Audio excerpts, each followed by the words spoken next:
ene yafutu sama mede ma wo no matodin say nothing lasts forever. Bibia ni ho a eka ho afebo ewa abrabo we mu. Se wo yo nipa ti asase so bobra na wo dwen sansemi ho a eboaw e ma hunu kwan a wo befa so a wo betutu wanamo. Nothing lasts forever. Mamenya mfanto ho we emfa mawo. Eno na ebi ebe ma wate ase ye. Aduane a anoma pepa na anoma aduane a omo pepa no eye mfotia anase ntetia ant eno ena nnoma pepa nnoma hunu se ntetia wo ha omo besoso omo saa na omo di omo aduane pa eno no ena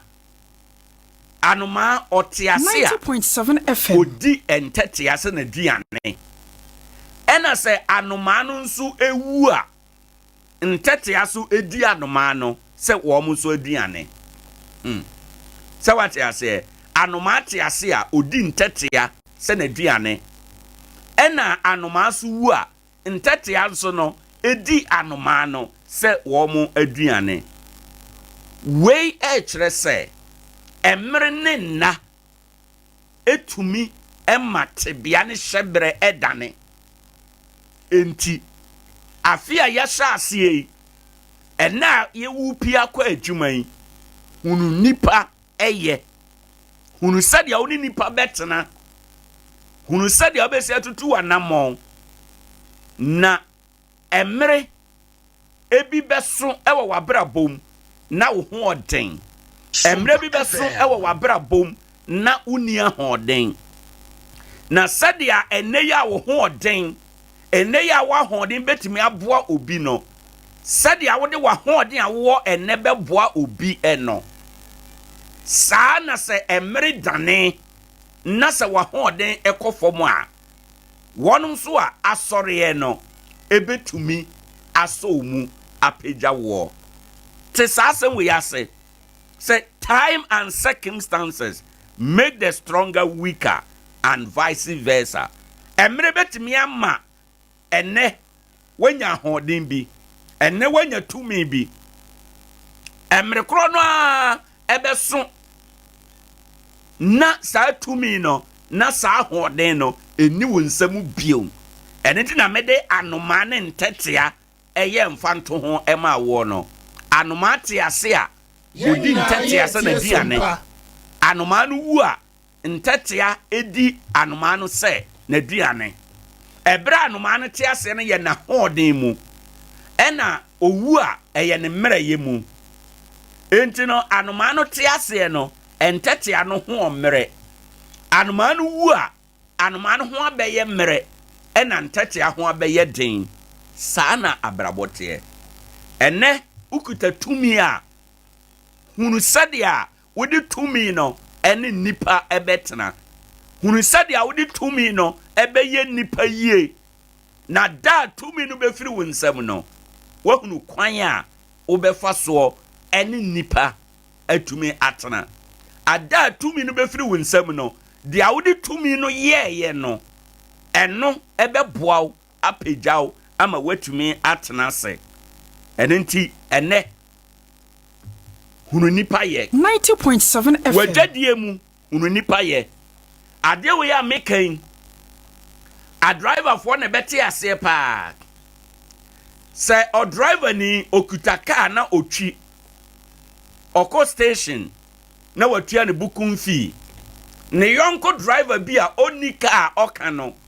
olodu wi a na wanya kakra amane 10 cedi 20 cedi bi jebo akonhoma a driver for no be me mane saa onwunu bejo obekofie no na wanya kakra to no botomu a wode bebo ne yire ne ma akonhoma so ye driver ni na wo ye wunua driver for saa ada wo so ye beje wo car afiri wonsam ada wo so uni car utwie no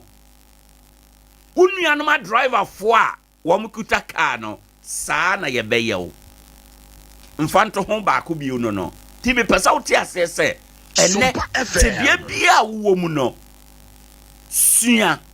na hunu sadia ye nipa ye enfo ene wa hoɔden a wo huna nipa Emfa ne utumi a wo ehunahuna nipa.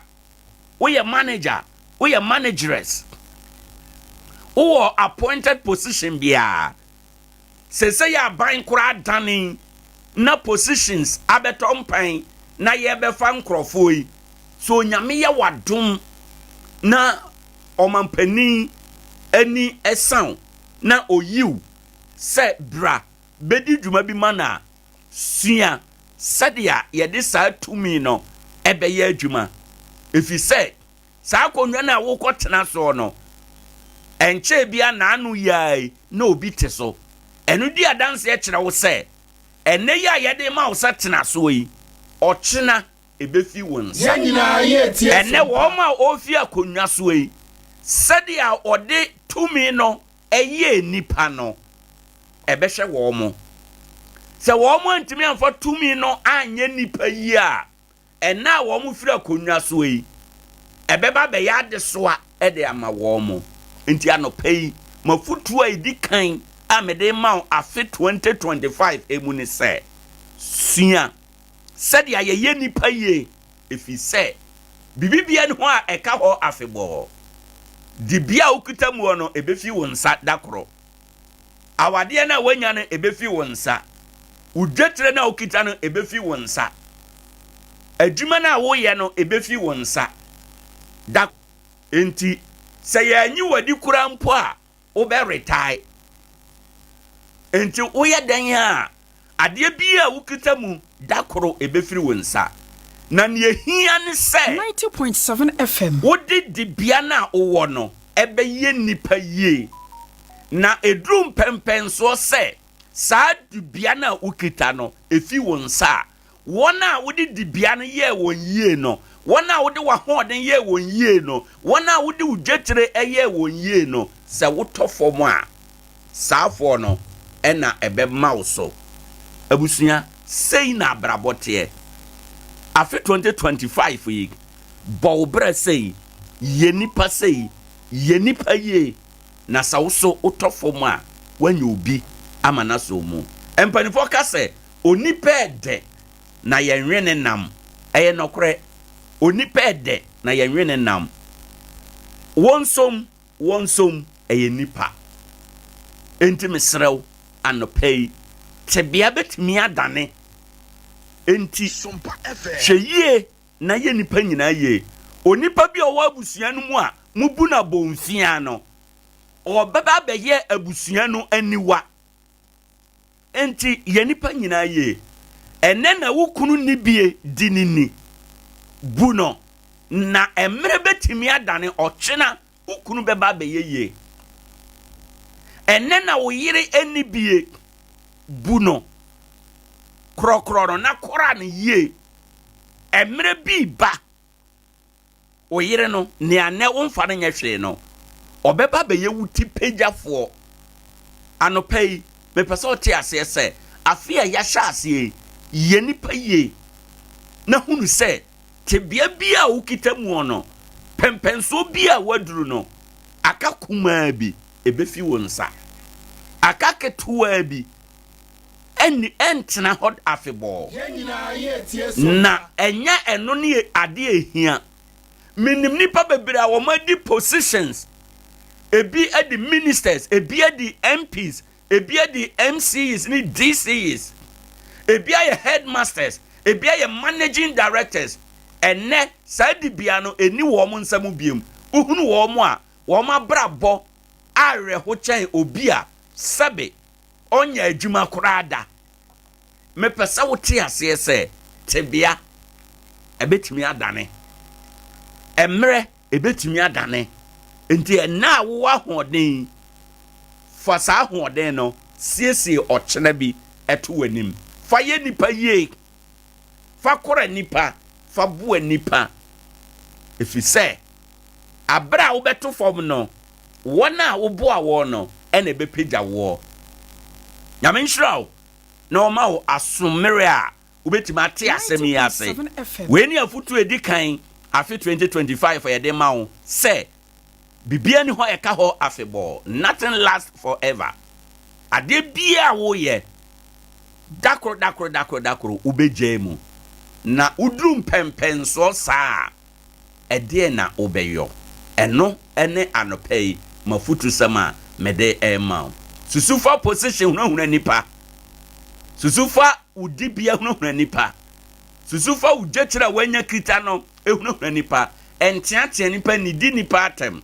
me na me boa wo me na me yesei nyame anka we de ehia eye kasa bia eye ahohoaho akasa ehia ona aboa no yes eye nokre o kan ye nipa te se ona aboa no na unya aden efiri mu ochenanti na wo boa ne ne saa nipa na wo boa ne na de hoahoa ho no bia na ochena oye wuti pagafo anopa ye nipa ye o kora nipa boa nipa ebra ohia moa na bia abusua ne nyinaa mu o ma ne nyinaa mu ne awato no paashi de awato na sawram no ono na obesore na wapeja abusua no anopa erade moa o na temasamase meme wache meme wafinshi apa meme wakwa aba Adea Akye Abia dwumadie so ne aha ye Sompa 90.7 maka no awie no ye beda ye ho aba ye ba anopai enkomo ewo ho bebre ene ye hwe parliament nea ebeguo ne nea eba na yesua parliament ade kakra yesua ade no wie a ye beto aso ye bedi komo bebre ewo afidie so and the nano pencil ye be presentation ede ama mayena ye homra na ye ba ye be fa no pa no nsia kasebo na chi no ye be ba na ye ba abeto aso Adea Akye Abia ade bi akye a emunsem na ye de ema wo ye ma akwa aba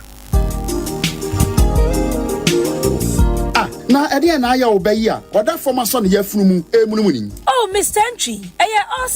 also yare ya titi me benfie pi nanso ne yam nyono da se me kire onu ahodo amato a me hunu hwe a ebe ya nwanwa menyi ni se what ulcer tamfo haxa capsules any haxa mixture yanum bom kotia ulcer no bia ma no anom anka ne ho ato no dadaada ulcer dro de eno ani haxa capsules any haxa mixture ankom ni nkyeremu ulcer ye kura eto yafunu ene ensunu mu etuma wo yafunu ekeka wa wogire ho a enyi ulcer etumi ema wo ye cheko ebra wadidi awie so how eye ulcer de a kope haxa capsules any haxa mixture nanum bom na ho ebeto pedudu atu a ko okanshi drug lane kumasi dani herbal takrade AA Mensa anafre 02038228855 apefo abatan a woma won mofra no fo ene mofra woni mfiedumienu enka ho Haxa capsules ene ne mixture ulcer tamfo edie age adwadie nkratoyi yi atom. Hello, Kofi. Mabedu Nkoranza. Na maye wa kashe wa me hunyina sa. Unu ya mani abre. Miniska. Timi ya maji senka bedu ananka mako Fidelity Bank. Uma ko yi cash kakra to me ho. Nanka ma send this cash so kakra ma kosia. Enso me ba ye Fidelity Bank. Ebi ni ha. Mo ma ne zumi rubber bia ye si cash ni ho. Oh, se wo senka o frementem. Hwe, ma men show. Bisa se o pe Bojibo Ventures. Bodien. Bojibo Ventures. E honko a. Ene ye yisika. Esan send sika dodo bia o pe. Oh yes, mobile money dear network bia. Ubo number na dem oton Richard cars, any SIM cars, or your transfer, and also register SIM cars, network bia. Hey, oye we nyina. She, ne yesima wie, Bojibo nko a, and Fidelity Bank, any Eco Bank agent or Nkoranza ha. Se ubia account, o send you obisika, and say uko jiska ede free Eco Bank and say Fidelity Bank account mono. Ko Bojibo Ventures. Emfa ho ne bank ya, obi save. Ubetnya send this car mano. Bojibo Ventures. Oh wow. Yiswation no so ye adwuma. Nkoranza Bojibo Ventures e wadi nkrase. Edwabo nsan no nchepe. Meda se menua. Fre Bojibo Ventures e was 0248 089 463. Bojibo Ventures. Afiwe nso massage best farmer ni biem na manfo ntiase de ntia da bia me no baye so from na so abibra na mete so dodo na se ba na mo aye susumu a memwa na se dore no nyini from me secret ni nyina ni akuafo nyina ntie no ntie na sopamu no matimi agye abasobodie yi bi Vital 05 ena me didi me kua adwuma nyina na Vital 05 eye nuane nura ebo asase ebo anobaye na bo mo kua ne nya sikantem enim defo ye hwehwemu ahunu se Vital 05 05 eye nuane nrobia ebo asase na dane asase ani ebo nuane hini eni nuane ankasa ho ban secret ne nyina ni enti okuani a wo ye mo a wo so omoa ne nyini from wo a wo do atosode a enche na ewu ana wo ye kokofo tutumrika na kohwehwe Vital 05 achira kwan bogo so ne ntua so Yankopa agrochemicals Philobed agrochemicals Sofomame ana Israel Sase Ventures Pristia All is Well agrochemicals Akuafonti and Hawa agrochemicals Bordia Dumping Peacemaker Abraham Ofori agrochemicals Dunkwa Onofe Maswa Manfi Israel Sase Ventures Asankregwa and Imported Monko Jaisaye agrochemicals Vital 05 edupay to be honorable and to boss Yakunwo was Yano just waire Alpha Omega Nkoranza Old Market Francis Terry agrochemicals and Nkraba Tabia Ebenwo on Sabekan Dupay Vital 05 for 4 Ahomaiso 0243 852 751 and 0242 263 780 and 0241 531 526. Kaise Divine Winners and the NKO agrochemicals and Akofa Vital 05 Habase Okueni Ubedi Dipeche Vital 05 and Nabaye Mojedro. Mami adumei mesere wa beyi ni emesu anso asemi na ahia se fifiri gui ahwe bi mpo bebobo enti sika kakra wo fa koye eho niema ani bebre se hwe ebi mpo se go ka ni mo an atekwa ne hene na bro sana se wo no e na mehunu se store bi ho na me bowura ho eniema ni na da yo fi niema ni bi ka ho ana me pacho da bi oba pa eniema ekrokro ni wa me kofiri yi emom Atiko Home Stores eniema no bu afunti e na ma sika no to na dodo mu Atiko Home Store omo niema efe dodo se wo fa niema papa enu nti obi a wo pe fridge double decker top and deep freezer ice chest ya can main size bia electrical iron microwave washing machine blender kettle rice cooker standing and ceiling fan modern digital flat screen television see every 32 inches copem size bia wopeno na provisions e fasa gari shito emo anwa local drinks e minerals any energy drinks bia foreign drinks e wine whiskey Irish cream vodka any dia keka ho washing powder any semene bia di dwade sande siniema shampoo papa e frebrochi so abusu ho home appliances any provisions bia de wo benya bi ho Atiko store akofa solo machines bia ba water ne fofofo me kire motor blue ya mo de bomochi spray ntosi cashew nut abrobe mango kube cocoa anka any mfudie bia kuani wudua no machine ya wo de spray no ne bo efukra Atiko Home Store was 0243 629295 Atiko Home Store Tano factory price ehwehwemu mapa abada di se wuyi yade bi te se diabetes ene mojabroso efiri ho a saa yare ye didi so yi yare a ha Ghana fo adwen pa sisi yade ayamtim ena koko yare a se bawo so a woni anika ene anije wa brabom na 3A co capsules no ya heda to ye bo ase ene ya yese sa wonum aduro no a koko na fifiri wo yam afifiri wo herefa ebe yidi afiri ho menim sabre ba bia wo ya wo temenka ena menim onipa bia koko ha no ena menim ba bia koko no adi wakoduru anika samo hinta samo sabre ya wo temenkan medema wo no se edin no eye 3A co capsules ya eye koko master mesra utie na sano nso ba bia ya wo Ghana ha se no gia number yi na frɛ yen 0546 107 107 0546 107 107 0546 107 107 3A co capsules adroi ya koko master yi mu amu watachiman ene ne mpatamu mfoma ni nkyere efa fodwo ena afa so Gordon amankwa ho ebiemu nso Nkoranza ene ne mpatamu Africa Herba Evelyn Amekwa Pharmacy ya ene Black Man Washing Bay no edi nhwe ni mu ahofadie Herba Emos Efa Chemical ena abibidro depot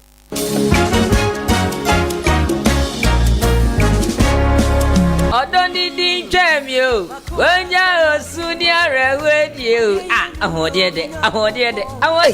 Nenya wafa kwame na yade bubu na buwa no want to be nyashi. Ye ne, what me sorry to nyumu dia say. Ye hre no anka ya hre de. St. Mark's Natural Health Clinic. Ye damwase. Ayambo, akwasi, senya hwa, anka sesema ye funra. Kametada ho majinkwa any St. Mark's Natural Health Clinic. St. Mark's Natural Health Clinic die yemfaye ya de nko ensan fansan ya chi me kamfu mo bia en yarwa bi te say stomach ulcer, diabetes, prostate cancer, eni yade sasabro, hepatitis, stroke, awo hu na yedin Ennamun sayade, say and fan Vidian tree, fear wo nipaduam, ye brony becas and detox, St. Mark's Natural Health Clinic, Yamidia Chewonpa, Obe St. Mark's Natural Health Clinic, Nkoranza New Market, Mr. Desmond Abrun said, one public toilet in the DNM share, open Chemo Brumidia Swa, from above way, 05.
If the hand kopem hene na yaba behwe the transition from 8th to 9th parliament no enema ebekoso ene yenkoma yebedi dodo no abegina eye parliament eso if you say parliament ewo ho nei wo mo adwuma beba wiye ene ahomachi na parliament foforo de yeto aba na anu ye wo mo so ahye adwuma ase eno ewo ehonoma anope yedi mu adusua bebro parliament no kura no na de ban ye de ya se na hwade ye te ene emu nsem bebre na yebesua parliament ade pa ebra parliament ebeko na wie ye yebesua mu ade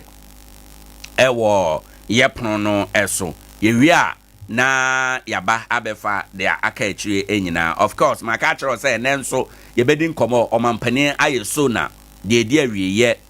ebi kasa omampani kro be wa momoden wa meye hu wa meye say mi bisa say sa ho say condemnation no ye amanyosem ana ye dodo amamu aye ade bi eboa na say ye soso so maniko ebetimi abasa omampani akufu ado betena akonwa wanya de papa ba akokura wo maimo Ghana for say wanya hwe yebetimi aka say wanya de papa ba akokura wo maimo eno so ye nkomo a anope yebedie ewo ha enom yes ebetimi abasa ebia the various sectors no ebi economy no wanya ni ya amaw ebi education wanya ni ya amaw but other areas there ebia oye ni ye enti yebehwe sa wholesale condemnation no ade a also ye encourage e man koso ana eno ya ade ba kon omampani asen abɔ nkrɔfo bi abaso ɛwɔ man yi emu na eno so amanfo kasa ɛwɔ ho sɛ na eni kwan sɛ ɔbɔ saafo no abaso ebinom well obi omampani a na dwuma no ɛka ho bi enti emra kwan so hwan ne ɔsɛfata sɛ yɛbɔ na baso ɛwɔ ɔman yi emu eno so ɛyɛ nkɔmɔ a yɛbɛdie ɛwɔ ɛha ɛnom ɛne emu nsɛm bebree ya no pɛ ya boa no ya yɛde ebie afe no ano agyam na hyɛ bedwa yi kwan na yɛde akɔwura emrahyɛ bedwa ɛba no emu Speaker of Parliament krata aba abɔnten owura John Mahama ɛde krata aba abɔnten sɛ wayi owura Abambabin sɛ onye Speaker of Parliament well amanfo ekasa ebi sɛ nye na dwuma no the prerogative of selecting a speaker no a constitutional duty and it is solely reserved ewo MPs no emu MPs elect ubetima kyerɛ wadwen afoa omode no so banye wo na oyi no edema MPs no saa na ebi kan yɛbɛhwɛ de amra no kan ewo eno nso ɛho ene anopɛ ewo ɛha enom ente anopɛ yɛmɔ tew abato mpɛso anan bi a na akamu no 90.7 ɛno nso ɛho nsɛm memenda no na court kɔtena ase high court ebu asɛm ne sɛ electoral commission kɔhwɛ ne yɛnkɔ kenkan ɛnan no ɛmfa mɛka ne nyinaa ɛho ɛnan no ɛnora kwasie yɛtima kan mu mmiɛnsa ɛbɛpem ɛnɛ baako da so konkɔn hɔ a yɛntume ɛnkan yɛ na ɛnan mu mmiɛnsa yɛkan yɛ no na techima ka ho tema central ka ho ɛna I think ɔkan kwe na yɛwie yɛ no ne mmiɛnsa nyinaa no kɔ ɛne PP afam NDC for so on tia sɛ ɔbɛkɔ court wɔn ayɛ appeal ɛwɔ saa asɛm no ɛho well parliament no nso ahomakyen anamenka ne sɛ ɔkyena ɛna yɛde wɔn si akonnwa so enti ne nsunsuanso ɛyɛ deɛ wɔ hia anopɛ yɛbɛdi mu nkɔmɔ saa ɛwɔ ɛha ɛnom yɛbɛpɛ former MPs no bi no wɔn adididi nkɔmɔ ɛne ne ɛkeka ho na yɛhwɛ deɛ ɛwɔ mu enti no yana wahyɛ ɛno ɛnso the 8th parliament set to be dissolved today and Rashabedwa ɛwɔ hɔ yi yɛbɛyɛ ɛnɛ ɛna wayɛ crowd sɛ saa Rashabedwa no ɛbɛkɔ na homegye emu ɛyɛ ebegu ɛnɛ na Rashabedwa egu ɛnɛ yi minim ɛyɛ na last minute ɔmo yɛ nneɛma ahodoɔ binom ɔmo pere na ɔmo ayɛ nneɛma binom bills binom na ya pasa ne jaso na bill baako a na ya ye ende kora ya pass o parliament a pass na aka so mampani de ne nsa be hya ase minim so mampani de ne nsa be hya ase a eye LGBT bill no emane mema wade no o mampani de ne nsa be hya ase ana se on fa ne nsa hya ase ansa na mamu agu ochena mfata na dreampo na mamuo agu ene well minim na sa wanya automatically sa emra no ebeba the 9th parliament no automatically na say just a trigger what are the lessons are ewo ho enum ni nyina no enkomo a anopay yade ebrel ewo eye afidie eso enye no nko Owura Donald Trump nso enche bia ide no besi akonwa so bosome we ya emu aka omode na aten aka nadu ansa na ide wono asi akonwa so Nigeria ni bia Nigeria's Nathaniel Bassey to minister at Donald Trump's inaugural prayer breakfast no ono nso obeko ena ene uba Ghana ene NDC fo nyina ye fasting and NDC fo nyina ye fasting so for usu bempa na atwa ma wo mo se omo nya sa fasting no se be ya ye de bebo ye ane de be kwan mu esane ne nkwanhia bi e wo kwan mu kopem se ochena omampani beso pomponsuo mu na wadi nsia kantam enti ene 1 day fasting ndc ne ndc fo nyina ura usu bempa na atwa mamu a mo ye ewo ho enom enti enum asem eno no afei I will fully rededicate myself to the task ahead. Backbend assures Mahama. Yes, I say when an American no. Ura Mahama de krata aba bonten. Krata no ha enche beba beka munsem na yede edin komo. Court to rule on MPP's bid to lift injunction against Ernest Kumi's swearing in. Ura Ernest Kumi Obuasi East. Ono no we ne MPP dim na NDC for candidate no wade injunction atoso na eno ena se say oba amane se MPP for akọ court na ne court be tie sa asem no se ye injunction no a eyeye ana enyeye Eurojet project a ewo sewua asanteman no omampani akofu ado akobia no na ano memendai na contract na babonte se ade na me ye adwuma na minwie adwuma no waba bebia adwuma na no moso amunya ntua meka endi contractor na dia babonten se onwie adwuma no enso mampania bebia no site na da so hyenensa owia na obe hand over na nso obe hand over so na wagye sika ansa Eurojet project no contractor na oye free Egypt na omampani ko for time na sa project we sha ase omampani pempen so wanwie na okroye ura tames no ura Mahama be pempen so na omokroye ena na ado danko akufu ado aba no nso de nsa akokan yenwie ye ena ono nso ne bra so a okwe na odimirika ko bia no na ano memenda contractor no de krata aba bonten se onte ase o se eye illegal se ena ebrichi contractual terms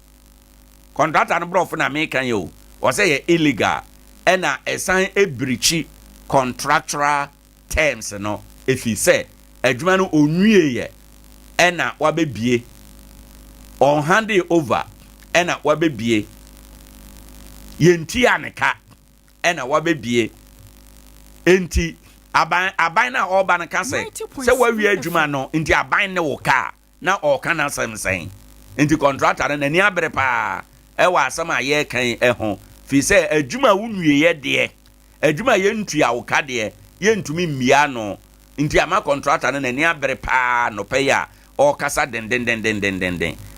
ewo eye adwuma emu ni nyina ewo ha Techiman South Mensa Kosa confirms winner after final collation eno ewo krata emu Oraje Mensa Kosa wa wene akunwa no yebeba bedimu nkomo Okan Kwe Central MPP's Patrick Buama declared MP elect. Tema Central MPP's Charles Forson confirmed winner.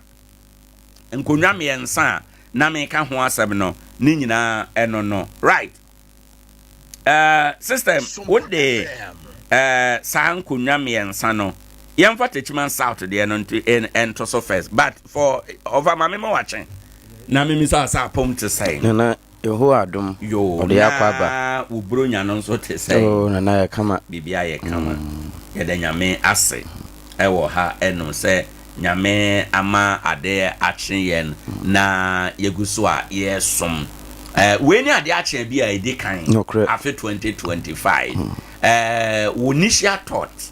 yakodi bronya na ba ye hye eduma ase de edi nkan de na abeka ansa na yasha ase kura wuramu edi nkomo na anope me no ase na memma ye tiefo mo wabaso yie we nyame ne yeda na ase se wode yakwa asan so de ababio na wode ye kono nyina no na ya asemba akon ye mpa ye ne se ajapa no mfa ye nkonkotwa afi no de wo mu nyina no wonsan fa mra hoden so ma ye san kan ye tampama no bio emfa enkunimudie bo no ento kanafe ye hunu ne se Sompa 90.7 Watera One Media se ayese enchene eba beboa ma enkwan ye de right na yenya akwa bayi nso wohwe nkamomu adwuma adwuma efini nkeke bie ne ho ene ensi ya yede be ye adwuma no di adanse se afi no se wojaja ho na wan so sompa adonko no mu a ye kwaja anti obi bia mfa na ho mata sompa na nepa wo yo over ye beda ase bebre ye presentation bi wo ha nsana ye ko break no nkonwa na akamu data na ye nkono enkono no ye no emunum de ase ye getomo ma ne beka enan no a aka ekire no na court kwa setena memende ye etwam ye court abuya se electoral commission kokenkan ma no enti enora kwasie na electoral commission kokenkan emma no na okenkan emma no ewie ye no say na ekroye techiman eko edema ene be na wo ye screen no eso yi bibia ansesa techiman ede no te said ayidi kan ye presentation ansa na ye ko bronya no owura matene age mensa kosa onya empem aduanansia ahansia na adusia miensa 46,663 ena NDC owura Christopher Beyre Basonte onya empem aduanan miensa 43 aha anai adunu enkono 43,429 eno ene dia unyaye distance wo ne emu ewo ho enom sisa ma yenhwe the other two constituencies I can ho okay kwi sorry we Tema Central okay Tema Central with Greater Accra region MPP candidate Ora Charles Forson unya 18,870 votes empim du nwotwe aha nwotwe na adu oson ena NDC candidate Ibi Bright enya 18,815 okay na eboso empim edu nwotwe aha nwotwe ne du ena independent candidate Frederick Aniaje enya 209 ehon ye ko ye no so say yenhwe the other one we a Greater Accra wa Okan Kwe Central MPP candidate Patrick Yabuama ono ana ye incumbent ono ana tie akonwa no so 21,099 ena NDC candidate nya 19,368 Abdullahi Abu Baba Abukar Sadiq onya ono ginama NDC ono so need onya nti wo hwe vote na after recollation na enora omo ye no Adea NPP candidate nkonwa miensa ne nyina Techima Tema Central ena Okan Kwe ani PP ena FIA ewo ho ndi say na parliament na ye say na parliament na ye okay akaba ko a yenya nkan ye I think eno ye Ablekuma 90.7 FM yes ana mame nhwe ye ba no squeak ayina kata so nti me hunu mame nhwe eno eye okay eno ye Ablekuma North eno na aka okay ye bepem sabre yenya emo boy enti enkonwa no oko parliament a me pa cho bra ye Facebook no so Sompa 90.7 and YouTube ye Sompa TV okay Sompa TV YouTube Sompa 90.7 Facebook brana be hwe said as say parliament why ye enti offer ahomachin parliament mono no eba no say na ho ebeye okay say na parliament no omo tena ase a ebeye NDC enya enkonwa no oha adu wotwe miensa okay 183 seats ena NDC enya ena MPP enya adu wotwe 88 ena enine eye content kro enine no eye content kro no kura bepe baabi de omo abata bepe baabi de omo ho akọ se won beko NDC afam ana se omo beko MPP afam ente o hwe numbers na ena ba ko aka mu ayenya nkenkan ye enti no 276 no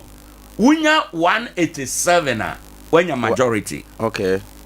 Unya 187 when your majority. Now NDC war 183. Yes, I think I am correct. Na me Omunya 187 no 183. Okay. 183. Omunya majority. Okay. And also na NDC say omo anyan. Okay. 183 majority. And also na omo anyan. Se ba ko no aka no kra be kan wo mo ho a.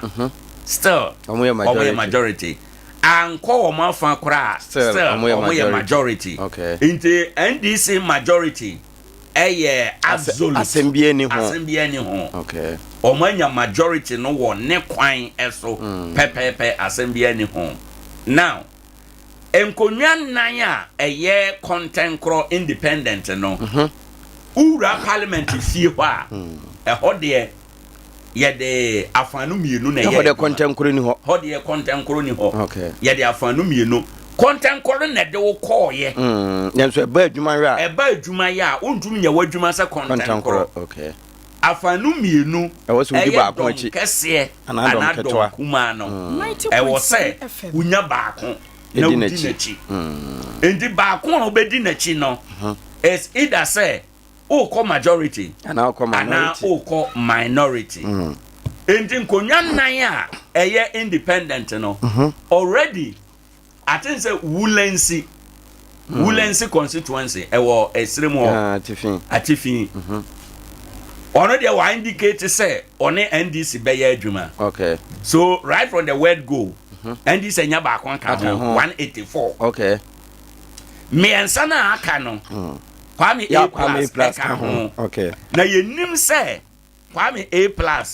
obekọ benkum ana obekọ nifa nyame ya adoma yebehunu saa ne mane nyina ahomachen. Okay. Na mahu parliament for the krata bia babonten it looks like say on begu parliament wentem. Okay. And then on begu nintem mate say on say 9 o'clock on betena ase say niema nyina akoye pepepa enti on begu parliament wentem ama parliament foforo na eba no etimi enya bra ye adwantem ashe aye adwantem. But them pempi no parliament no ewu midnight ahomachen 11 p.m. Okay. Na parliament na ewu na ebia 12:01 12:02 na new no so parliament no so ashase a eye adwuma enti no se miensa no independent miensa no koka NDC ho a still there will be majority. Okay. Say independent and 9 no nyina krampo kasa omo ko MPP still omo na minority. Ndi on just say o share emfoni a ye de atoso ya green no mu no green no abro wa hunu ba bia green no mu ye de tuntum ato no ho na ye mfinfin. Okay. Ho na ye mfinfin efiri benkum so ba efiri nifa so ba tuntum na eda ho no na ye mfinfin. I say fie bi esi mfinfin. Enti te say na no parliament e wo sesi e no omo nyina ba behia ho omo nyina behia omo hia duru ho omo hia be duru ho no. Okay. Ba won za wo hwa NDC de na ye green no e no won say atra tuntum no enti e kire say tuntum na chi no nyina no eye NDC de no ntoso. Oh, okay. Eno na mo ye majority no tuntum na chi de no na NDC ye majority no. Oh, okay. Enti say omanya aboroso enti tuntum kese na kokono da na chi no kese omo hye so ne ho MPP say parliament na tenase a say na be yo MPP ne NDC for share so no any tuntum kese no ntu be hu say NDC for no be doso a on the parliament na aye oval bisa aye se kurukuru abisa no enti Ubanza omo tenase a green for no be ba ayese omo ya ye dan no ma no na blue for na be so kakra e woto honom ndi ye se blue for no be ye kuma bi na omo chochopo bi na omo tua green no so ewo ho enom enti say ena parliament na ochena yes ase no mano chena ase no ebeye na no pay ye be wura mu adi mu nkomo ankasa enti no mempese ye komu kese ye be di mu nkomo yes ye betete aduan no aha na enu achi no Sompa FM former President John Mahama de Krata Ababonte now president elect. In fact, Ghana krana ya yeta kan former. America de omoda so omoda kan President Obama. President so and so, President Bush. Here na Ghana de ya yede adjective bi be bata ho. Ya be qualify the now. President ne former president, but once a president, always a president. You know, President Mahama. Nyame ya aduma. Ochena obeso pomponsu mu na ochena me ba be kyerɛkyerɛ pomponsu na oso mu me ba be kyerɛkyerɛ mu okay na ne de mesem ye de ya ho de gina parliament for so pomponsu no bi me kyerɛ mu anopai okay wo hanom ti eno ye different from the mampanin sum no mampanin de no ye different and a parliament de no no parliament de no ye friend Mace. Na no pen. Nya bro Mace. On an spell na MACE. Mace. MACE. And a bro ye MAIZE. Maze. Okay. Maze. And away Mace. No pay match them. Enti former president na de ye parliament adwuma nko. We for immediate release. We and krata na aba bonten no. Or the banora. Banora. Okay. Or say from immediate release, President-elect mandates NDC parliamentary leadership to nominate Right Honorable ASK Bagben as Speaker of the 9th Parliament. The President-elect, His Excellency John Dramani Mahama, has in consultation with the National Executive and Parliamentary leadership of the National Democratic Congress NDC mandated the nomination of the Right Honorable Alban Sumana Kingsford Bagben as Speaker of the 9th Parliament of the 4th Republic. Right Honorable Bagben has distinguished himself in the service of Parliament, rising from Member of Parliament for Nadoli to Minority and Majority Leader respectively, and subsequently as Speaker of the 8th Parliament. He brings a wealth of experience to the position, which will prove vital in steering the affairs of Parliament at this critical period in Ghana's democratic and legislative development. The President-elect is convinced that under the stewardship of the Right Honorable Alban Bagben, Ghana's Parliament will be further strengthened to deliver effectively on its oversight responsibilities. Signed, Felix Kwachi Ofusu, Special Aid. Orana Ninsashas over Obeboni Tofan Kakramaye, na Yeba, Yakwa Kofa Ura Bagben, so response are Ebaye. Tiawa, we a krata a free mampeni, His Excellency John Dramani Mahama, Yamede Chair Dachna, or Swakofanamu, na Westside. Adea Akye Ghana man say Ghana mampeni and what krata free in office Diaba na krata no said ye ositwiro no say wono no die susu say ebeya emrahye badwafo a wo hosisi e titiri ne dom kese no wo mu nyina nta yewura abansoma na baben echi na wonsan ma meye wo manyi yache amehene e wo badwafie ho na eho no no wo chese papa we no waye na adwuma finchim ye fini nkeka bia ni ho firi se obeye mrahye badwani ma na ndolifo na ewie ye no obeye donkuma no ba no dani kosi se obeye donkese ba no dani na enu achi wasan ba beye wo man yache amehene e wo badwafie ho na wo kan we nyina no na wono mo san a kire se wo hwe na adwuma wo ye ya wo yi no ho kura edi free se ye benkuma na ni fam ma ne de no ho ebegina brane so wo hwe se ewie ye court kura eba mu a Supreme Court wo kire ne na wo nyonom ne ade a nche se na dwuma de wo ye ya se bio etime ehye ye democrat no eden pa ma eye nam nti wo ka e de a kire se ye betimi asa atoa so na democrat no yetimi a kine ye pa de a ani wo susu se wo mo ema yewura asoma na babe ensanye wo mo kandini ewo badwafie ho na wontoto enema na fi wo man yi de ye hwese ye betimi aduru so no nkokon ketewa no betimi aya akese ama ye nama mu obi awebie no ye ntasa papa no echi right over ye better say but answer ye be ko ura baben krata no eso no ahana amanfo a raise concerns bebre say mampani propose mampani proposal no I say wadi parliament for enim wa contempt parliament for if we say Ghana no yawo number 1 our president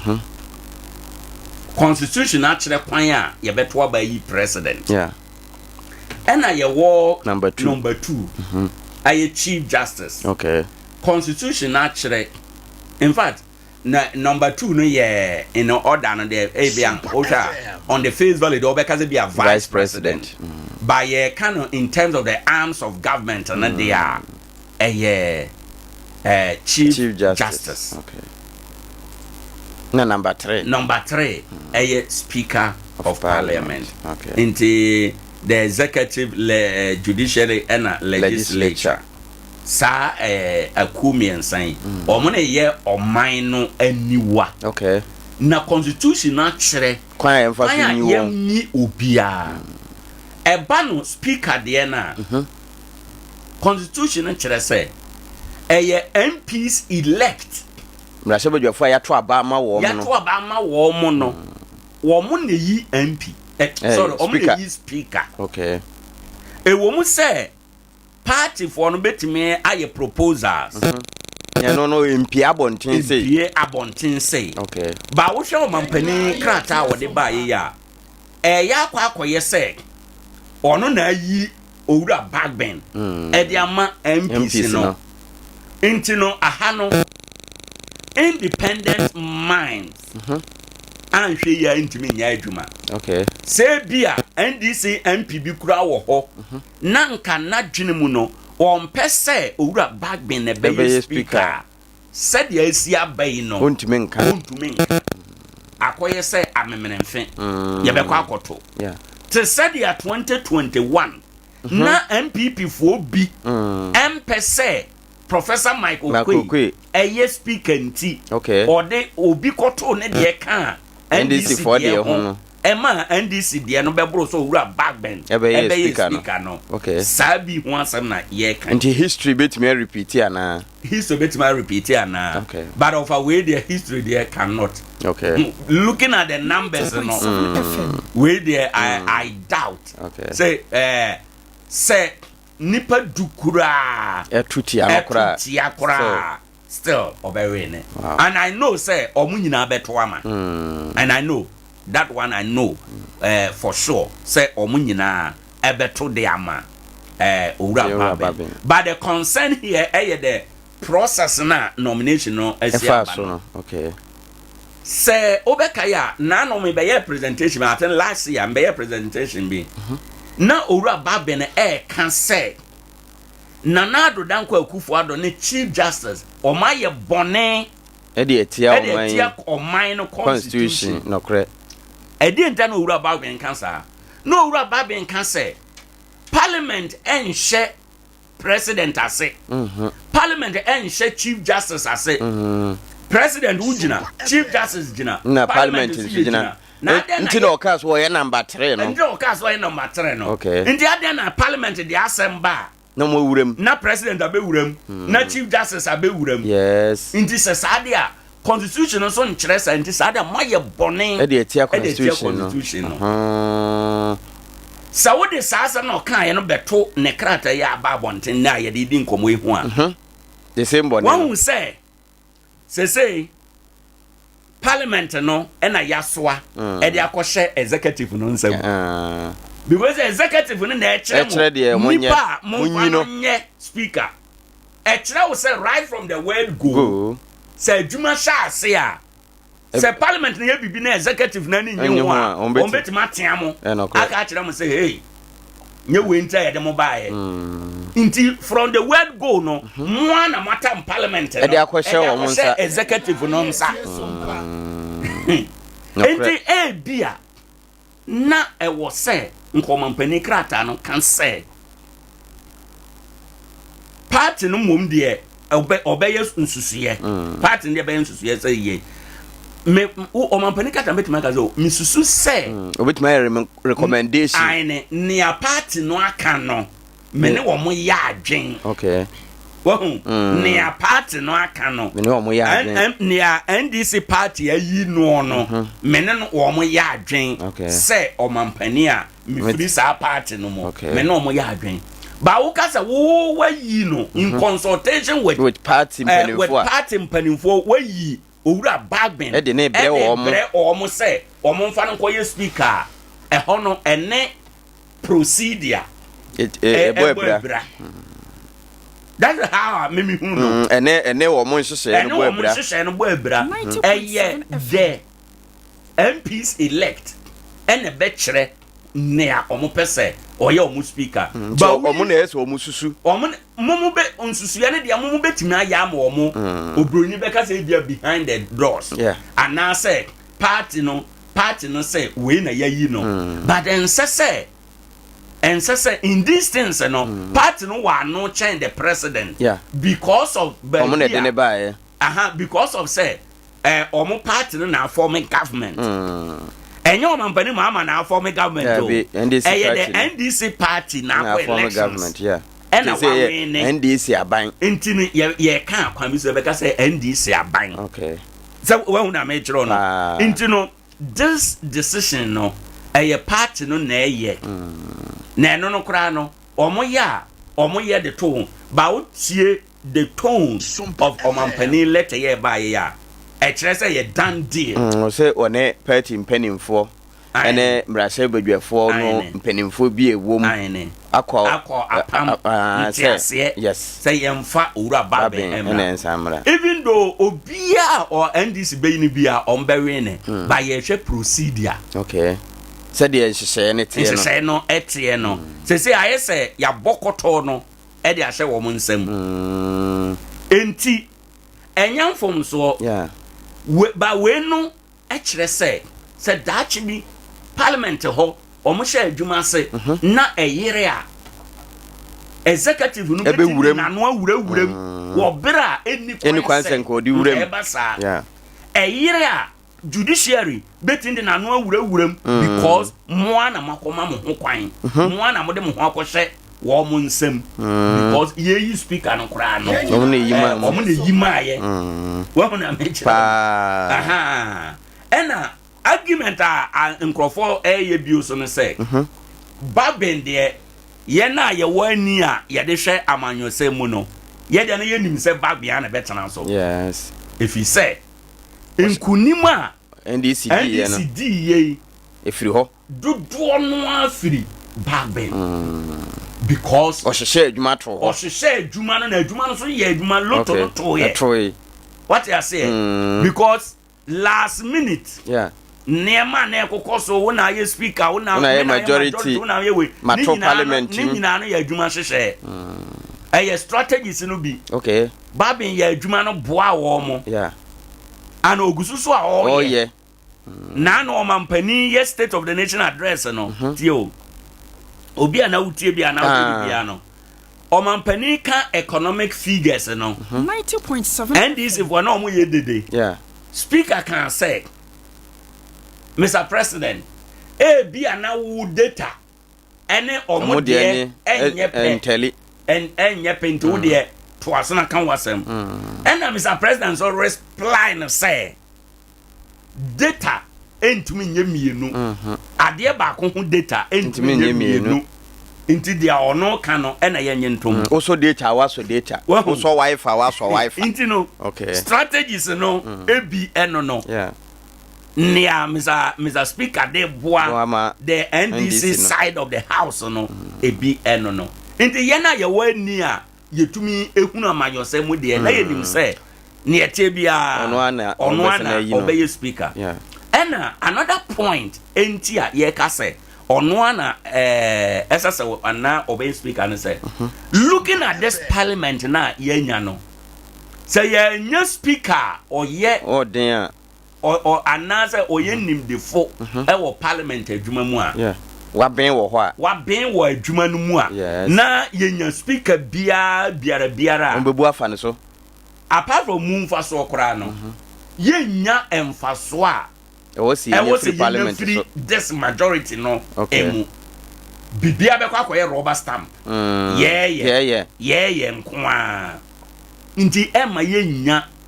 the quality a. Yeah, she every warm emu no. Nti eno so ya adatan. Another point Nkrofo can say na eni kwansa wo mampani Mahama mumna oyi nipa na dem wo mo no. Yeah. Bia na ndisi mu. Obi wo mu a. Obi kura ono so wo mu a, ono so pe. Saidi bia no. Bia na obi so pe saidi bia. But they were o mampani mum na de edi na ba bonten no. So wo ndisi mu na wo pe kura. Se se watua wa no. Watua woto. Untumi nka. Dabi. Eno ntina amanfo raise concern, but of course empanimfo say opinions are like noses. Okay. Obia de efata nanim. Bia de ankrofo e kan. Adwenkyira ese hwene. Adwenkyira ese hwene na me efata nanim. Bia nyensa na obia eden hwene. Entino obia wo ne de. Na eno so ene madodo amamuo a ye kan democracy no. Eyeye. Okay. Wo kyira adwene ma kyira adwene. Na ya fa papa na ewo mu no. Yes. E de aya adwene. Adwuma. Entino on the whole no speaker e de no enie. Nentia yenwe speaker letter no. The mampani de no ba bonten a obo ni din no. Wa reply. Ani gina e no de reply. Aba bonten. Kyerɛ sɛ wagye adwuma na to. So right from the word go, Parliament no maye kura no. Mr. Speaker who no ho say on the speaker for the 9th Parliament. Said they are not here can again. It is also against procedure. Say it no. Say I was say kwan we say the first kwan we because they say koba say Manchester Sumina so said ya can no. MPs no kwato aba na dwe no man to amano o man to amane and Adea in fact with the numbers no the obeka say a highly impossible so bibia by in this word so there bibia possible lose kura possible lose possible win possible enti eno no ye one thing e wona nka mpese system okay I know the atoso and try we no there yanket ne kind be den but in summary no office of the speaker okay office of the speaker o ha no wa tworo da ho ana because na o said president elect the buy ya for very year letter 10 we but ni na ba nura okay letter ni na ba nura no wa tworo no down but say wa tworo ho of enya me nwanwa because na o modi nkomo asie ane ena we no akoye te say o ko tournament no team bia o ko tournament no or prepare ni Jesia or the bed jubilate in case or renia. And one nso a na aka. In the teams bebre Ghana ya tournament e bia ye team ko duru semi finals na that. Ya na ya boa ye ho sa ne mani nyina mu. Say in case ya renia ya the win e bed jubilate. And this na wa trade da ho a enye nwanwa. But most of these things and also no on say or don't know or pretty with office. Yeah. Any office staff into obetime instructed write this letter for me. No correct. What I say. And most of the time no letter head no most of the time already signed. You heard that. Yeah. Internet no say you change date. Na ya tam entre na to na ya no PDF. Okay. Na ya scan or whatever you want to do with it. Intino send wo ho send any ho fa wanya de aba. Ya de aba. In summary no also that abai o mampani ase oda NDC partners gidi omanya woni mu a ono no so obeyere ne ho na waye adwuma no said ya esi etie ewo ho enom ede amomo say what I say inti no in some no ne dia ode aba no inti we so in itself no akwakoye akedi say na when this mu na wo ambition no kra aka they say aka ujadum just afi na wo say dan woni na wakọ lobby baby foforo ubetimi anya position foforo but me personally as I sit here Ghana as of now ora bagben obetimi aye speaker na amana yeye okay amana yeye se ba kono kra na asa akomfo no yeye obetimi aye amana yeye ntino ye nana se nitin kwanse omotuma na and of course means on betwa no enti no there no doubt about that ebi kura nyame ansra kura obenya MPP for the kura ebi akoka ho ama ya to aba no ede ama no ewo ho enum on se na anu omu bie ye no utie nkomo a na ewura afenyo makense ka na se ode bona baso ode hwahwa ne se adwuma no over parliament no sa wote ha na akon omo ho a wakon ntokwa no kre ye to aba no wie ya omo sha ase ye propaganda bi na ato forcing mo ne NDC for no MPP for yesra mo a moma afenyo no a onye minority leader no a omo nim omo ho yesen kankan enim omo ani ase no kre omo nim omo ho enti omo ka sa asem no na afenyo so de number bi ye be NDC for omo maintain speaker baben emfama yen with this kind of parliament no ono no betima ye adwuma na mai omo nim omo ho omo lobby omo na na ye friend lobby no right way not way so no lobby no it is a water ha no omo ba floor no na se omo di omo di achinya obeka say second omo minimum no kre omo pie ya ko omo canteen ho omo na net odidi owura Canada Japan wa hwe parliamentary proceeding ache bia anytime a parliament beko break bia Canada Japan ne Haruna Druso omo ta gina edi nkomo pa omo ni mo ho indi wo tenche na omo ya ada na wakoma ehuru aya ne se koto twede no kre wakuntokwa hunu ubewi akodwanto omo nim omo ho no kre MPP ni NDC for omo nim omo ho e wo parliament ho eba position na ye kan bi ma ye kan bi ma owura baben na ye kan bi ma afenyo markets nanka NDC for MPP for be you omo ni panka fa for mo ben NDC for na onza ye to aba wi a party na wawe ne no wona we speaker no wona wo say wona in some circumstances no this year they minim say dey be say aye nti we dey don kuma ntimi nyi bi nka ho na me can say I think say on betimi ayi bi but the AB e be called deputies no bi okay AB e be called deputies no bi because with this parliament ukoyi obi so my speaker right from the word go hu say enye ukoyi ni pa foforo say NDC for you about ben yen so ye unity basa party sembebam ndi NDC for nyina be kwa akoto just like 2021 MPP for you Professor Michael Quay and NDC for you about ben cause abre na parliament na ye pe obi abetimi apere but this one no a emu atwe 10 said dia o mampani Mahama kan 2016 no ye ne nsa said dia na o ye te said dia ototaya no kre sabre emu atwe sa tentene no minim se and still ano emra mo mo kwan se o mo nso beyi obi a be contest for speaker no no year o mo year nipa no benya na onya ba minim se deputies ne de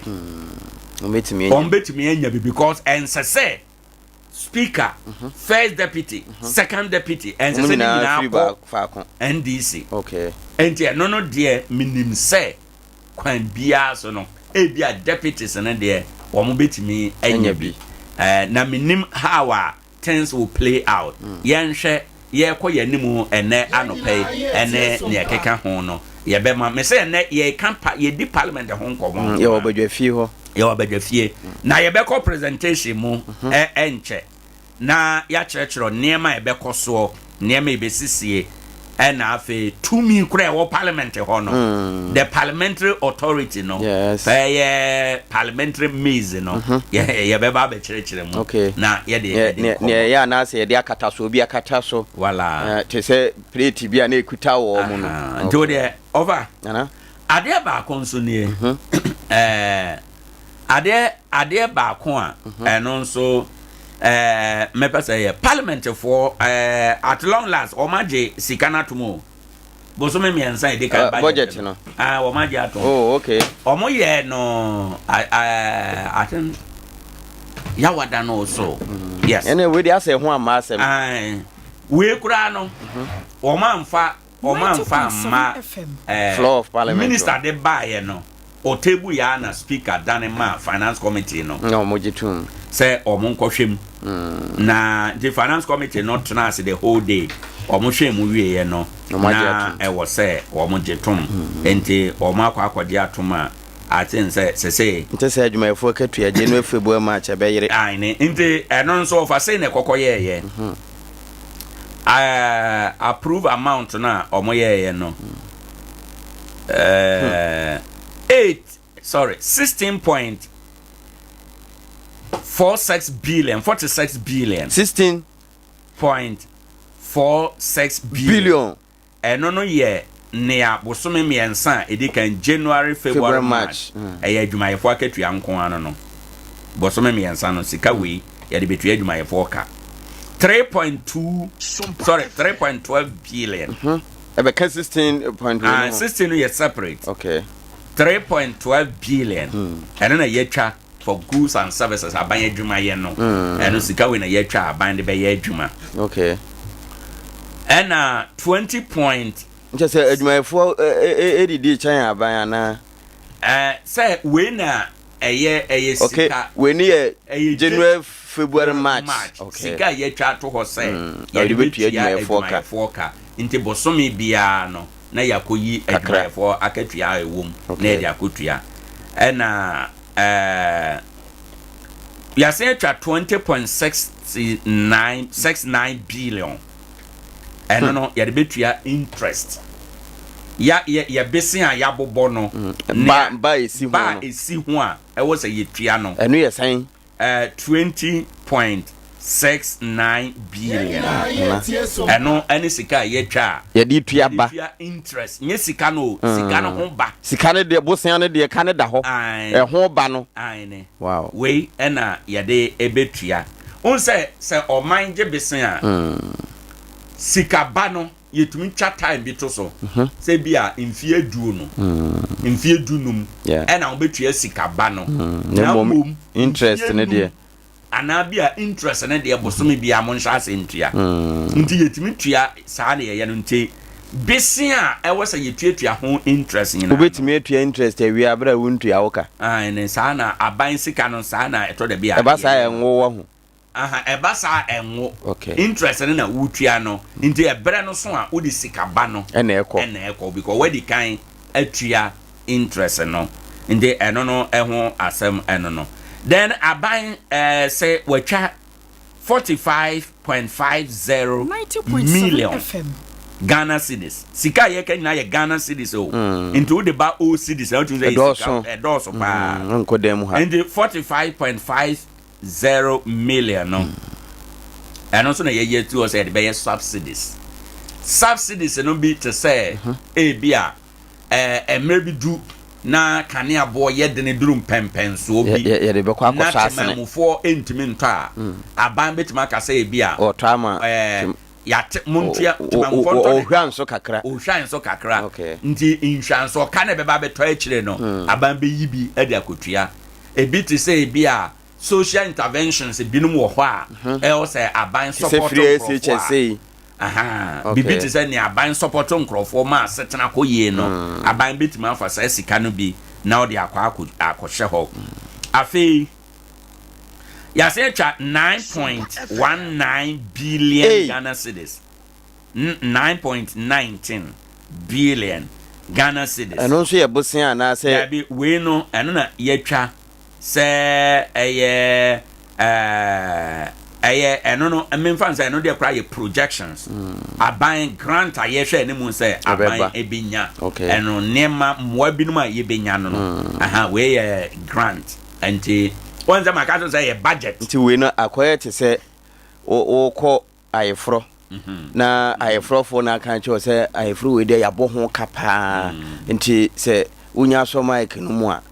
fasha se jiska nko a. Okay. Nti we no ye grant. One say budget bia no e wa na mo mienu e wo income and expenditure. Indeed, betima ka say grant no ebeba be ye income ebeba under the column of income. Okay. Because grant the nyankrofo de nyankrofo de be boa ye na grant ni nyina so na toda e ye physical cash ebitimi ye technical e bia training. Okay. Ye be ye training bi dia ma aban nkrofo say nka training ho ka be ye bia one city. So but ye yamamu free. It becomes something like a grant. Okay. Into you know a buying say first 3 months away your name you know. Free SHS a grant to Debbie. Okay. Free SHS because it's social intervention. And I know you the minor abino sika and ebo buying. Nemum say koba say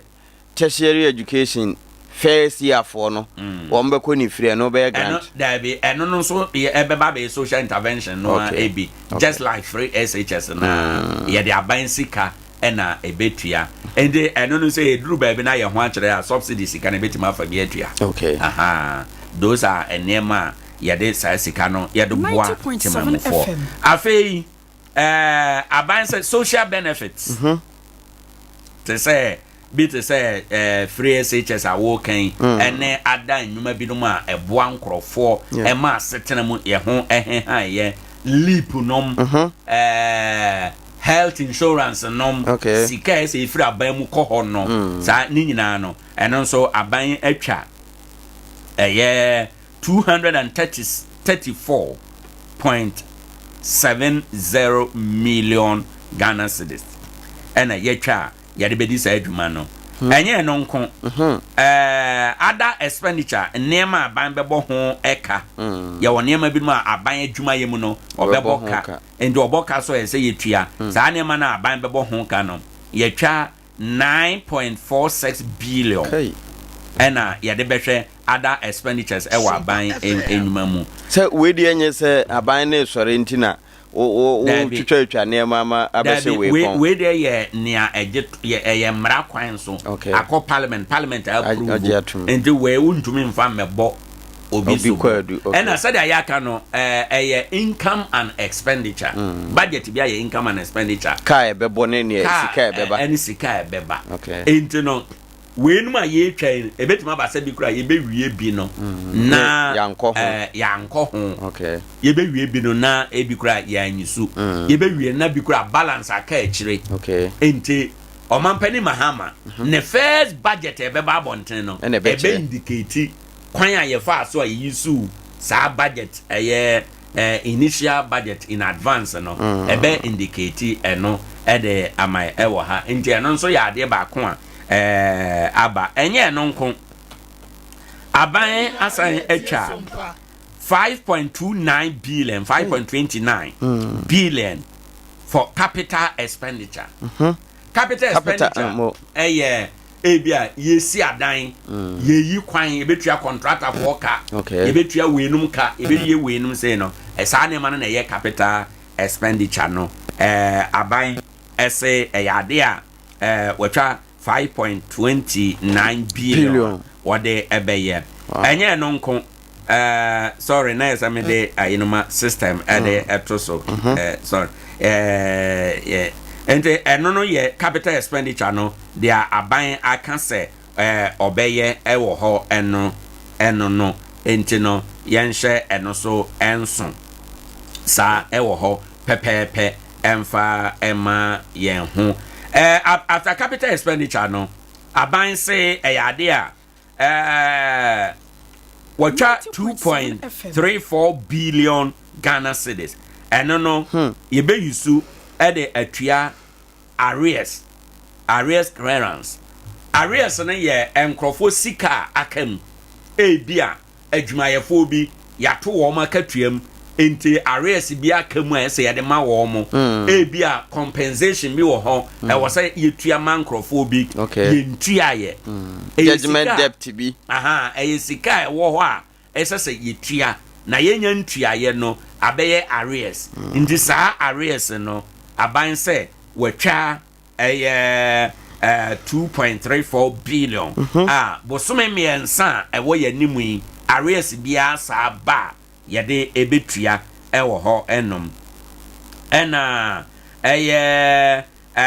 1.28 billion ɛnso yɛtwa sɛ yɛde bɛyɛ amortization ɛyɛ budget na bɛyɛ ne ɛho nneɛma no yɛde bɛ cushion yɛde bɛ support anamontu bia yetuo ama budget no agina ayɛ adwuma ma amamuo no atumi akɔ kama ɛba yɛne amansantamu nkitahodie ɛba yɛne yɛ kasɛm ho yɛ ne ne keka ho a kwan ya bɛfa so yɛbɛtuma siesie na ɛka mmene yɛn no ɛyade a yɛtwa sɛ sika wɔ nso de bɛkushi ɛno ne amortization no yɛde bɛkushin yɛn ho ɛwɔ hɔ ɛnom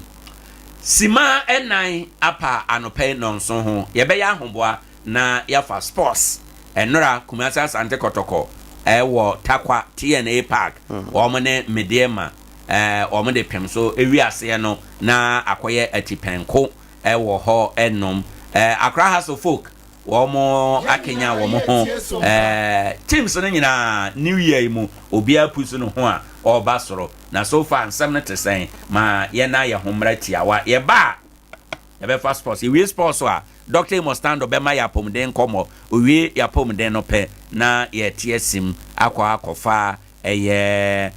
presentation on Parliament transition from 8th to 9th Parliament no yɛde emu ensem enyina yɛde ɛno nso abro okay yɛnkɔ emra thousands in attendance and the millions watching around the world. Are you? No, I was not.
die waguo no eno na wutwa sompa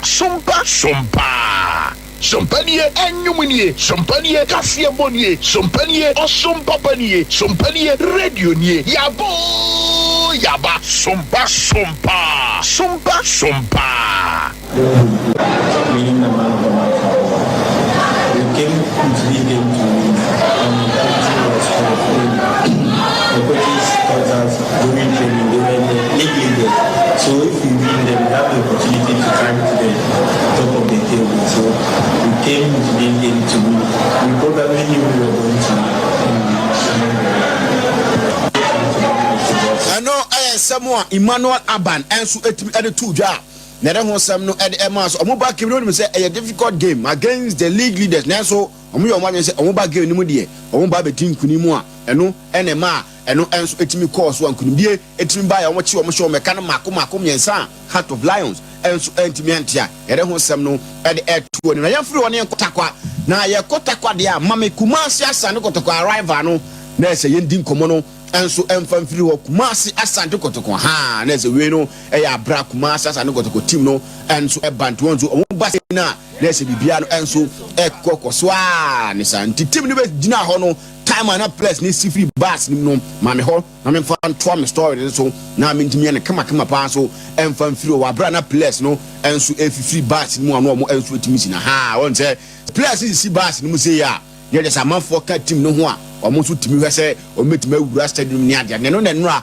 media mafo ne se dabi se wonya Asante Kotoko official pa se o bemu awuram se wo kɔ dressing room pa de lalai enya ade a o metima mu awuram ne no a se nsuo bo wa se bo ye kura no ya mfa ye ho ani ntima me ba bia na me te ba bia na me twa video because na me ntimi nkɔ enkɔtwe phone se me twa video tu de ma ba bia na me tesoro ba bia ha ba kono ma me ba kono wa bra na bas ni si ho no. Yes, me tesoro ba bi na je se phone no se me nim na me pagya kra na maso betimi ayehye ntino asia wona a wo hwe no media mafo ne se Asante Kotoko players na wuram omo technical team na wuram na Steve kra na wono ya media officer no e ya dia no so mani wuram omo se wa wonye official pa se we player we technical team member so memo wuram da bi eno coach akura nsu omo se masa fanso ni si wo kura kwadu mama na wuram ntino wonye official pa so be wuram de na to hu ase ho a ntimi se ho no eye beja pa na se no ma ekoso ho e ya dia na enda form tie no ene nsem kakra no so fi takwa ba me ball takwa enso enkomo na yemfiri ho na yemedi nkomo e wo coach a je fa no Prosper Netwogum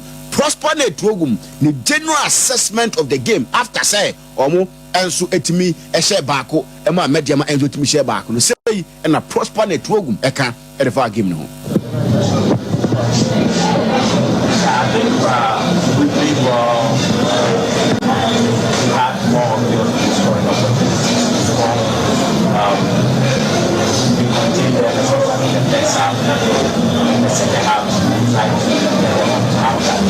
Which are the two opportunities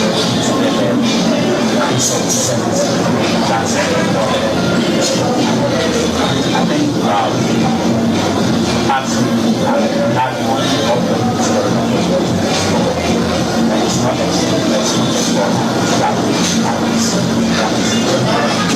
And the coach Prosper Netwogum say 1-1 na buy no nye true reflection of the game because Asante Kotoko nya decent chances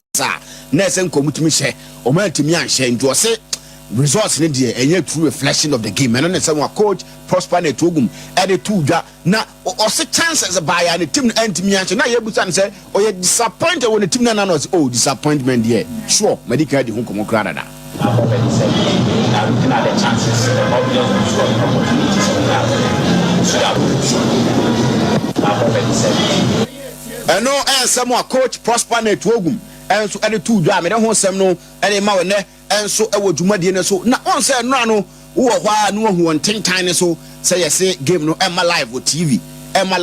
no question say your call no na afa for no wa na omo baba be yibo no omo basis ho ai globe for no basis ho omo e baba yibo no ye ko ba bi ko pair bi kakra die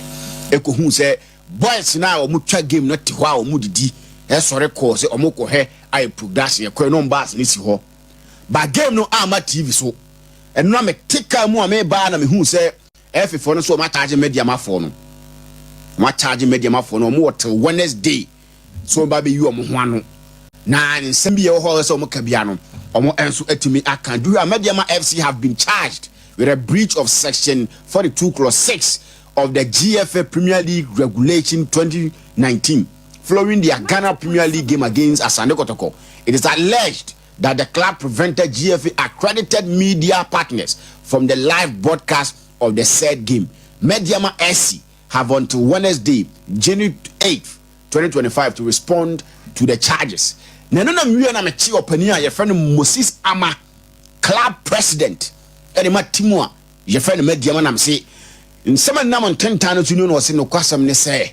Obia nsi wo so ba be yibo no. Pre-match okobuso omo bia ma. Tudi henko na henti opania ye friend Moses Ama ono ene president Edema Mediama.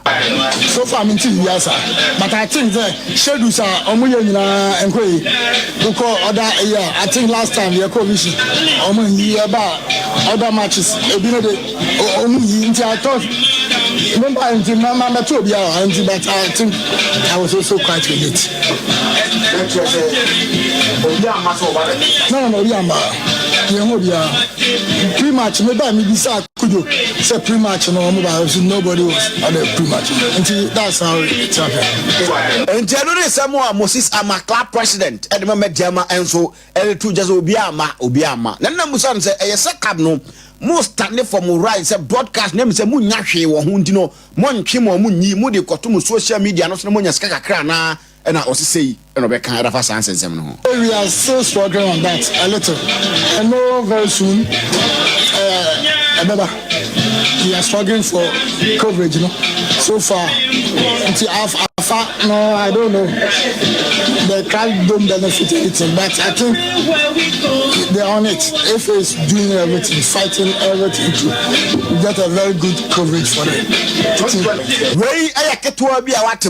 And so bet me about full time and so Abraham Moses Ama and some baby oha opening and sweat me to drive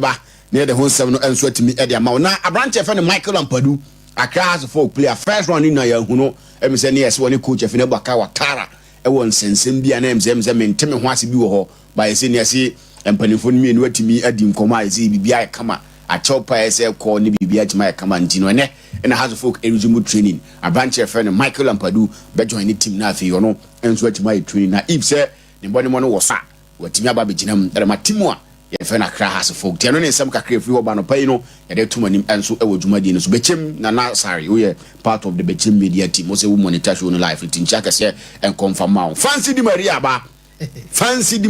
ye kono na ye serious nko but me say no we dey tare na why fancy di Maria kwa ba virus me jo so say be e fa nyame atom na wo so okay nyame adom be e fine divine intervention back from the break 2025 your bomb person nyame nton supango bi atwumadi so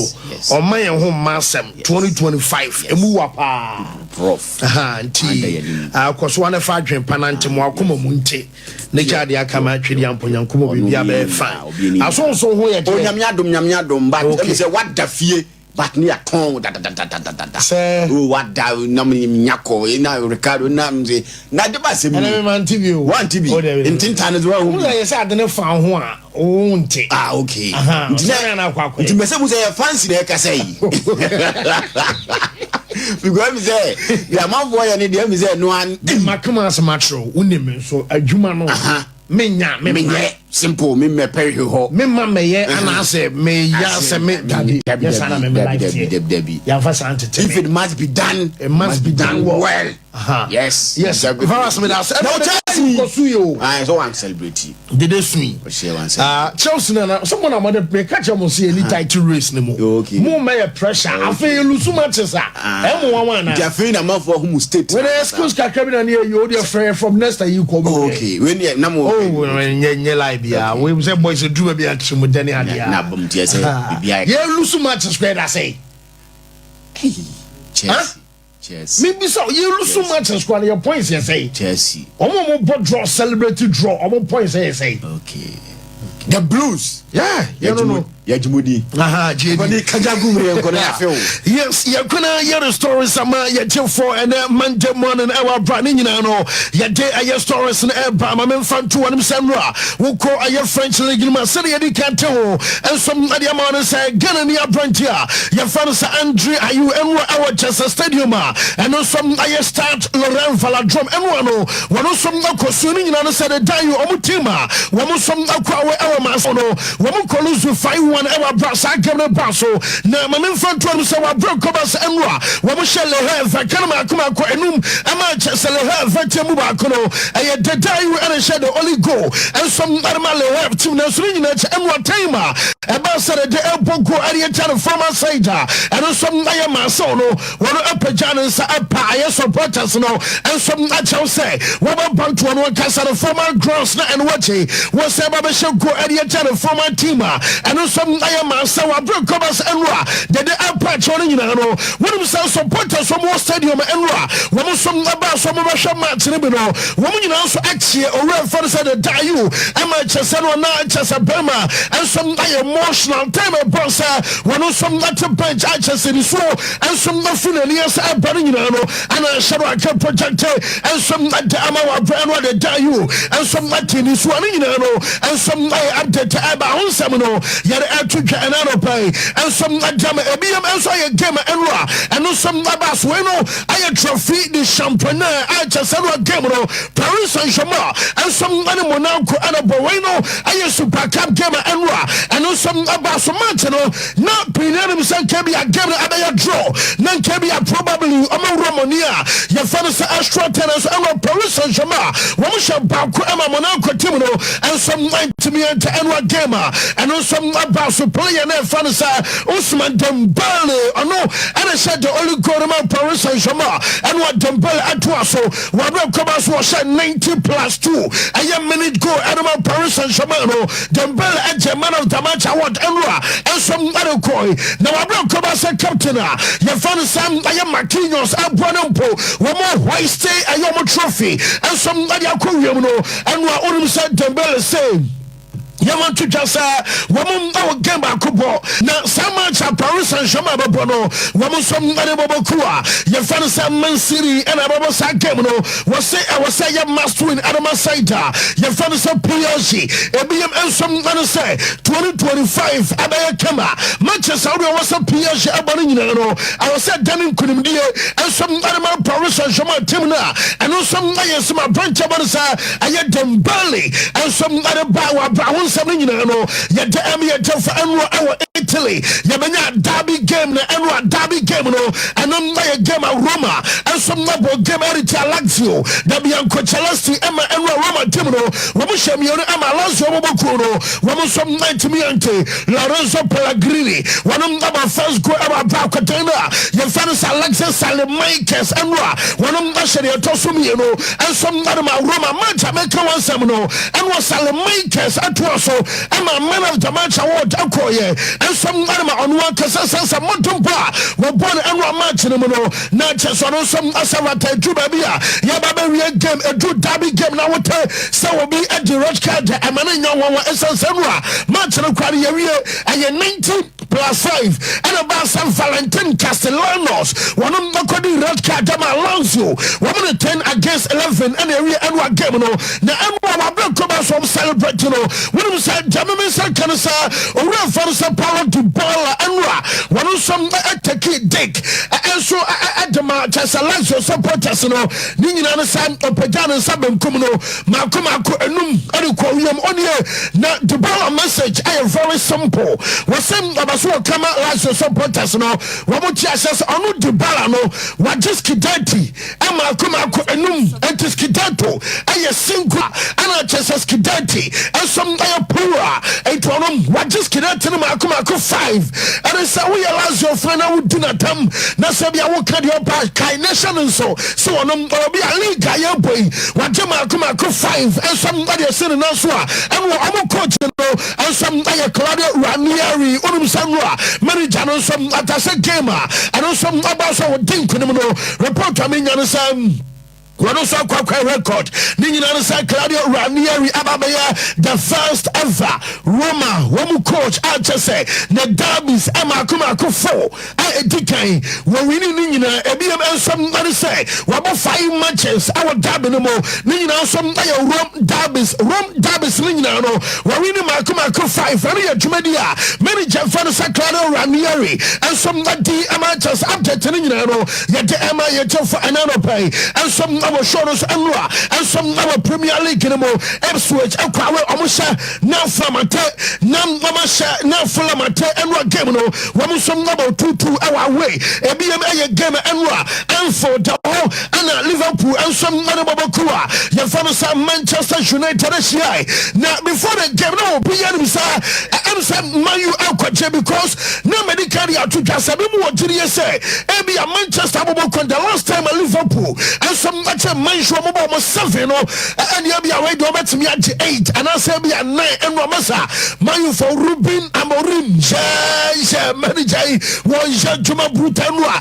ɛm sɛ ɛsɔke ɛyɛ Liverpool for ɛnora baabi a bɛfɛ bia no na kyɛ Manchester for sintaw yɛ paa ɛnora na kyɛ sɛ akɔyɛ atwetan ɛnora Man U for no ɛma first goal a kyɛ sɛ no ɛyɛ player yɛfa no sɛ Lisandro Martinez ɔno ɛna bɔ first goal ankyɛ bi a ɛna akɔdi Gakpo ɛnsom restore parity ɛna ma Liverpool team no na Mohamed Salah nya penalty ɛnsom slɔti home ɛma game no ɛyɛ 2-1 ɔmo nim nso ma wie yɛwo yɛ no sɛ akɔdan no a yɛfa no sɛ Amad Diallo ɛno akɔdan ɛnsom ababɛla for parking ɛnsom ɛma the Red Devils a kyɛ sɛ duba bi no nanka Man U ɛtumi wini game no ɛma no yɛ yɛsɛ sɛ match no gu so ɛkɔ so a na ɛyɛ 2-2 ɔmo nya bɔ bi Liverpool fɔ no nim sɛ wɔn kɔhyɛ ɛna dene te fa so Joshua Zexi ɛnyi bɔ ɛma Maguire kɔ akɔti kube na dabi mi sɛ kene sɛ mo na no wɔn sɛ ɔmo nfa blame ɛma Harry Maguire Adea wɔn sɛ pass na Joshua Zexi ɛbɔɛ no na ɛnyɛ pass papa Adea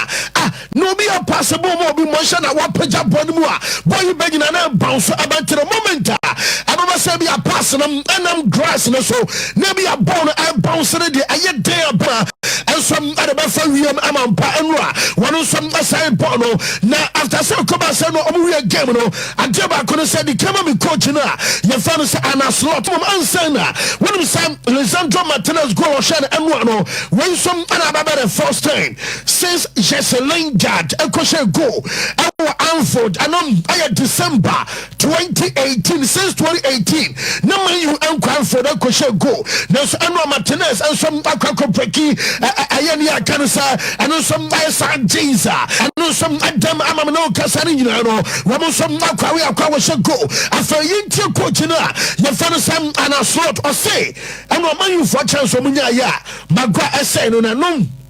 ɛna nka bi a ɛbɛtumi aha adwen na deɛ ɔbɛso ɔka no nyina no sɛ woka no nyinaa de bom a wɔgyere yɛ ba sɛ Liverpool team no wɔm no create chances anka no a wɔm nso ɛbɛtumi awini game na so no nyina akyi no sɛ wohwɛ bɔɔ no bi na wo sɛdeɛ Maguire ɛsɛ bɔɔ no deɛ a ɛwɔ sɛ woyɛ relieved ɛwɔ bɔɔ no nyina akyi no n'ani asɔ ɔbɛde ma ɛnoa ne team no nso bɔɔyɛ yɛntie coach no ɛfa no sɛ Anna Slot because they got a big chance just before the end. We also feel a bit relieved. But that might not be the story of the game, in my opinion. I think over the whole course of the game, we created much more chances than them.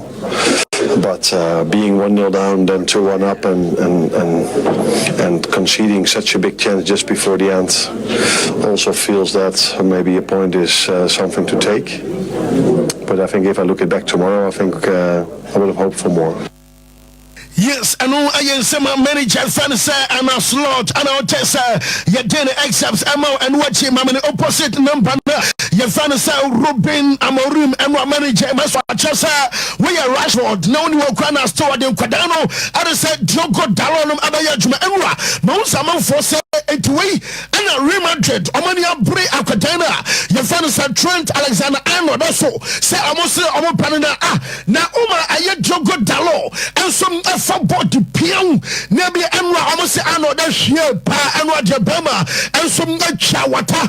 enwa bema digui achese no na ano tomodo wo fom ama ro kemu nyina be ka so watete bia say yes Real Madrid say wo mo Trent Alexander Arnold enwa ball we ana say Man Madrid ese omo pa koda idea and Tranmere Rovers and also koda na fans Arnold Echo na omo legend Jamie Carragher say Madrid for Empire was koda we say ebi enwa game Real Madrid empano for na hwebi na say Madrid ehwa body bi enwa omo ma American koda we say omra because enwa jamenya kra na jamense kan nyina no say Ruben Amorim say asino ayene ya papa last chance in the champion goal. Now, just a boy in the room and manager and some we a player. I'm a Man United. We a player at the team now. What do you about saying? I was somewhat disappointed. One more game against Newcastle. One about Bournemouth. One about Nottingham. Some matches me and saying you know, Muzi them. I say I'm not getting it. I was somewhat disappointed. As I said, I'm in Liverpool. I want them. Yinche Ruben Amorim. Yes, because the expectations were so much different than what we saw during the game. But I think I get more mad because of the other games. So it's even harder to understand some things. You know, it's not about the system. It's not about the technique. It's about something else, and it's hard to understand even for the coach. So it was a point. I think they deserve the point, but it's just 1 point, and I think we should get mad and disappointed more than. Yes, I know I am Manchester United manager fans Ruben Amorim and I'll test I did accepts Emma and Mantano pay. Now my main fan too and I'm saying in Balpe or no and I would draw Bobo fans Real Madrid. Madrid player of the month award, the month for December or no and some manager award that they are sending also. Now Real Madrid fans say goal in Balpe share against I am Valencia Emma Va and I can't why outside you know. Yes, images va use the wrong angle now for I had the correct angle abono every Jude and I know I'm in Bob actually goalkeeper I slot home no not just a boy no and you're outside and today Real Madrid and some come I'm almost a Vinicius Junior red card no one so appeal and say one goalkeeper no and a provoke key I could done for the Vinicius I'm almost a queen of va and fast no now I a controversial intervention and I told me and sir what did you about a referee crowd game no the report to the coin inconsistencies as some referee can in an NCC so what away no away amateurs and you me and so way and about fans of Real Madrid what was some about so the cockroach and can a red card no and you free akudana sua and some update to Abba Bonsa Menokas still among to me register container your friend Danny Olmo and Paul Victor. Now you can be our media anymore and some other man coming from Marie. I'm return to 1:1 in your pressure. Not just a class in Pinano and La Liga and Federation and for Menoka say yes Basa for Julia Basana one more day just a more time as a new pump Masamanunti 7 years from a case one more answer factory on loan Basa for Sabin Komakua Mona mother pressure La Liga for some more register a young Kadana or more register Kadana Mobatia Tiam Amateurs League in the crown mother pressure Babasa young come now over Premier player Kokoma Selgra Woman someone Kadana Emma no real fans and filter phone okay some years ago Tema Basa Woman Batu Abbas or Janase Woman Antona Swaba now report coming on another person and the supporters not come the pressure Emma one porta so penny one penny to empanua I was so resign essence of Jumedia Udino and so yan one send a mesa Bas and Timia register Paul Victor and then Danny Olmo I don't know one resign the runner so say no resign and some update Tabano Pedi yet to talk to at the young common 9:30 yaba yet the latest Ebemo.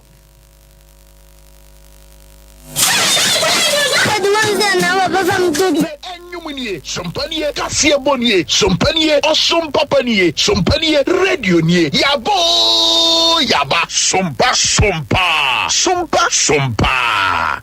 nananom emwoduma nyina afrosie die nanso wunim enkankatese mu denti na esi nkanka hene abibire mu ha asoye etumi die bibiduro kasa yade ma yade bobirim dwane eye obo herbal and medical research center obo herbal for no de wono be expert wo cardiovascular diseases onipa yakoma eda emu no ene duro ben a eboa temoja ma nipa kwa no nyina no eno ne cardiovascular no na Ghana hanso de obo herbal ene ye expert in cardiovascular diseases eno ti wuti yade a aye kwankoro no na wonso wonante kakra bi a no wabre na afi wakoma no ebo peri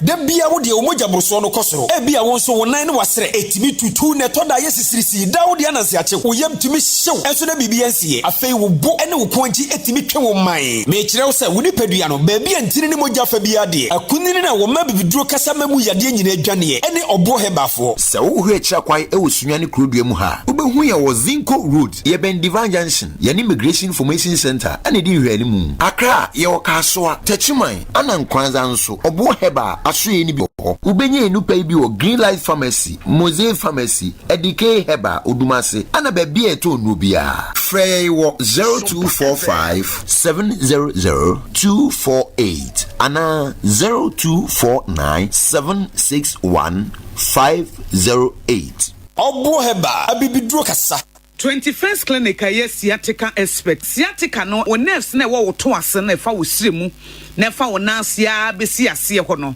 se ho techema eno ene ye fa ne sciatica na etimi bubu wo to ase ka wo se dwe wo sirem wo je ho ba bia enye na no na 21st clinic ba ye adwuma pa wo mu ye ntia basobo o magye no wo Ghana ha ene amono ne enya asem ketewa Womuji international awards ahodo womuji local awards ahodo na anu nso na womu the only sciatica research and treatment center in Africa bibrim hano ebi ni baby a gise 21st clinic nkoa womu de bibiduro ene besa o yare no masa de machine aka ho eya yare sabia yare bia wutimi de ko ne mama de ba ko a womagidi womu pa no eye sciatica ena stroke nso de kwa diabetes na hypertension ni ade Ghana ha ba bia womu ho Nkoranza ye ni Presby Bank ne di animhwe ye ben Children's Park Techiman ye wo Enkane GN Bank Dynamo ye ben police station no osunyan kwan so ena Kumase ye wo Ahwa overseas ye ben Alpha Radio ana Timber Market Freyen wo 0544 664410 21st clinic ana womu ye sciatica expert anopei yebese ama wache na ya ma wafinhia pa Adea Akye Abia adwumadi a edi kan enie aha Sompa 90.7 na ene said ya kan akire wo no we akoye se ye hwa ase enti no ye prapra kwan mu bronya no ho any holiday no ententan no da so kyekere yen na ye de we prapra kwan mu biebie ni nyina ene parliament beba wiye ochina parliament foforo hwa ase ochina ye do mampani isi akonwa so ni nyina mu komodie ni nyina mu dwumade ochina ye be ma live coverage ewo ha enom ye de ni nyina ebebro ama bibia aye kama ba ye ni nyina no na ye dwen ya pomuden so eho apomuden ya ade a eho hia obi ka apomuden ho asem kyerɛ wa kye wade enya abere bia na ese obi yisika kyew nimde yisika so obi kyew nimde a ema wohunu ne wosa woyo na ne wosa woyo no emu na abenya sika obi kyerɛ wa pomuden ho asem na wa anyare a omfa sika na ade akwayare sabia enti ebeboa ama wanya ahoto na wanya sika ewo obotom anopei Dr. Emostando Atenase Dr. Pania ohwe 21st clinic Nkrabata no de won Nkoranza no ono no da no anopei watenase ewo ha Dr. Good morning nana na apomu te saying Iwade adum pa right ye da nyame ase ye ma ye nyina so afisia pa so nyame ma fe panko meto ye na afia yesimu emfa yedi apomuden ne kwatenten bra ye nyina wow right ene doctor ye be kan de ho asem me da sebebre ye be kasa fa sexual disorderness sexual disorder and I said disorderness me da say anopay de mefa wa fidi kesi so na machia ya tifo nyina ne ya hwefo right ene wona wa ba 21st clinic ye na hwie ye beje ayare samapa na no motena nkonwa so ye be koso achiamo na ya ma obi biara afisha pase afia ye simo no nyamema apomudi mapa anase eniyama papa na emra ya kwan mu na ya pomudi no ensi brane emayen enunti ya kase sexual disorder anase ebia ya kase sexual disorderness ne tiawa anase ye bone tofa eye ebra oba ene bema yenhia mudie no bibinti entumi enwie peye anase sede na ye satisfy ye ho ewo yampam agudie no bibibia baba be cross ana adie bia baba sentemu ebetumi aye yare ebetumi aye adwenemu ebetumi aye problem kitwa bia baba be hye ama first na ne ye dimpam aguro ame ye nyina ye ho sane ye kama no entumi nya de ye entumi nya ne sa eno ne ye friend sexual disorderness and sexual disorder. Right. 90.7 FM. How common na eye? Okay. Na kwasem ni say na eye very common. The medical kind say perhaps say condition bi anase problem bi eba beto chima wo mu dia ebe very common.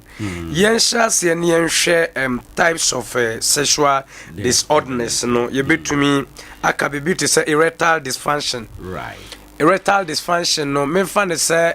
bema bibinti ne sexually na na se bia kwanya ofaso ne mpaso agro na nkoyi no sa sexual what do you call it erectile dysfunction no ebi se wotumi ne bema teme sorry all right otumi ne etumi peja ne mu all right etumi keka ne mu all right but entumi nrum pempenso a wose wotumi didu me kan ebi ananko kokumase a oduru the same we kroye wo yenim seko na chese wasi wentumi enru kumase no na chese eno no entumi anyeden entumi amfa na enru but of aka all right enema shase all right during romance and other things no ohun se ne bema asori oye okay nti erectile no dysfunction eyiduru baby na eweye den etofem enti na entumi amfa na anyeden entumi amfa na enru babia nti that time no na say one of the problem and two delay ejaculation say obi ejaculate anase ebia eduru time a was will release sa time no enruye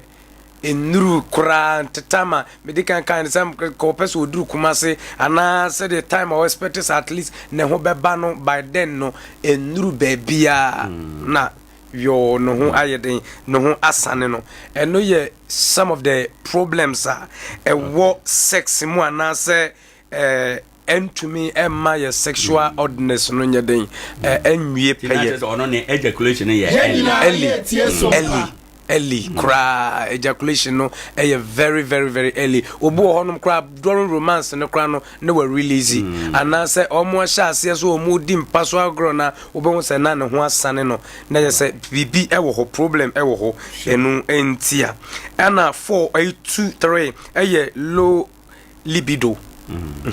low libido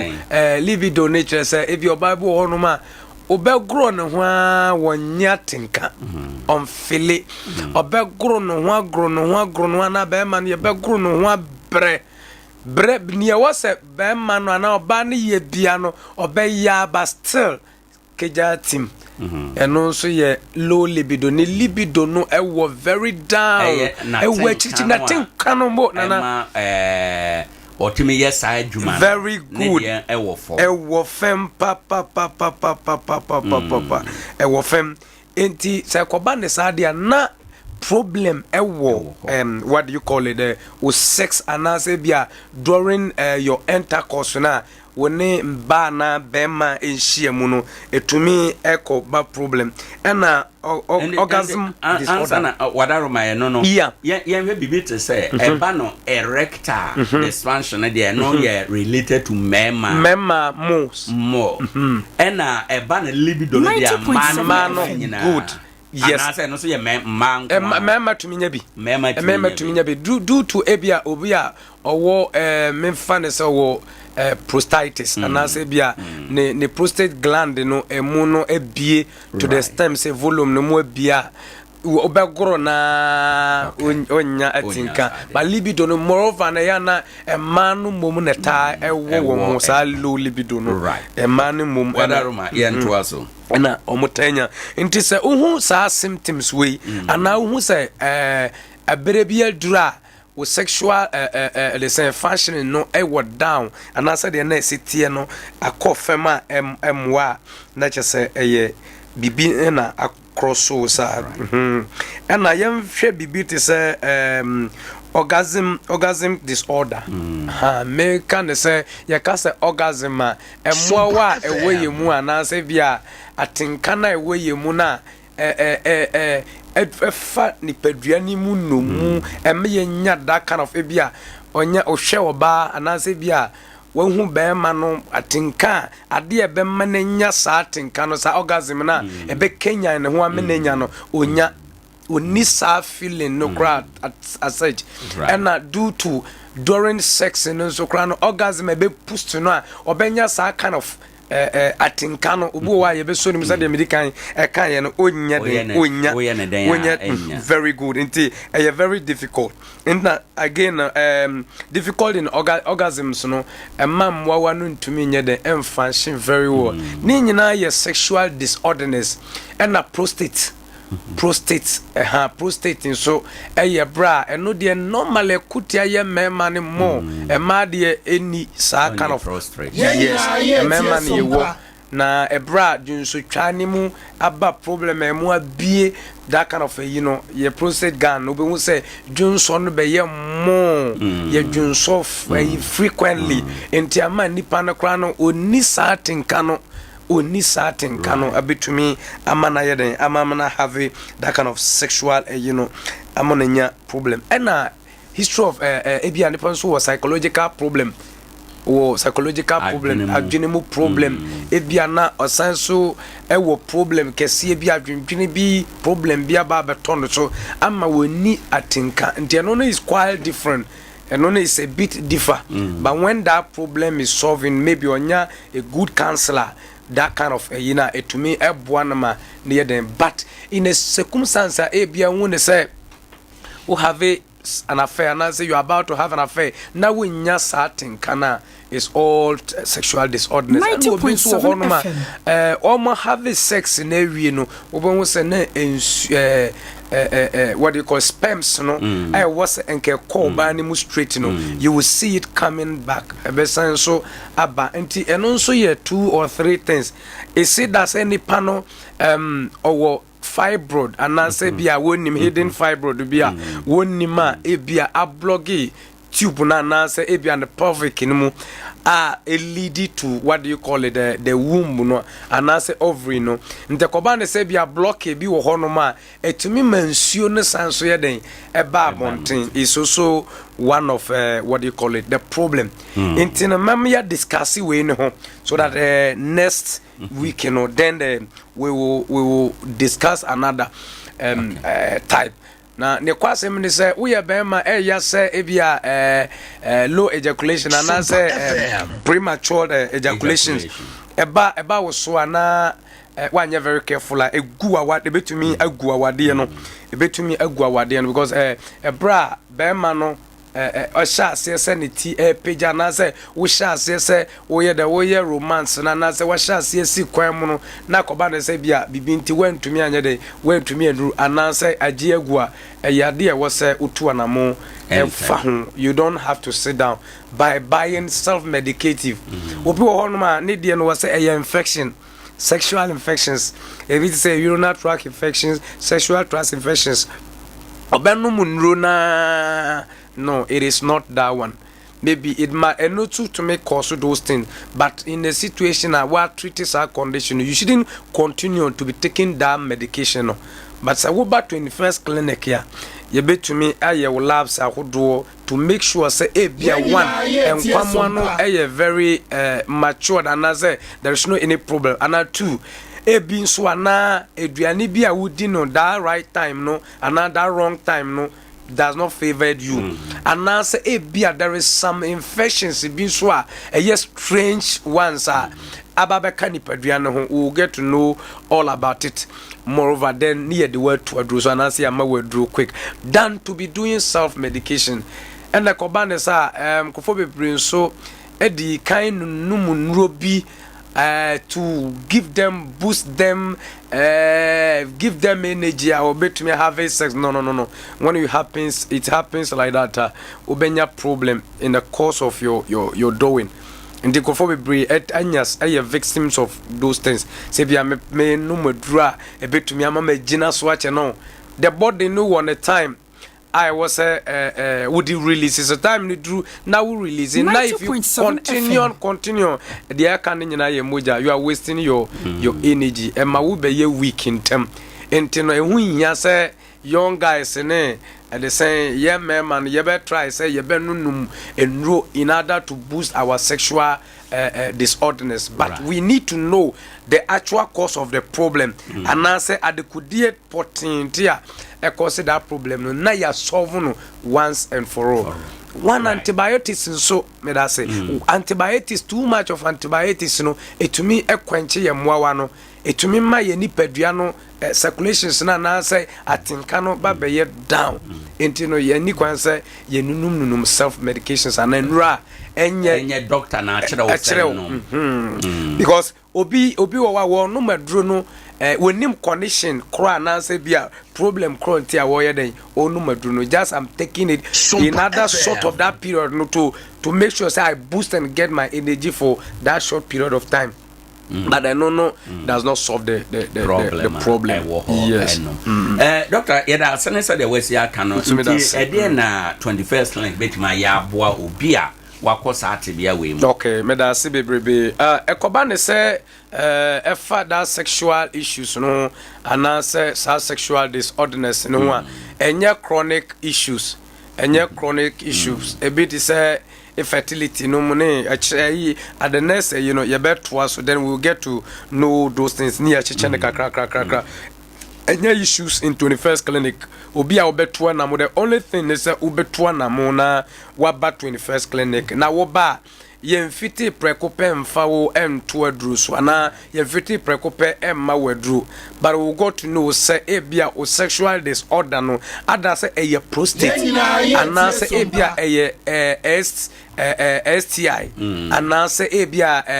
UTI those kind of things and say ebia different conditions to me Emma Winyasa because obia or antihypertensive say normally because of the pressure near they don't have time for that sexual issues and this our bank one there 21st clinic yebenya da genia yenhwehwemu mapa near make sure say we will give you the best and untina 21st clinic yes say numedro ebra wonte wonipadua na se anase bia emfedru ebra wankasa wonnima de kodie potea eyewo regardless we said the situation no sitie bia no wode e wo se otoa na mo na obasa wo banko ade a ye yenhwehwemu a ye behu the actual thing say koye prostate na say ehu behia say prostate adro ne ye do beto so ne ye do what so a period of time say ebia e was say ye refer won so a ye betumi a refer wa na say ebia ye betumi as take another alternative ayeden e de amount obi nso de wo hokra na papa enye aduro ebia home remedies yetumi mix bi ni ya church of fakube ensuo ne we fa mix na nom na maybe 1.5 week and 2 weeks na nom to aso be hu se dwonso no ebe brass anase ebia this problem no ebe brass nteba ne sa Tuanamona bra 21st clinic 21st clinic brebe na mo ye adwuma na da ben obi betimi aba ho me da say so be tie me 21st clinic there apart from Sunday sinkwa na 21st clinic yenye adwuma but from Monday to Saturday there 21st clinic ye bie ye pono a ye adwuma from exactly 7 o'clock anopa 7 o'clock am up to 5 o'clock p.m. Over 21st clinic in Kwandia till the last person will go no ye nyam pon nti ye besre se wo beba Kwandia emre no edda wani apart from Sundays nkwa wo betumi aba na Nkoranza ha de ye kira kwan enya yira kwan kra se oko new market honoma na uduru press before omo bang no ho pe ye no omo na die ni mu hwe na se wo sin traffic light no ho pe obia busa ne se oko 21st clinic na ye be kire kwan na ma waba se te chiman so a wonam sunwan kwan right after police station na pe obenwo se wonsani fa so ekane gn bank no inside honum na ye wo bank one there 21st clinic ye bie ye pono mu a ye behwe wo kama enye yade ba ko sciatica nko na 21st clinic yesa yade bia 21st clinic wo honim de a ye betumi aboawo ama ho ato na se ope home the same carina ye betumi aba na ya baba beboawo bibintina wontumi mma meka se mi wi me de number no ebetudwa wo de freyen bibi chire wadwen wo de freyen ade bia ha obia wo de freyen se scan na wo pese wo twa wo ba 21st clinic nko ade a ye betwa ma wo labs na wo pese wo ye wo ba 21st clinic a ye be ye ama se rapid se be ye chemistries bibi bia wo pese wo ye bia labs bia wo ba ye be ye ama massage ahodo ye be ye ede ama ebia you have been mismatch of diagnosis 21st clinics wo bank one dia ye be ye ede amount say wotie media wo betumi a hye number yin so na wa frɛ yen sisi say ya tenase a ye free hanom pɛ ye kwa ye adwuma de nti wo betumi a frɛ 0544 66 44 10 0544 66 44 10 se wo frɛ yen kwa de 21st clinic ye beje wo so na ya attend very very good way. Yeah, that will be so as Doctor, you better say, but who as head of Nkoranza branch, okay. Who expectation I will share free nipa eba mo ho. Okay. And na nipa no so ayeba ho no yen hwe free mo ho. Very fantastic. Me da sepa for this question we will not give nothing by good quality health and 21st clinic ye de ba maun normally say etodana obi bana wo hwe condition o de ba anase bia say de o say ne nante no mu ne in fact you feel that pain you feel the pain say wonya ya nkada munum ho entino we will do everything possible there ya holding betumi as health personnel na ye betumi edi aboa intimo health na ye consent papa and ye expect say atiefo so na yarefo no de yeso ye expect mo no say ment na say ma obi mbre wash say omonum boy den we have been hearing those rumors nti ama obi din ne yade ete ho saa omonum boy den no just na yade na 21st na akwa benya yaresa good na wote ho omonum boy den so o ma ho en obi mu say na mfidie no omudi adwuma na wo koye mfidie na wo benya problem no it's never true and tisa enti wo de bra 21st clinic ye de bibidro kroginya ya sone so ena ye de eye adwuma ene mfidie ene ye de ye adwuma sa wo banko ade a 21st clinic nothing by quality health ena ye de be ma ye da obia so ase yes ye da ase be bra busanfo ene a wote ye Dr. Amos Tando Nkoranza branch Dr. Pania ohweso eno no anope wabeka sa kire entie de obi ka wankasa tumnika na kohonom obeboa na bibia aye kama ene anope ewo ho ede ama yeda ye ho aba ye ba ye beto aso de waguo no eno na wutwa sompa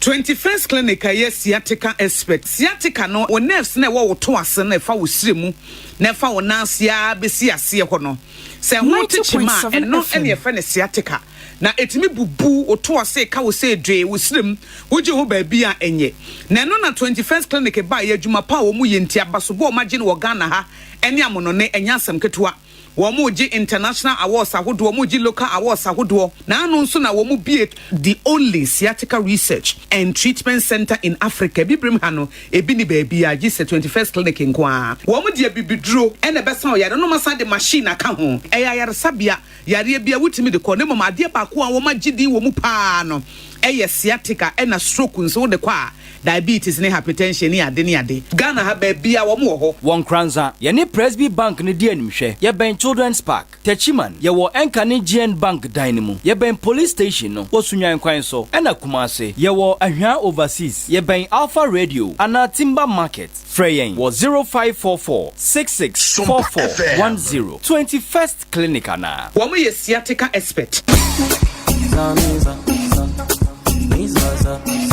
afi wei ene na edi manimi nyina me hwe me office ne adwuma mu ha nyina deko na me hwie nso a me toa so akobifi na makɔ transform me space nyina na ampa wo hu a obehu sa ade efe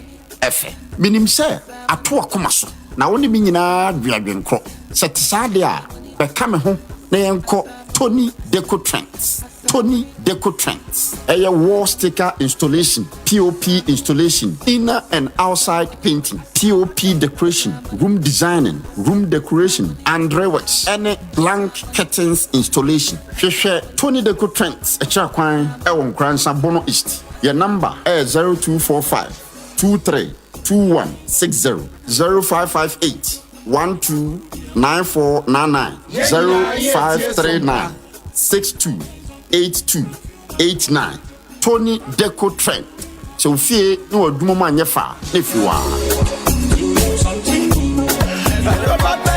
Ano kwa maji Hamedi. Me pa chinyi jufuna na maji Hamedi sano. Dr. Amagashi na mekamfo di amount. Yadeɛ eya etu nya de ote hamaka sano de hamaka ye adwuma. Enu ne betu yadeɛ na se. Me nue nkwakyinchi mrawate na bomochichi afrinso ase beka cho se odenchama wu a yanyi na tinye maso hwe huna dia tum se Dr. Amagashi wote hamaka sa. Eye stroke nyedwe yadeɛ na fo miensa pe ode betu ase. Asma enu so simanum no otu ase. Eyam kro ulcer wode na fo miensa Nyenti ne kuma bonso nkronso ye hwia doctor say ne ntontia waje Hamedi or the trokunkun bible munsem kronkronkron ene beto spiritual marriage na se honhom munsem a etena wo so obi ne wo beda yato waduro ade bi ye fa honhom mu no kwahwehwe Dr. Amagashi Acheampong no besa dia ma nsanom na anu ya mani krotweri se me hwene santamu medie bi ho adanse drugs ene nipa na to muntentan oja ya enyai fa wani che Dr. Amagashi ho na kwakwape yaresa efama nom he ba na mema yebom krokro sadi agrade edwedwei eno so fa kwai na obehwe no asan yade kidney yade eno so doctor betu ase Amagani Amagashi a ene ehu amaga ho Watechiman hwehwe Dr. Amagashi wo hansa kane just akwan so wa udru Pentecost and Sunday no ho a won sani fa so behu ye signpost kai na frɛ Techiman contact 054 458 0936 Takradi ebon Apostle Dr. Amagashi ewo Kejebiri adjacent Kejebiri Government School Fred Dr. Amagashi ewo 0547 044 307 or 0544 580 936 Dr. Amagashi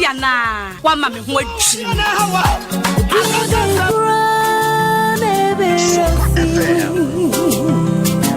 na den krone ni peni autoi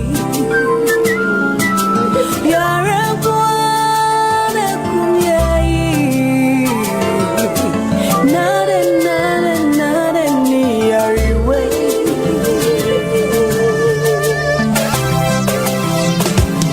now me say choboy enti kambo maya fatapia abamesha elsiano pano malaria fever Montabia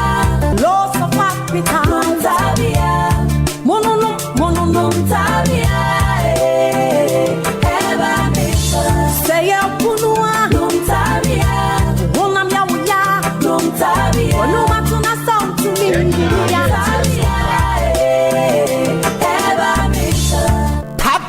mpanyinfoɔ kan a yɛmoa sɛ bibi nsi kwa saa nso na mpa ne ampa ne nuane ampa mayɛ ɔdasani a mogye di me ho ntwie nko adeɛ ɛwɔ sɛ mebɔ me ho ban fa madidie mu mennu mu ɛne me nna mu mea ne bɔ mmɔkyikyie no sɛ mefiri nsu ase bɛka kyerɛ wo sɛ ɔdɛ nkyɛm kɔ akura a yɛnim akyinye me nua baa me nua bɛɛma me secret nyinaa ne ɔkɔgye aman prɛkɛsɛ herbal powder ne mixture ne ne capsules na manoma ama me ho ayɛ din yi matu mmere na wie o nyaabotrɛ na menkyerɛ wo sie no sɛ yɛ diabetes pressure candidiasis gonorrhea odepo a mekyerɛ mu a white ɛne nna mu nsayareɛ bie wɔ nipadua no mu me nua mema mu amahoɔden wɔ fam mode bɔɔso ana mu agye mode ane ɔkɔgye aman prɛkɛsɛ herbal powder me nua ma mo so amatenkan yera mo konfikyira mo te yaw mekyerɛ mu a menstrual pains atadwe mo so mo ate denne mo momodena na mo kɔpɛ ɔkɔgye aman prɛkɛsɛ herbal powder ne capsules ene ne mixture na mo mu bobi ne betu aseɛ koraa adura meka ho asɛm yi na mo frɛ ne bubu adaban asimenta no no ɛbɔ adwuma yi ɛnyɛ no nko a yɛwɔ ɔkɔgye aman ko powder sadri edi kooko ho dwuma sɛ ya yamtim sisi yareɛ minimu kwa aniposa uja wona ya moja nko a baabi akoko na didi bia no odia ne ɔkɔgye aman ko powder kai sɛ ɛyɛ mixture ɛna capsules aduro ni o aduro ni nie adabirijo herbal capsules mixture ɛne ne tin yɛ aduro soronko kora Dr. Ado Spiritual and Physical Herbal Center diaba sauda fem sɛ tim ɛnyɛ kasa bɔmɔdena na kɔgye bi na obɛsara sɔre brane hwehwɛ yɛ kyira kwan wɔ Nkoranza kumsa domase nearby Ekiki Sport apenkyiremufo betima frɛ Dr. Ado wɔ saa kasa homa mai so 025 7820188 ana 0547037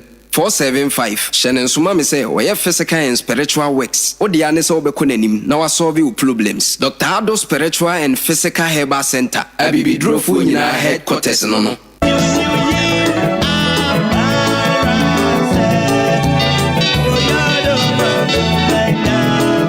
Abibidura timemufo hwehwe ne agye tomu dada na Food and Drugs Authority de almost stampo asisi die amafo eyikyiro hwese yare konkro na abɛkyena wo so ne Nyankopɔn na yi sɛ nuro ya kyerɛ menua wokɔ drugstore ana herbal shop bia kopɛ sɛ nuro ibito Esmond Born Herbal Mixture Esmond Malamis Esmond Co Mixture ɛna Esmond Pan Herbal Mixture enura hodo nyina yikyire Herbal Center da Roma no de bedwa so ɛhɔ yɛ bibidura so yekuku dama sofo mama Esther ne kofa bae Esmond Born Herbal Mixture yɛ duro bi etimi yɛfu yare pa tichiru no osa obɛgye tum yare yare bia ya pa ye sanse wo yefunu ye o ya no afi o se obi ehu moboda na so nya Esmond Born Herbal Mixture ye betua se ma kra Esmond Marame say ye malaria dro tata hwe abadwa so na tu typhoid fever se any jaundice say ye malaria pa na etete wo de bomodin ase ni monimu ya wo bekokoto Esmond Marame so haw ni nyina bebe na wie sabada ho pa de a menhwe ma okrama bekaw na tie Esmond Co Mixture ye kokoduro papa mafo gye tuma edi ho danse emfa wo ni babie kokko na fifiri oni paduam ebe hye nyina se prekope afi Esmond Pan Herbal Mixture yesa won capsules eno no eye ntiri mu adwuma waposo usisi echi ba bi atwetwe wo ni nyina ebem wagyina wanam so peme wo ye be ma omode mo no nso ani won paso bomode so benya adure bi ato Yichire Herbal Center e wo Yichire Spiritual Cream na ye nsenkyerene ahodo amafo edi ho adanse e na Yichire Herbal Bar eye nnompenu mu adwuma waposo ba bia Yichire Herbal Center so ye no wadura Feel Like Chapel International so fie ho a ebe Public Park Roman School na echi ho afi adwuadwam so Yichire Herbal Center eni dwakase ne die nimhwe benya bi nso to Family Herbal Shop ena so mami route ho e wo Dwafire Service Station ho a Yichire Herbal Center for ahoma iso 0246775319 0246775319 Yichire Herbal Center di onyame kan ene bebem Yichire Herbal Center onyankopon no yaresafo Yenyina ye tie Sompa. This is Sompa.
Sompa TV, YouTube Sompa TV, ena afi Facebook Sompa 90.7 FM, Sompa 90.7 FM, and also your Facebook.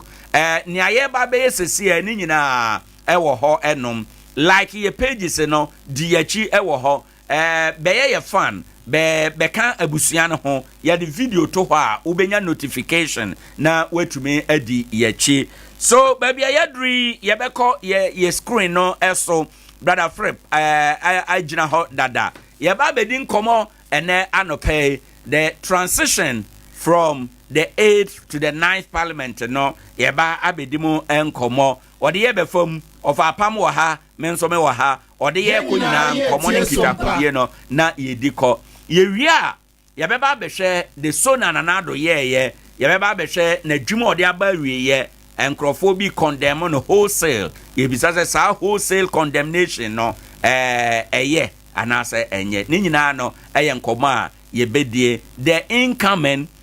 president no so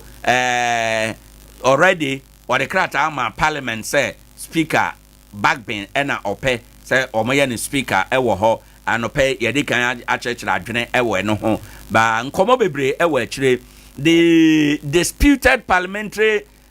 seat bi enan enra yetima yemu miensa ni nyina akọ MPP ewie ye no NDC say on tiase omukọ court ochina so na ye parliament no esi so what is the implication for our constituency no take into consideration speaker of parliament is what I can say obi ayare collate 90.7 or resource bia no onye wontom onso e nti technically speaking 9 seats and I yetwa ni mu say ochina babin say onso e omo nia okaye no ewo any merit ebetumi agina anase intumi ngina ni nyina no after presentation no yabeba bedimu nkomo ewo ha enum ene anope. Brother, good morning. Good morning, sir. Na apomwe Twedi ampo nyankopa daro me ye papa ye nyame ase. Yes. Ye nyame ase so ode yakro na ode ye na aba ewo ha enum na holidays na te say nana ye da radio ase afishia pama obi bia wo tie na no pay. Right. In fact the holidays it was nice because the day nice and say ye koto aba. Right. Na ye nyina ye campaign a ye de ye ne say na asundue emra. Di asundue so nyame adom ye de e baaye. Nti ye wie ne ne edi nkunim e wa asundue e kan ho. Agenkire de obia obabia na adwene beko. Nti ano de enye ne ye decide. Ba se e be wie na oyo ne ntokwa ne bibia ama no ene ye ya se de na ye. Enti ma bronya no so no bibia ya aboko ya asundue. Nti holiday no na nice ye nya kwan eche ya kunafo ani nyanka ne wona woni bi eche wade enso na very exciting e ba even in Techima na ye new radio station yakọ 106.1 no na nipa ba ye so ba beji achede ho no na nya asem keto akra na e kire se bibia akoso kama pa right etina na eko kama bibia ye kama. Yes sir. And talking of achede no me wo fie na me reflect because me share a nipa e ba ha. Yes. At a point in time na achede na sa. Yes. And so nipa no so e wo ha. Nti na e wo say obìnrin be say ye cut corners. Na ye hwe say be ya obia benya biribi e de akofie. Nyame adom yetumi ye. So I was thinking all nipa bebrebe we nyina e wo system no mo. What is or minor role to support Sankrofoi? It's true. What is the Asorenu role to support Sankrofoi? It's true. And the big question is, say Sompa ne ba mu a enka die na ebeto Sankrofo no at that particular time na. Okay. Na yadru mu no. So it tells you say Sompa no e wo ho say it cares about Nkrofo a who are not doing well. Yeah. Sompa cares about South. Yes. Not only one they are not doing well. Yes. Again, Sompa cares about people. They also want to help others to do well. Yes. And also one of the things are Sompa Of course. And Obi adwene nyama so adwuma asompa ye no e fulfill the UN development goals no. Yes. Because number one goal no say reduce poverty and I say end poverty. Ni asompa ye no or end poverty. Number 2 or say end hunger. The asompa ye no oyi obi hunger every ho enom. And technically speaking, adwuma asompa ye no abaso bobi wo ho a anka te said na no national awards a omampani ye no na wo se nka tera one media no nkenya national award because I have been thinking Sompa FM all this while say nye sompa nka safo no omo beye na to buttress your point no enye Christmas in kwa na yes ad through our program Sompa Nkomo any food for thought enipa omunya mwa no na yemfani nyina ma bonten omo area na bima kosompa achede Sompa Nkomo so e de omo achede akura ba bekire enu achi no ya anye ne Nkoranza nko a uhwe mu Nkoranza picture ne da so abeko Facebook no Sompa 90.7 no ko YouTube so e da ho Sompa TV no na nipa egu animu ha no so nya hanko a ye kwa yere de ye kodon kron kwanta any other areas busunya any bredi no mu nyina ho nyina nipa begu o chow okotachima akra ye bo test ye share programs ase aye bo form kakra bia wo so nipa begu 21st clinic ko say chow Kumase over 3,000 people sunyane eje wutumi say is something eno ne anema ye hu ni say eye ansantwira dwuma no any assurance that you can na nanma hemfo I will see a quayanim. Oh, brother, Mashadana may draw this a very important part. Now, we need to make an say. On the Nanu Yo Mampani National Awards. Yes. Among for raising questions about our Nipana Yama awards and beneficiaries and now Womunya awards. No, among for raising concerns our home. So when you're closer to Abina, Abia. Unya yenhunu na yakaiwo. Yes. Unya closer to political powers and corridors ebia yenhunu na yakaiwo. But may draw attention say nipa to say an organization to say sompanom looking at baby ayewo any nyuma ye no the so-called big media houses no krano. Media I disagree. Any day anytime I would disagree. Principle no, I disagree. Say station be no bigger than no. Perception. Perception. Yeah. No, we are doing a lot. South on they were not able to do their Sompa So it means to say we are doing something a unique, a singular pathway. Near Sompa no, a singular pathway to development. And with all apologies to other radio stations, the cry war Krum Hanum. Some pabeto other radio stations will Krum ha. Bania Sompa no respectfully. Ebia other stations and Krano, they are not doing it as far as social activities are concerned. Men found Hoa Sompa, but these are realities of life. Me can say me say Mumu or Hoa, a then war. So be ya de na manu hu said o ye no so wania onya hode ye bebre enunti na me draw these issues no attention to these issues say at the national level ya award at the regional level what are we doing at the district the municipal levels so yeah no more that is why yes ama hanum punto ebe o mu hu no you also kon kanom ne ade obi ade ketekete mu se pa no maboda ba eti ama de bi obi a ye ne ho se obeye bibia makuro ne te atumpon sebe ababa wa bi o Rashida hwan bi obaye ye frɛ no kobo na ba na enam nsamu ba sa ne ma se bia nipa ye ne ma ehia no eno de life changing ne ye support enana we aye yo see order Sompa no na yese bia ote baabi en wo hwese ade ne nye no ye you he's fully involved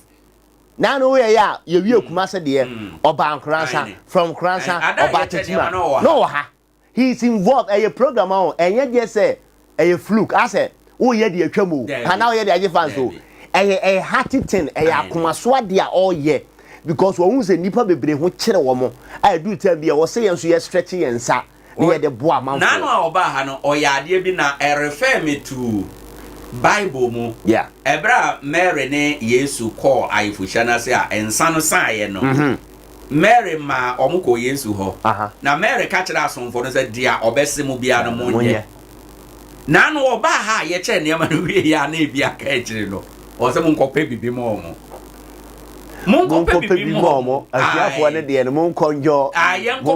mo increase ade so long as obi aba de na e wo se nipa ne nya bibi e de kofie and true ye ne manager boje ye na so no that they will play important role play role pa ya commentary ni na ye ma at the end of the day obi free ha kono onyabe maame abrewa bi de class mo kan ya mere ho ya ne se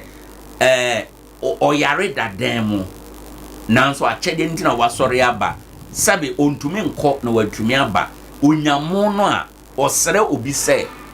je konko ba kon si sofa ma me krampa ene de obenya ama obi de asiso ama no enti se mu we wanya bia ontumi nko fie and we have to find all means necessary say e be mananya bi ansa na watumi akofie. This is the touching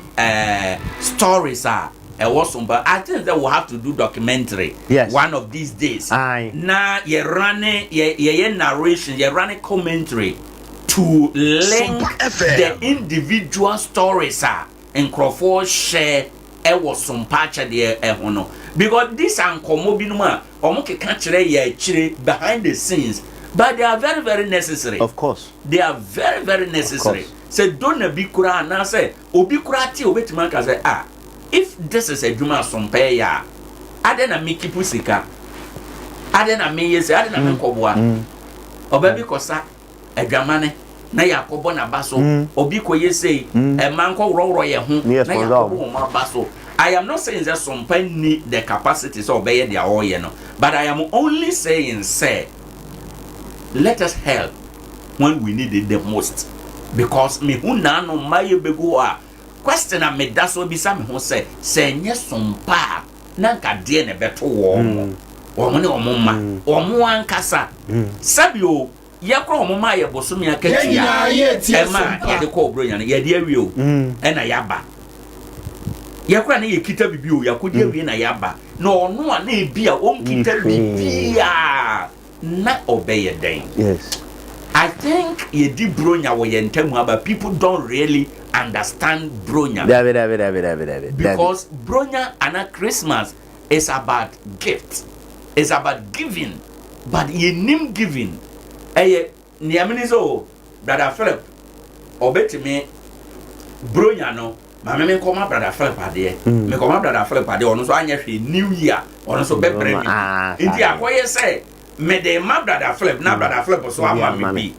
na ne amede manu a onya bibia ma me no de dem bebre ya na ye dra fi sa also na blessing wo also na blessing na ho na wo de wo de mana bibia ma wo no also na blessing wo. So we will find time na ye di some part de ho komo proper 90.7 FM ene Parliament bibi kese ebeko of course di nkomo kire ene no ochena de Parliament national assignment akese mienu Parliament de ene de bia yentime ma mo live commentary ba ochena de ene de ebe ma live report said ya nema besi akonyina ye be run commentary no wo ha ama bibia ma hunu ni nyina ne brother fa ye wura ma no pay ye ni nkomo kakra na me da asipi ene no said ye wo ye ne ye hwe Parliament mrahye badwam no asetena said ye te wo ho ehyehyede said city na afesu so no abrebia amfie na ye beto abawie no amrahye badwa no e de odwuma ne bawie ye na foforo so ayato aba ma omo no so aba be hyase enti omo a wo ma wini de omo kofie na omo wini ye na ba so omo wo ni nyina wini de omo an ye sade omo ko hyase na emomu no eyemrahye badwa foforo a eba na de etwa mu yi no broni beka say the 8th Parliament if say a constitution emra kuni e de bu oman no e ba ye no we from 1992 no Parliament yenya mako enwotwe ene ye de aba awie de eba foforo nyame adum tie chena no de toso enkono the 9th Parliament. Yadi kaka yeni adwene bia wo yetrim yade ya kira adwene bro meka say independent ya kira adwene bia na so akire wade na ye ekọ ne nyina ka bom enti ya adwene bia yes former president Mahama yes ono so ye the 9th president of the 4th republic and now oye 6th president and I yes. And a president who be 7 and 8 yes and one answer be 9 yes so 8 and 9 only Donald Trump do mo yi ne kopa we no nyina ye brother ya adesua o ehia pa people nipa do no nim we no ehia pa adesua ye the former president Mahama the 9th president the 4th republic mu and akoye chi a osan 6th president of the 6th parliament ba ye no nti eno ho ya no nti nana ye to aso a yenhwe eye said ye enianimu no etie enti wo hwe mrase badwa na wo na wo ho no ye from MPs members of parliament but omo Rebecca so mo enclave no omo echemo omo hyemu no ye friend the legislature sure on say or the executive and ye omampanyi and no obuman no and omo say from legislature omo na hyemra ankasa enti technical omo din pa na say na etie na enso so by representation from members of parliament no and enti legislature no ye ka say parliament no emu nsensem no na wo hwemu na ye be kire parliament house no Parliament House na nse ne ho ayeyi kakra omo ye renovation omo asen yakọ in the Parliament House no na Parliament House enie you over Facebook no 90.7 obo Parliament House no say ho a very beautiful edifice ba Adea Akye yes brother me fa min kan there no yes na ye wo animu hai na ye Parliament House no yes dan tentrene esi akire no ehona ye MPs no office no ehona ye friend job 600 yes and the hona ye office of the MPs MP bia one office Nkoranza constituency ye we office ho Techiman e wo ho Nkoranza no for ne the MP bia one office ho job 600 and yes adan e we chire and we the main parliament house chamber and ni mu aye di wura mu no enie afeyenko eye chamber na nkasa say your parliament ye wo Ghana so moto ase nete enti wa ba no be hu say ne hoye enti speaker otia e wona o kana class no e wa ha say e ba afi na mra hye badwa no e no won so gallery no e ye wona on so onya kwan etimi ko proceedings ni bi e na e won di say e na Ghana ye mra hye badwa no animu nie uko inside no emu na ankasa so asei e na dwumadie ni nyina etie enti ye to aso no na afi ye hwe eye the introduction na we ayi akrata bi da ha na de memba be ka no e fa krata we ebo ni nyina tofa ni nyina ne se ukọ parliament a ye wo clerk ankasa ye wo panyina wo parliament un se omo ye adwuma na omo ye ho but omo kwa administrative side ne ye woni pa so hwe administrative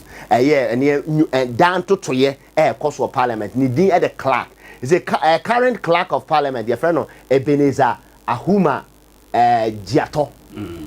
ono enie on the acting clerk of parliament now say sermon of parliament for the first sitting of the first meeting of the 9th parliament inti that's why administrative head inti no ono na niema bi say no odi ni nyina ba abontin after ye information bi o say de manama yakomra emra ho tutudie bia no on ebeye inti o say know ye all men that in the exercise of the powers conferred on the clerk of parliament, I, Ebenezer Ahuma, acting clerk of parliament, appointed under Article 124 of the Constitution and pursuant to Order 8.2 of the Standing Orders of Parliament, do hereby appoint Parliament House, Accra, to be the place and 5 minutes past 12 midnight, 12:05 a.m. on Tuesday, the 7th day of January 2025 to the time when Parliament shall sit to elect Speaker and Deputy Speakers and for the administration of oath to the Speaker and members of the 9th Parliament of the 4th Republic. The can say so many penny with the Parliament your kwana and Brankwan de Yadio Bibion be bia more and Yamo to the back because I am Rejuma no so no ena mmara no okọ article no 124 na yi ni say oye clerk of parliament even if he is acting or whatever it is one a clerk for now na numu na almost standing order omo de adwuma no so wa call to 8 aye 2 no and wa call to or say omo obi ati ase say parliament is so appointed parliament house e wa Accra ofre say what ase ofre omo wa Accra ne no ene be ye baabi a parliament house no enye baby affairs no omo ko unse nanse e ho ba e no omo ko Accra International Conference Center so omo ko omo ba main parliament house wo na sa abram beba na e 12:05 am na sa ade ache ayera 7th January num ba na nadwo no anase na homache pa homache ye no eno no beba na omo ba e ho ene ye ba be yi de frɛ no speaker emrase beje no kasama for tena adwama se panyi a ote adwamo no ye beyi no na afi na bedi akire so ye yi omo na ye wi a ye wo eye oat ye say entam a omo kan speaker no be kabi anase ombe swai correct aha ombe swai speaker no ne bedi ka swai owia na afi mrase bejafo ye yi omo a so ombe ye adwuma parliament etoso nkono no na ase mrase beje etoso nkono no no omo so no mo swai e de akire Ghana fo saa na enhyehyede etie after ya to aba na afi ye di eye parliament foforo eba ni eba omampanyin so ye yi no so no afi on so ba be swai akire oman no asa no be swai ye di kan ye wei ansana ono ne de no aba nti no ala no yes sir eno na twi kasam ye fe na krache no krache krache ne twi no yes krache yes nti wa wate no mumuntie ne yepanti krache no nese no ano so that's a clerk right and eye owiemu a president Akufo-Addo eye January 3rd yai nanu fia de ya ena okomra sebedwam ena ode ye friend state of the nation address no ekoye na saa ne message ode koye no enyina kire se de ade se 8 parliament otoso nwotwe no dwumadie no ba na wie ya enesa uhu saa de ne pe eno ne ade a edikan enti no wohwemu a parliament as say eye adwuma no stormu yi omadwuma on the 6th ene enyame anuti ene 6th of January ena omdo omdwumadie ni nyina beba wie ye ewo mra kwan so na nhyehyede kwan so na omu wie pe na afi ebo kwan ama eye mra se beje to so nkron no so enya kwan aye adwuma sede emra no ese anu ntino uhwemu eno ne ye ka se ade se 11 pm no omdo omdwumadie na ba wie wadi kan aka na afi eye speaker elect ni MPC elect no so no afi na omso ye ba na afọ ma ba be swai e di akire oman no na ese 9th parliament no so acha ase enti yenhwe eye hu sesem kakra enti uhwemu a parliament no eye we di emze na minority ho we nanu ya di eko ye yes address no ye wie ya first lady gwa ye Kofi Amaboa address ye wadwa enti eno no ya de se okoye eno no okay so said ye kan Ghana no ye di kan kase ye omrase badwa no mrase badwafo no maako eye oha ahanu adueso ensia 276 and I say omo MPs a omo nyina no omo hwe se omo constituencies ahodo nyina mesin nyina omo si omanan ene ye wo omampanyi a ono so ye yi no ye to aba yi no na ono ayi ni ministers na said ye mra na kire no e wo se omampanyi no yi ni ministers no dodo no efrim na hye badwa no yes sana eye ena ye parliament na so ye unicameral no yes ye wo one MPs one legislative yes yes baby wo ha parliament bi wo ha ye lower chamber upper chamber or upper house ba ye de ne de ye ba nti ye friend unicameral na wo de ye kwa ne be wudi enti a ye explain we a kira manfo ba bi ye fa ye unifree enti na ma ye kasa no okay o say parliament operates very much on the lines of the Parliament of Westminster. Nana Westminster and simple Westminster yes Westminster na simple oko UK abrochimema omo dwumadie na se mra se bia ho dwumadie no sei na etie se de omo mra se bia ntie no sai bi na yen so no ye twi bi firi omo ho na omo de ne se omo de ne ye wo chambers ba ye de ne ni chamber ntini ye use sa uni camera no e de ba ha no na nso omo nhye kwan fa so omo ye omo ne ma no virtually ana se ne kwan so bi no e na ye fa so ye ne ma jeza ye de changes kakra abem and the Westminster model no was making provision for ministers to be questioned in parliament and also for and the anunti ya na yetimi frey obi ono de aba me krom kwa weni eba bintiase tie frɛ road minister mra ne afrɛ na ba ye frɛ ne ba na afɔ be kana sem no mabusebusa ne sem no nso ayi ano ente eno no say no ye sua parliament ho ade no yemfanto ye tiefo anim sɛ wo Nkoranza ha wo techima wo Ghana ha ba bia wo MP Nkoranza ye MP ne honorable Adekum yes say assembly how pa na person ye bisa sa no parliament a obetima tro question na dia akoma honorable MP yes okwa obebisa ba on the onko bo udin say Owoahene Acheampong na the question we ba say memisa but because ye concern ye how asama say ye kan ho aza o mra hye badwafie parliament no temamufo no ye wo ho kwan say yetimi the question esuma ye MPs mu bisa de maye yes intine usun yesuya parliament ho asam no ade ba ko yesuya no nyame adom ochena MPs be sha adwuma ase efiri ochena ko wo question bia obetin dia koma MP na MP dia ko parliament akobisa na aban na yi ano efiri say yemra se badwa no emma kwan yemra kunini no makwan say ye parliament and say myself be system aye no MPs bisa questions and ade bi che na je otimi samon minister bia na obi maneba no matototo na no enti wo de otwere kwa ne kwan so a eno no na ye camera na ye amanfo fa the CEO so because we ase no ye ko nyamra abatu court nya da nya ye mra ntia enti o mra asem de ye amani hia ye amema ne ye sa obi obekọ court oni mra no ko di for pe nze de be nka no kore da bi oni mra no ente hu ya nka ne ma bi wo kra nka wonye right was the MPs to make statements on matters of public and one ya chire mu no say mra sebeja no otumi ebisa asem otumi ka asem ade bi ho na se chire na adwen ko otumi betu table no so ne aye na no achi no so yen kai say ade say parliament no omo na se aban no. Okay, let me read it fully. See, MPs to make statements on matters of public importance, for them to introduce motions on the matters which they consider important, and for them to approve the policies of government in general.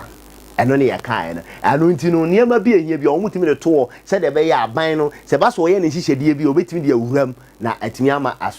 punto to me, akoso. Right. Okay, so the government, for example, cannot enter into any international agreement without the ratification of Parliament, and various such controls exist. And the Uyemua Abino and San one a my froso, ye won never be as or beya, Semfa Parliament, Momunin to Mua, and Yadis obit me a da, near many you amana ye. And in Yama be brio honoma, and ye international agreement why ye want, and she said, ye be brio, this a man ya parliament. I'm a parliament adja to. Brother, when a chere nientia 8 parliament no ebewu 11 p.m. Yes. Na 12 a.m. I was say 9th parliament it take over no. Yes. Say 9th parliament and man take over. It means say emra kwan so no Ronibeka say yebenya bibia fen lacuna yes tokro bi beba be da baabi tokro na beba be da ho no sa aban wa na mon bi tu a ontumi ntu e ma na nyeye titro anamontu a ehia se emra se badwa no efo in fact Ghana ye beautiful country yes say yenya nipa sa nipa no a wo mudi yanim no wo modwen wo man Ghana ho pa na wo se omo de Ghana mra shebe yeduma Ghana ye beautiful country wo hwe de wa mpanifo the framers of the constitution said omo si esai niema we firi we kosi we so we firi ha kosi we firi ha kosi ha Ghana ye beautiful country yes and okrepa Ghana ye beautiful nana country and okrepa nana I'm telling you say we are not just saying it say nipa bebre ya ne enti o mutimi firi o mamman so ever be sua niema o Ghana countries ahodo bebre aba wo ebi okra wonim Rwanda say o mo panyi odo o mayi nyina no ko University of Ghana o seda ba ha be sua na so be fa chief executive aye ba ko bi MPA yes MPO Mustafa Hamid o be fa na ko and a chief executive officer of public services public Kusibuafo sure Kusibuafo nyina o be fa o mo ko e mo ko church o mo niema your local government system ne ade nti udi ze Ghana no enkese de o kan niema ni ada ho and one of the beautiful nations You see, over so Yeska, over so Yeniama. Now, go Nigeria. I see here Pamomo. Bagana relax. Obi and Nadia ni bread, Gidigidibian here. Ghana is a beautiful country. Say, I'm penny for no, yes, yes, smarter. I'm telling you, Senka. I didn't know one that says here the model of Africa. Yes. If by extension. So, said you all kind of, as I say, a no quite swa. No. Your life of Parliament, saying any city here. Okay. A term of the Parliament of Ghana spans over a period of 4 years. From the first sitting day following a general election as stipulated by Article 113, 1, Clause 1 of the 1992 Constitution. Nana, who share your mra shebe Ghana? Said ya omuju be city in mfie 9 and omudi juma. Se ya to aba man na no ko parliament a gise mfie na eche ya to aba yi foforo no ansa na juma aba na wie ye. Eti ya woda on bedi kan tena se eno na clerk of parliament ye di kan ready ye no. Say 12:05 am and on betena se first. And then no say ochina 12:05 ahomache no. Na eno no ene ye ka se mra no article 113 Clause 1 of the 19th Constitution, no, and amasa bra mrashe badwani no betena se di ne dwuma emfie ene de ka ho nyina. Right. Okay. So we mo article 112 so of clause 2 no of the same Constitution no, and so provides that a session of that period between the last and first sitting of the next session of the Parliament shall not amount to 12 months. Naturally, say, brother, Mamen Kaiti for say Sompa 90.7. Yes. Jumadi aye no a live YouTube. Yes. Oko YouTube Sompa TV a live. Apart from no Facebook Sompa 90.7 FM. Also a live. Like your page, the Chida Wadrentre, you be share with the rest of the world. Afi anope chia a bibidro depot animu have organizer bi na wo ho no wa bie atom Sompa live otie wo ho enum senior ho enum wo ma bie atom senior ye chia wo ne edom no nyina wo ho mon koso na muntie na ye ma adesua ene nchirechiremu papa wo ha. Yes. Right. And the one that yes, brother, what you know, first bullet article 113. Yes, 1 or say Parliament be a won fear 9. If you da obedi can translate kind no nim fear 9. And article 112 no, and so say Parliament be no sessions any the year juma. Yes. Na Parliament be no. A free da or tenasi a chat for any da or tenasi di kind on terminal and say in sessions me no. I say session back on and I want to move enom.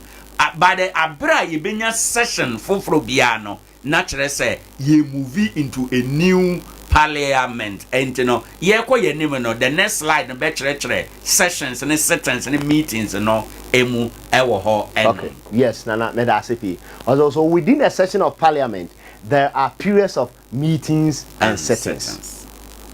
So what I said the session bia mu no meetings wom and a meeting bia so mu no sittings ewo and the any meeting the any sitting next slides betre session of Parliament. Well, see, a session of Parliament is the sitting or sittings of Parliament commencing upon the first meeting of Parliament after a dissolution and ending when Parliament is dissolved. And you know, a session of Parliament, not just a atenase and atenaya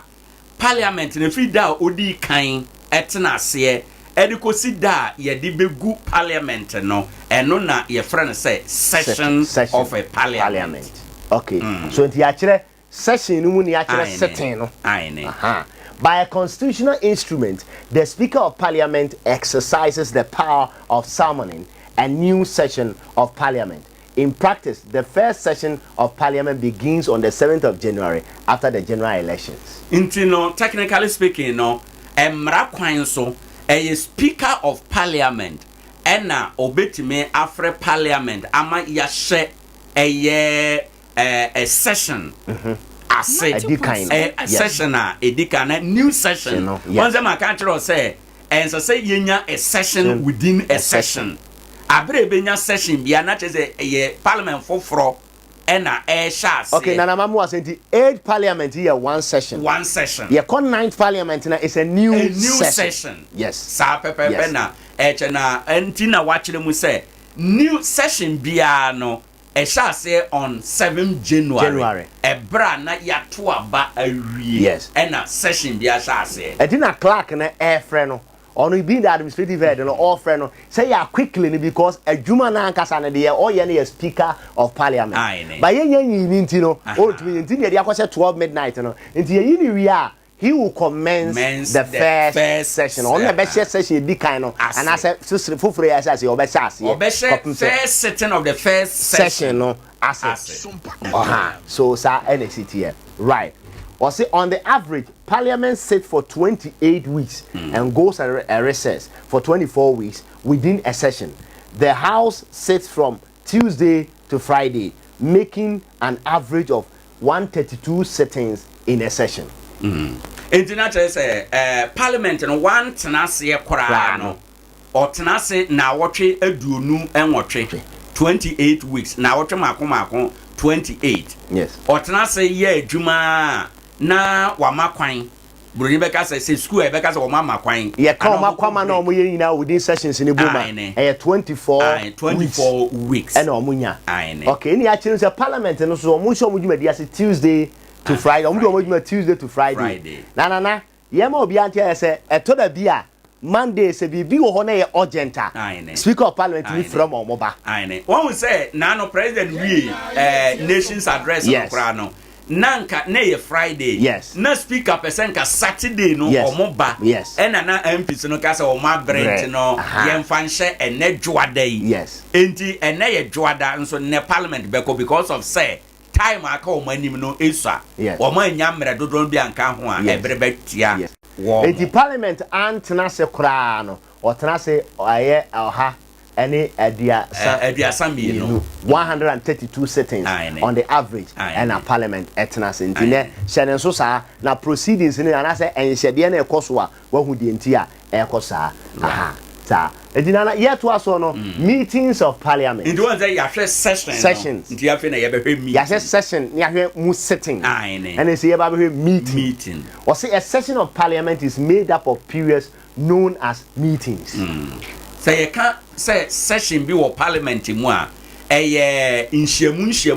ahodo a wo hyiahia no ene keka bomu a ebeye a session no okay so yeah cause say a meeting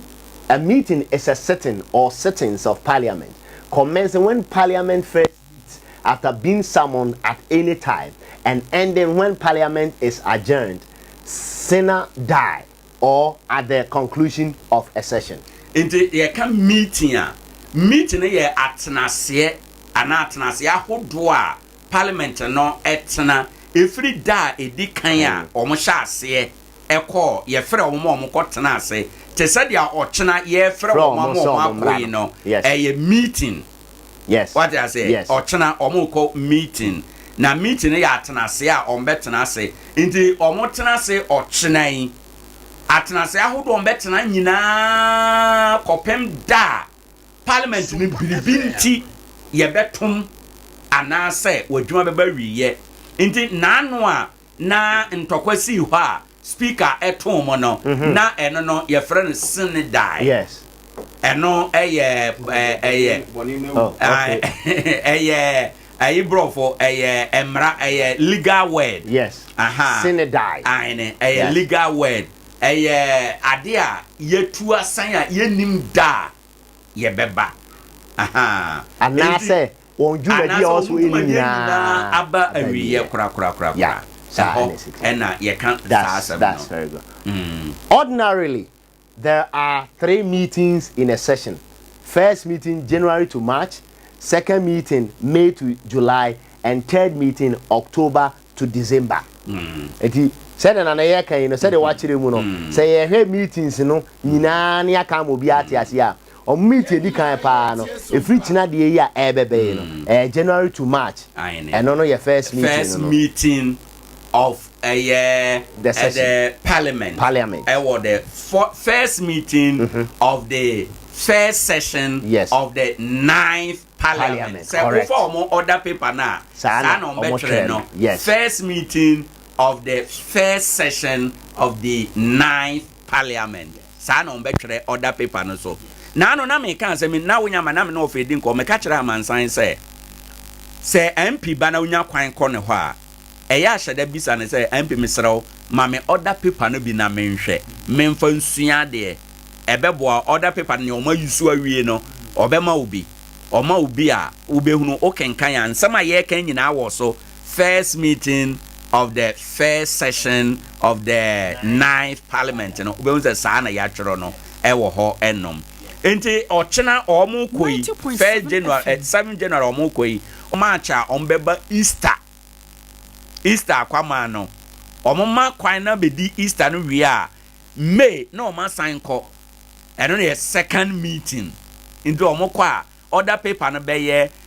second meeting of the first session of the 9th Parliament saa na order paper no ɛbɛyɛ na ɔma sign kɔ October ɛno so yɛ third meeting ɛno de yɛbɛkwa from October no kɔsi December na yɛyɛ ahoboa ma Parliament na ba bɛwu ɛwɔ hɔ ɛnom ɛnɛ yɛsua Parliament ho adeɛ nko a Sompa 90.7 and was so here yeah have my because 12 a.m. Sompa FM. Sure. Sitting of Parliament. A sitting of Parliament is sitting of Parliament is the period during which Parliament sits continuously without adjournment.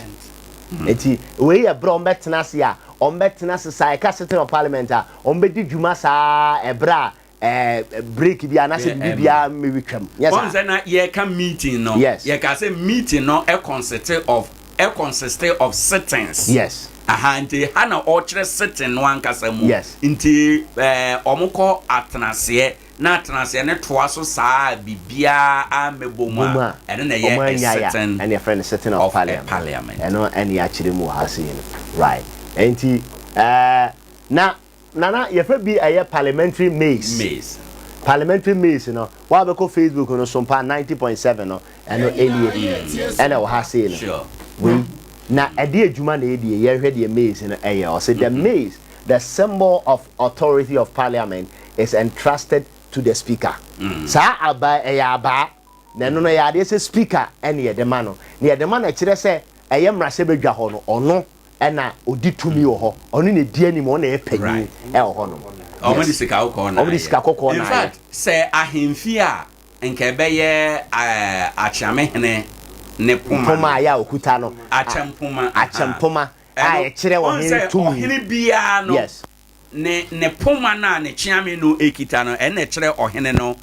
ni tumi a owo in the Parliament so de no ene ye friend the maze ene ye friend the maze ene also the daily speaker's procession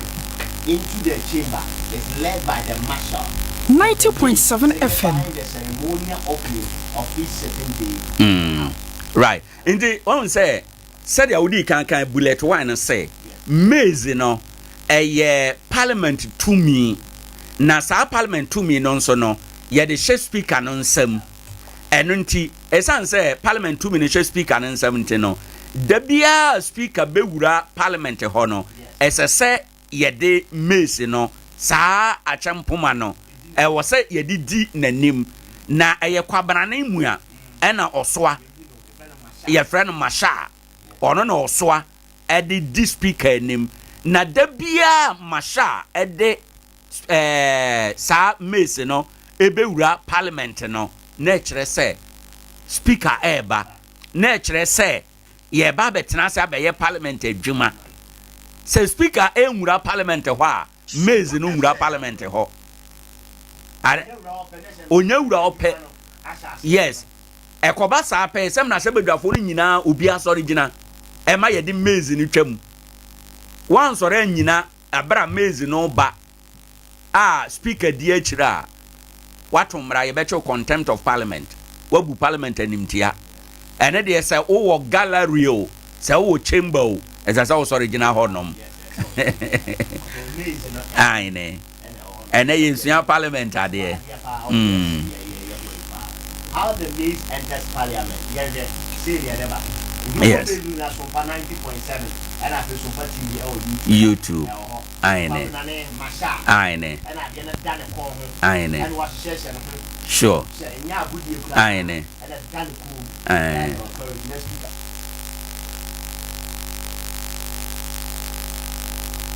Yenina yetie Sompa aine enti say oba Facebook na anaba YouTube na ubehunu say ewo ho enom masha no na maize no da ne kon ho eno na ena no kon ho kwanye se ofa ya so ne kon ho ba bia na obetumi ade ato onze wa kirem say se ode to ne kon ne nsa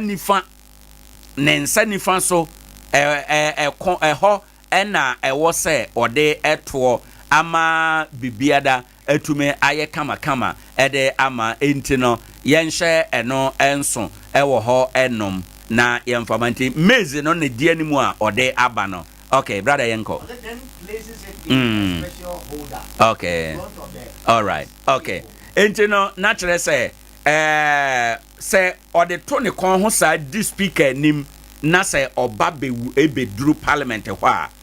baby a clerk na ton say yedi kan ka say clerk e wo parliament oba na ono akwako gina table nanim ho na ye wo ade bi ya ye table ayi bi wa obetim de sim a odi sim a ebema na gina na odi akwako sim odi sim a afi de na agina e wo ho enom na ye ko ye nim the formal proceedings okay ente brother say wo hwe we na odi asi ho no a agina no enie on said ya ye hwe first no na eda ne kon ho a ode ba say ha no odi asi ho clerk table no nim na odi asi no on the clerk no omonete ho no but because of ye crop picture into no omono pe ayamam into no maize no e na odi akosi clerk table no anim ye clerk no so achi e na speaker no mo ete into no say speaker te ho a maize no hwe speaker nim pepepepepepepe e hwe na nim proceedings koso I just say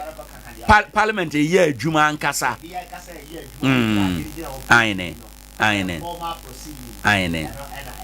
sure when the speaker is the main stands upright the formal proceedings in the house right yes and this is speaker at ye dwamu a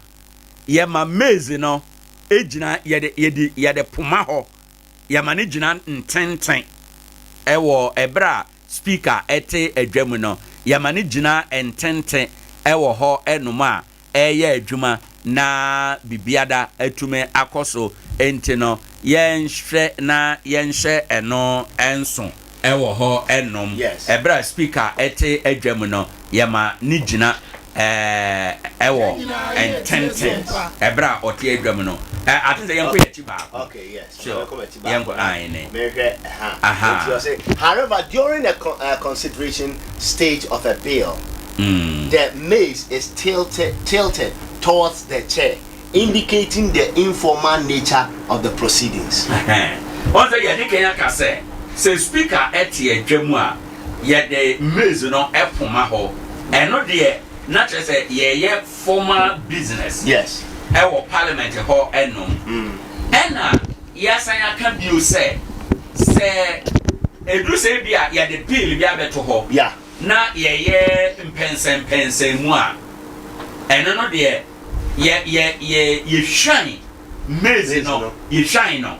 ema ense se be poma ho no ye shine no ma niti no anoma no ekohwe speaker so ba na ye shine to no ntina ye se ya dan ya to ho kakra no e kire se emra na ye de ye adwuma no afi de ya gomu kakra go a ya gomu kakra no e ma kwan ama ahade emra hyebedafo no obi atumi aka nsem aka ajo o se la December na me ne ofaye program me kan se bi o ha se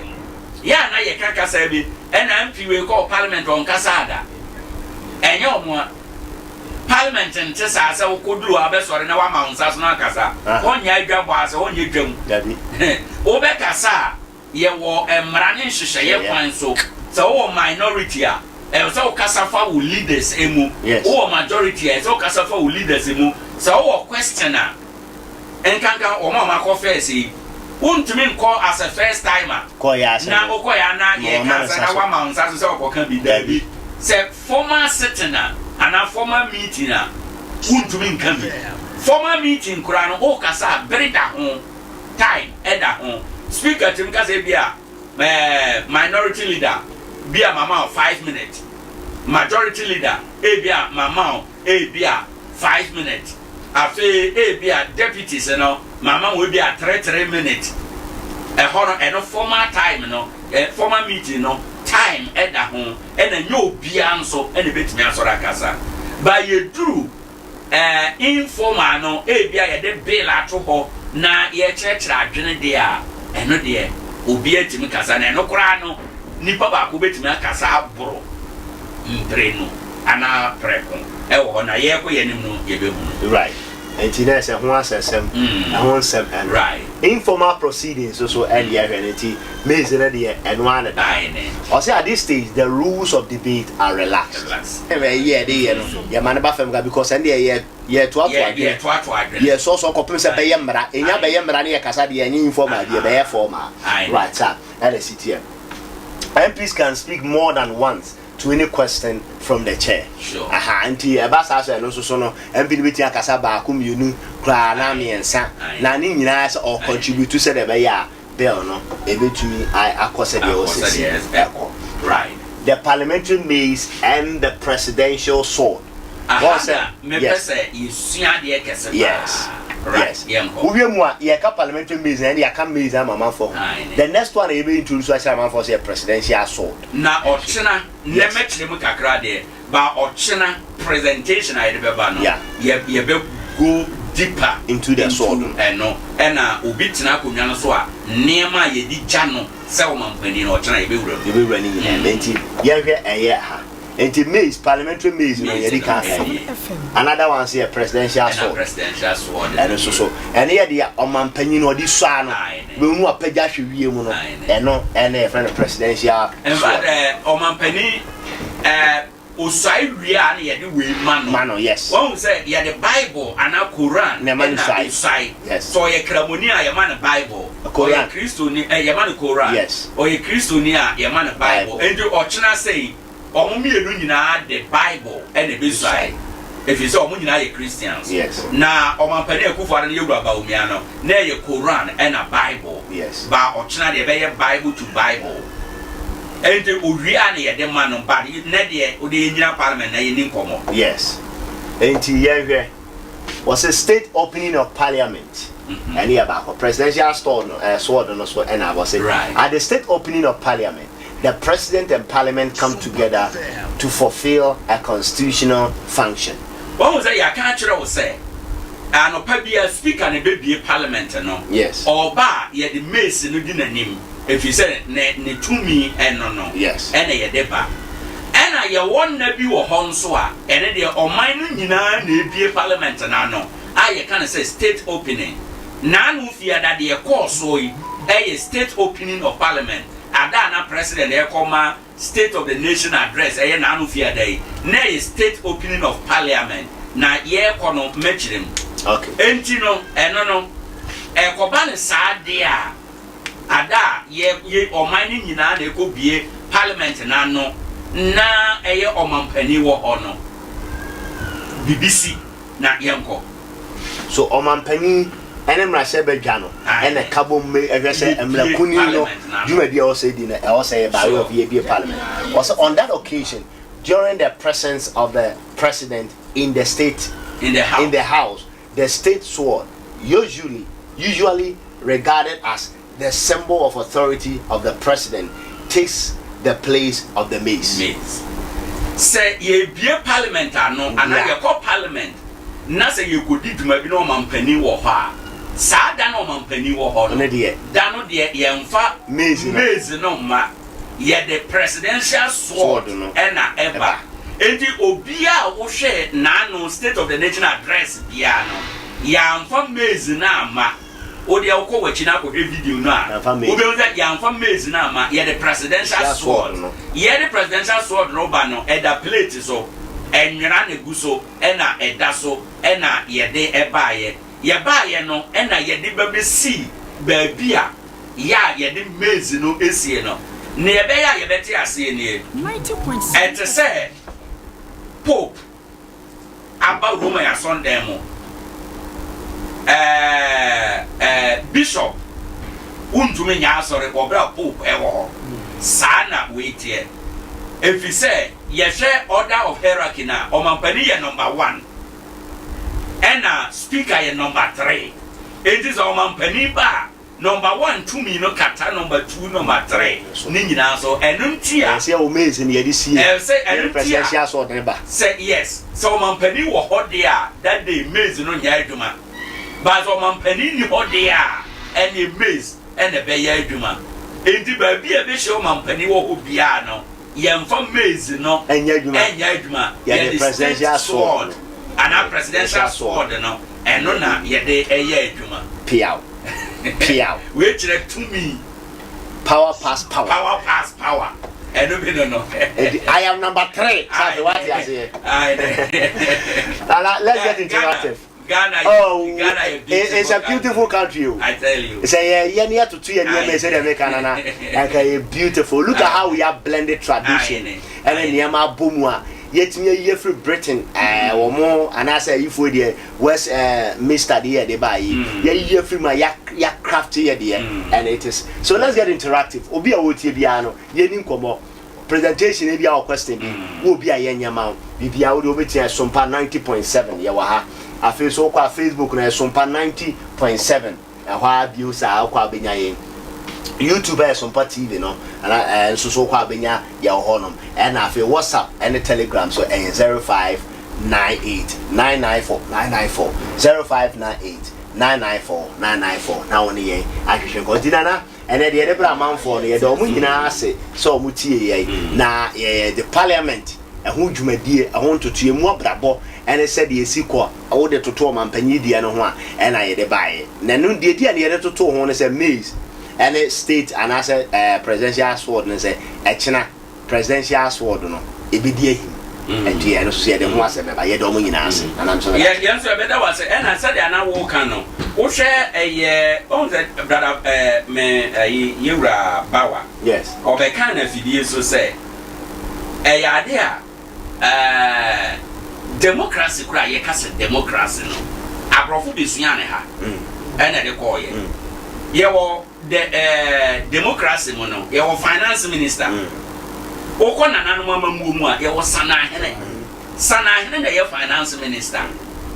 ye wo chief of staff okọ nananu amamuo mu a ye wo ohene bi wo ho a odi ne dwuma as chief of staff enti nema we nyina ye hunu no Ghana yabakosem ne yamamre no emfiri ne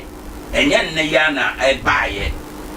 eye efiri tete nanano mo hwe o mampani kwa me nkroma o hwe ya sese dwa ye wo ye nema ye wo sa adinkra symbols no ni nyina ne ye akeka bomu a ya ye sa nema we no nyina intino it is good we learn our history. And the fact of the matter is tradition. Ye ka ahinya.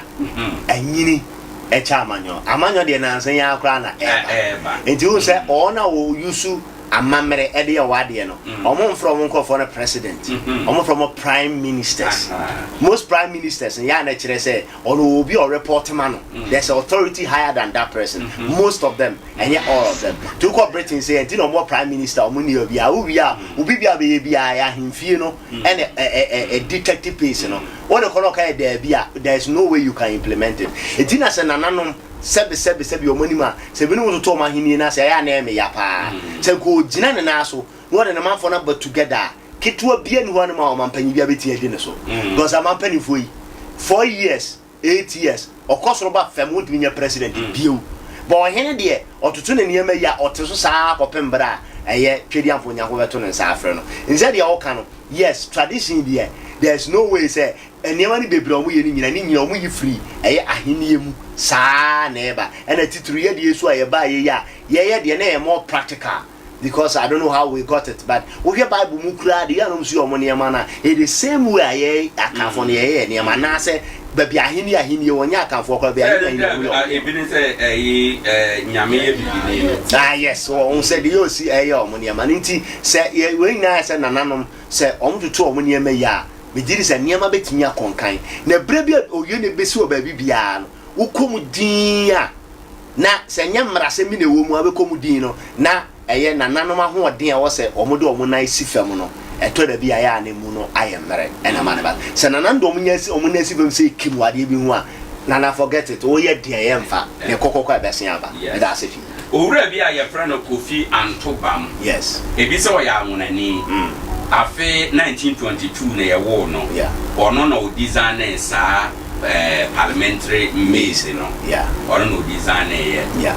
said American ya kan no ochena ye beba na ya ba behwe o mampani de the presidential maze no so ana presidential sword no and I say de ochena swearing in no sign na ye no emra kwan so ansana arrangement no so ye de nyina kan do ochena ye beba be ye no brother ye better was na yaba other issues are work on so a ye person ye din come no and nyame shall be brave amen right Adea Akye Abia twade na waso eguso yi aha ye Sompa esa ye live wo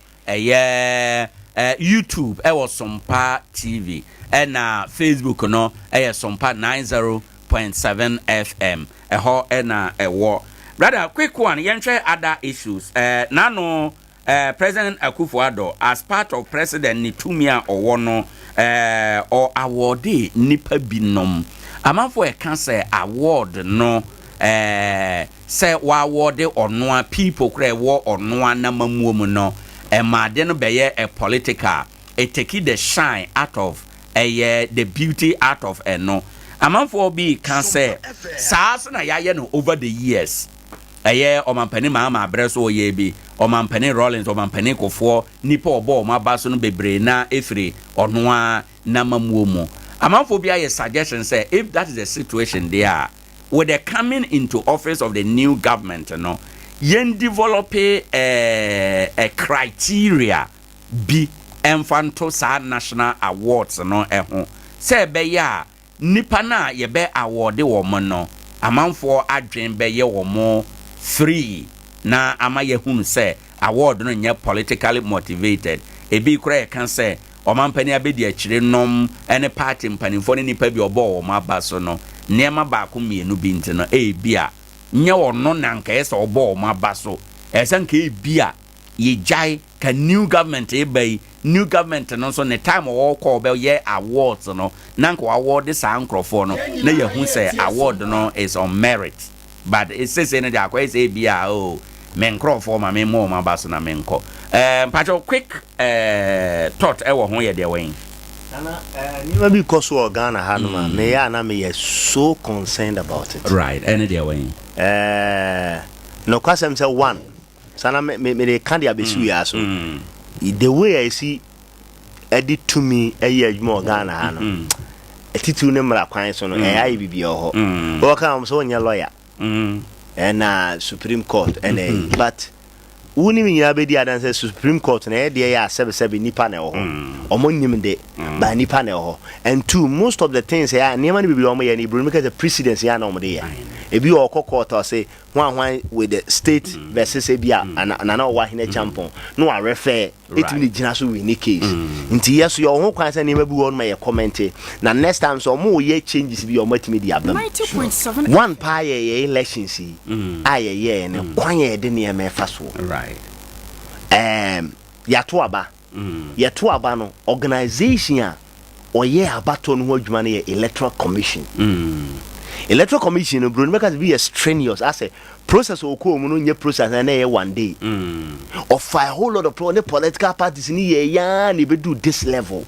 in the political parties ni nyina ni mrana omudi ye adwuma as far as the EC no ne nhyɛ de concern in the beginning na so we say ade bi wo na so wani nye ho a process na ekoso na no what take action tem right ba se wo twen ya ma processing be duru bi o se duru na wo gitum obi agitum na ye de ye adwuma na ye koto aba no na pese wo dane de yisi ne de ye adwuma na tola bia ya ne hadwen 2 meaning say eye court o mu dealing with no tola bia aba bi wo ho no ma yisi ne say ono ankasa no under duress no under yibia wa election wa ye coalition no and we declare se fa ba ko no ntiase o kwa so court but court no nkonko dane de yisi na ye no but rather na wo so o mo di evidence ni nyina aba ye be wie no na so mutimi prove a because the minimum says illegalities were the man a court etim do mo sato so pan this one is illegal but the idea no illegal na ho na aba asem dia we come with evidence eti wo ya President Mahama time ye to abaya ko Supreme Court no still no odi president no till say ruling here dey ebaye if is a court no ni hu kwa say or stop no new dey say omo dey aso si case o to beji the evidence ni nyina ka bom o wie no ka say ye court ya dwene kire say ade na omo to ye na niam say anko yie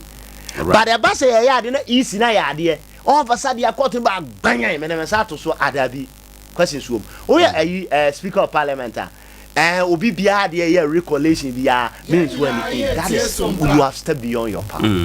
because one omomba parliament wo no enye wo wasede ye so do omba ho omu beduru ho ni asua wo ina okwa ye nsua wo ina nti woni say yin so obeka se me obi ma na se me obi aba isi na dwuma so obenti no omu wie ye no party so omu ntia se so omu de asem no court see a court no be decide omu case no na se be pia free maba na pia free maba ba bia ye call ye yi no me ka do me kwabenya woman no gigi e say wa wi ni o kan kwe aplekuma north and no almost because pink sheet there's a problem with evidence almost a problem but I will see a share sad and pa the dey ka san say on say e ba be ye ex gratia na sure you said that committee no be we no both minority and majority no mu gina tum because almost steady adem so ade na ba na bibia wo kama enko bia favor I believe they said you can say presidential a year dem omo no national award no sabi na wo se ye o se nya independent body our investigating ipa any modalities also na watch the parliament into obi ofie kura hu say the proceedings ni etie and they say bibi so parliament one more to one ma enya ne nwanwa because we are educated but o hono ma ye ni afre bia cronies ni abo ma ba so ne national awards so the own say media minister national awards no ye de ma omo a wo be wie no wa we atim say yes nipa we ade a wo ye no enya by political consideration na bibi by juma na nkasa wa ye bi no ko ade yi ni mo kro ma juma mo ye kro mo wie process na ye fam ye nu time I say award no because one never say education minister say me o ye me favorite yi pa but on new time say award because one process na wa sa ase no I award no kra wonya wie ye educational system no we are now running it about do point because so work we you new say new government wa ba no kra no san educational system no de egu ko beto aso ana so on to so me enko hunu ba bia ba ko duru se be boa na se because education ayi bia de to no anana wo mo wonim bia ne se anko kra be se 10 years ansa na what you say ade we de mfa so ba na mfa so ma se be o se ne ye process ni ko duru ba bi na boa ye na da che ye ka eye honorable yawadu chum pen so and ye beti award no so it does not necessarily have to be ne Erasmus Asaredonko the award no what as more kind was senka galamse na jide a ka award be meaningful if you know am say this guy we smart but ono so no obinu beka say ni statement na hypocritical as in say unim say galamse ni nyaaye na ye award na no nti wo mpede a na zen ko refuse award no and also another side of the debate but na nama otu ye no is well recommended yes okwanimu pa to the point of death pa nti anu wo ho in fact we journalist ba ko galamse na die on fight pa it is say na what can see another side of it say agency another concern also we say the fight must continue did I make us omu nyina ye time one ke betimi anya bra ye betimi dia ball ma ba so and then necessarily say our baby be free so chinchina ko bo bi abaso national award is not for that and the penny for them this omu ni better cra chen ye say chinchina Dr. Baumia so obona ba so de yen why vice president nim nipa go na political career cra is yet to decide more it your basa na yesu ya how wo bo bi abaso cra santa cra e manage but say nipa no odia so all ya ade na ye yi na say bibi sa da nim kra say say some kind of motivation for people to stretch to do more beyond political lines. And he said going forward yes. with the coming into office of new administration there now be expect to say because on the last year of us Obeka can say nyame boa papa na ode NDC abre Ghana. Yes. NDC sign war one term or the abre Ghana. Ghana shebrebe dania ejina this period. Yes. NDC itina kunyasu. Yes, sir. Because omubenya the opportunity because he's a former president no. Nentia Ghana nyina ni dance say. Ono say no ni bibia na bone. By constitution no, this will be a later. So omo change constitution there. Say constitution answer Sunday said the city say no or one term pe inti ni bibia na bone on suro say obesan aba Ghana for hobio say monto aba mame even though the party the beba but or no in person no on sign mabiem no obetima nya ko duro take firm decisions bia ebebo man Ghana. It's true. Inti no well, expectation relative to some of these things, because Binma Susu say award no krano, yenya a national board be and a national authority be a omuna say award no dua, omuna be selection no, omuna de criteria beba betuja, ye be publish criteria no, uni say o qualify for a certain criteria, you apply and then we reward you. What do you think? What suggested then? No, Makana. Somebody can say it shouldn't be even at the tail part of Obi. It could be the middle. It could be any time I hear young a ceremony because this one is a national award. I bet me ask the man for up. A bit me a Jinjani Pebi. I'm on my near market, Siaka. And said your Okano, you're bored in the sense that we are so custom party. Say a yes on party for 10 years. Nana is a joke. Saying a yen was Hassan, ye can't walk out to the one. And why you told be even 15 cities last time no? This is a 40 cities. And money be a ton of 100 and something. It is not a joke. A lot of money is involved. Now, Kumasu woman and Tiabasa and you bring your people or more the suggestion about your GA application from all over across the baby. Or dear pair born minor power, but only will be closer to the corridors of political power. So what you see, media moon say, Sa was no a idea as a secret. Right. I'll see a independent body. I'll be young word. I said, on my as grass and word. A year near Bob, my bass, near Bob, my basu ye. Said a baby, send penny being crown or yard when you say, Sir Ocompo, and now what Tiase, and now 1 year more beer who crana one day. Yababona basso, I'm no Sadia or the Akonini. Brother Mebo, I bet you final thought by offer on this no mintie wadrentre, then I becan a war a home, a bise Nkrofua. In fact, one professor biname hwehwe din kura waka or say award no kura ye de ma Dr. Baumiano a radical looking at Nema wakum said ya na man for expect say ne economic prowess ko beda na di wo economy no mu na yan hunu ne sa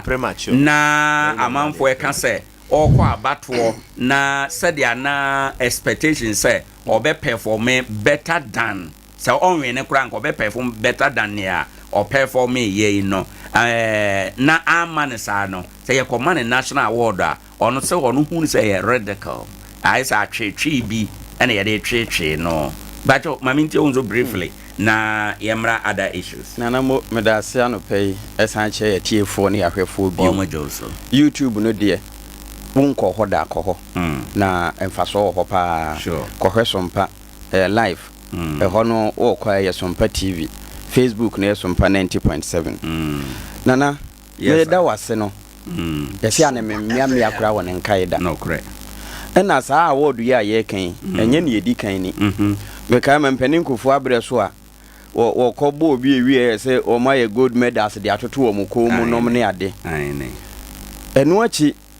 yewura mesi bedi ye wono anwie na ba mo wo de ne nsaka no nyame mfa ne kransi ye ye mpanin John Mahama yasen yinui o bo obi mo abaso sa obi abaso nti eno no de abaso bo ne de mintia na ade ba ko a me mahunu wo Ghana ha ne se ye kan ye de national di kan national awards Adea national wo mu agana me hu say ampa national ende ekoba bia national anthem Ghana national anthem ne de say the primary for beto no sa na SHS for beto sa na university for nso eto no na wuye no to nchen a de aka bia no enhyeda nye national sa ya na ye personal eno no ye hwe ye ho ansa ye hwe oman no enti ye be ya mana ye yi a said the eba national scholarship ye wo scheme ye wo mpanimfo a wo mo da no enti ye ni mo se ayere so a fibia sa adwumadi ni di yedi enti sa national award we no enye se aban bi na de bo obi abaso na emom e wo ho se wo mu di wo mu dwuma wie nko a de a abasobɔ beba se ye lose abasobɔ ananwe na abasobɔ still e abasobɔ na yewura bawumia de a omode ma no ya prof ka se wo hu se ya atwetwi kwan bi so no papa no waya ade wakonkoden wone mampani na na dan kwakufu adoa ene ne dwumadi ba wieye ene ba ne edi kan a olusu ye oba de etoso mienu a olusu ye ene nyame dom ma de etoso miensa wo mo we ne ye won bedi akonwa yi wo ma mfa ne fo menkai kura me kai se mampani ene ye yi no kura ka sei enam ni dompe ne ho o ma we nam na wi aka dompe kase ne da ho enti kase na wo motimi abekutemu ade nkase no ade de ya de ato nkwan ma ya tene pampan a ya nya nam awia na wasan de edi nkugu a abasobo de ohia bi bra ojitu mu kura se wadi nkugu no kura ya abasobo kese a ese ye bona baso esanse e baga na asundwe a wodwen ho pa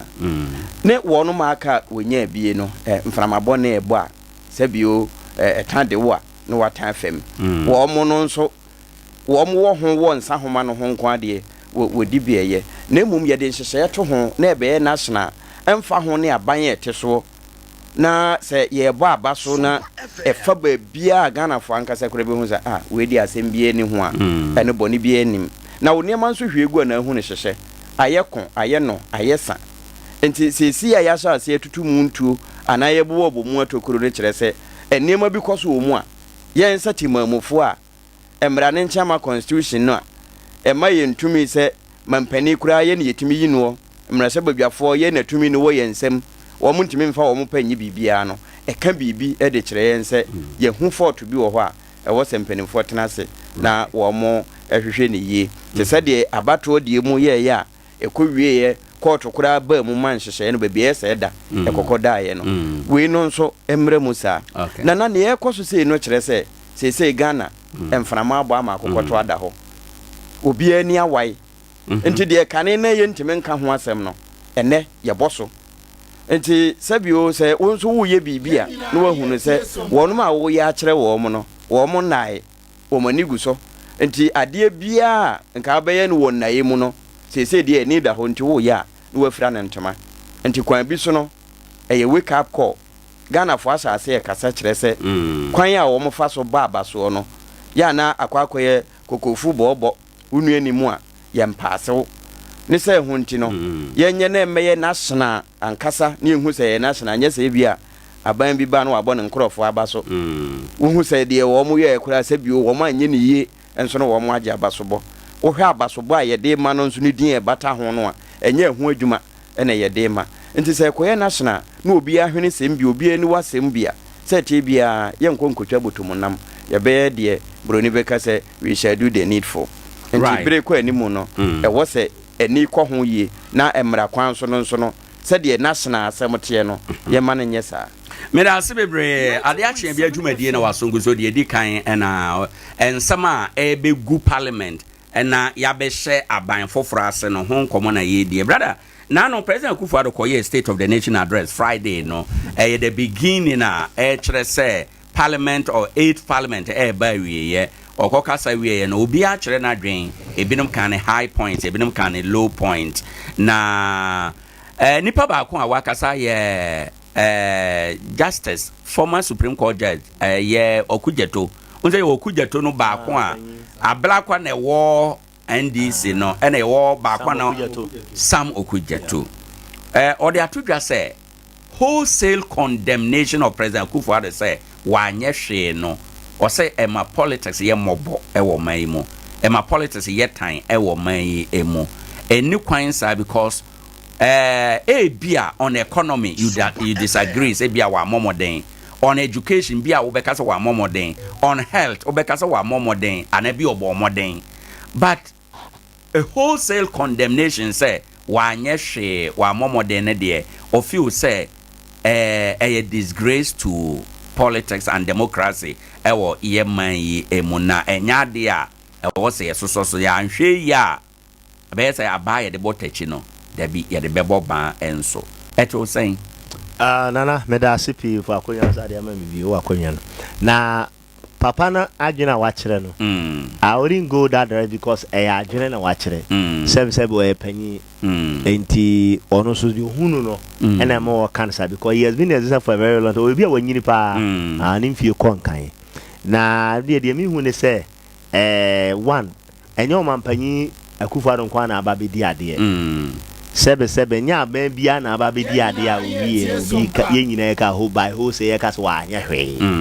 ye obi no mo Ghana ha even till now ka say ye bo omudin minim hwe kro mampanyi Akufo de Ghana both MPP and this obi abo ne din or one thing or the other two Professor Mills ade ba akwa wo mo ben ne kan ya mete ya na ye very resounding je say wo mu sisu dwan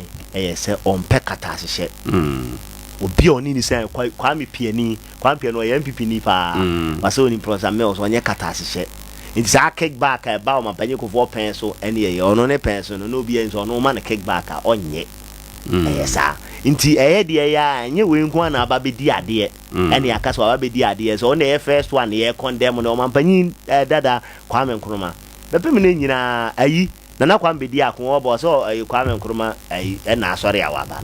it means that you will be you fan but man panyi Akufo-Addo ne na yi stronger yi mienu 90.7 FM first one yi pa ye audacious they call audacious ade de show and akukudro ye free senior high school because before no time no make say Ghana even till now if akola ya won ketekete akopun university level say kan ye free education by extension yes ye kon said ye wholesale no and say ye tua bibia no by ye was certain enisi obi aye denied ebra wo access o school ye deny ne da e say tua because one wo hwe resources aye wo hwe leakages niema e sonigu sika kra ye use ye conferences ni ade ne per diem ne ye tua ma amanfo a senke ye de educate amanfo more ela nke ko areas e hia na mebo education minister na baso sa STM no sa science technical and you know the aba no ade amemani je ho pa say now no ye ma premium e wo na wo ye artisans ye convert to mo ko esunya me ma say bia mason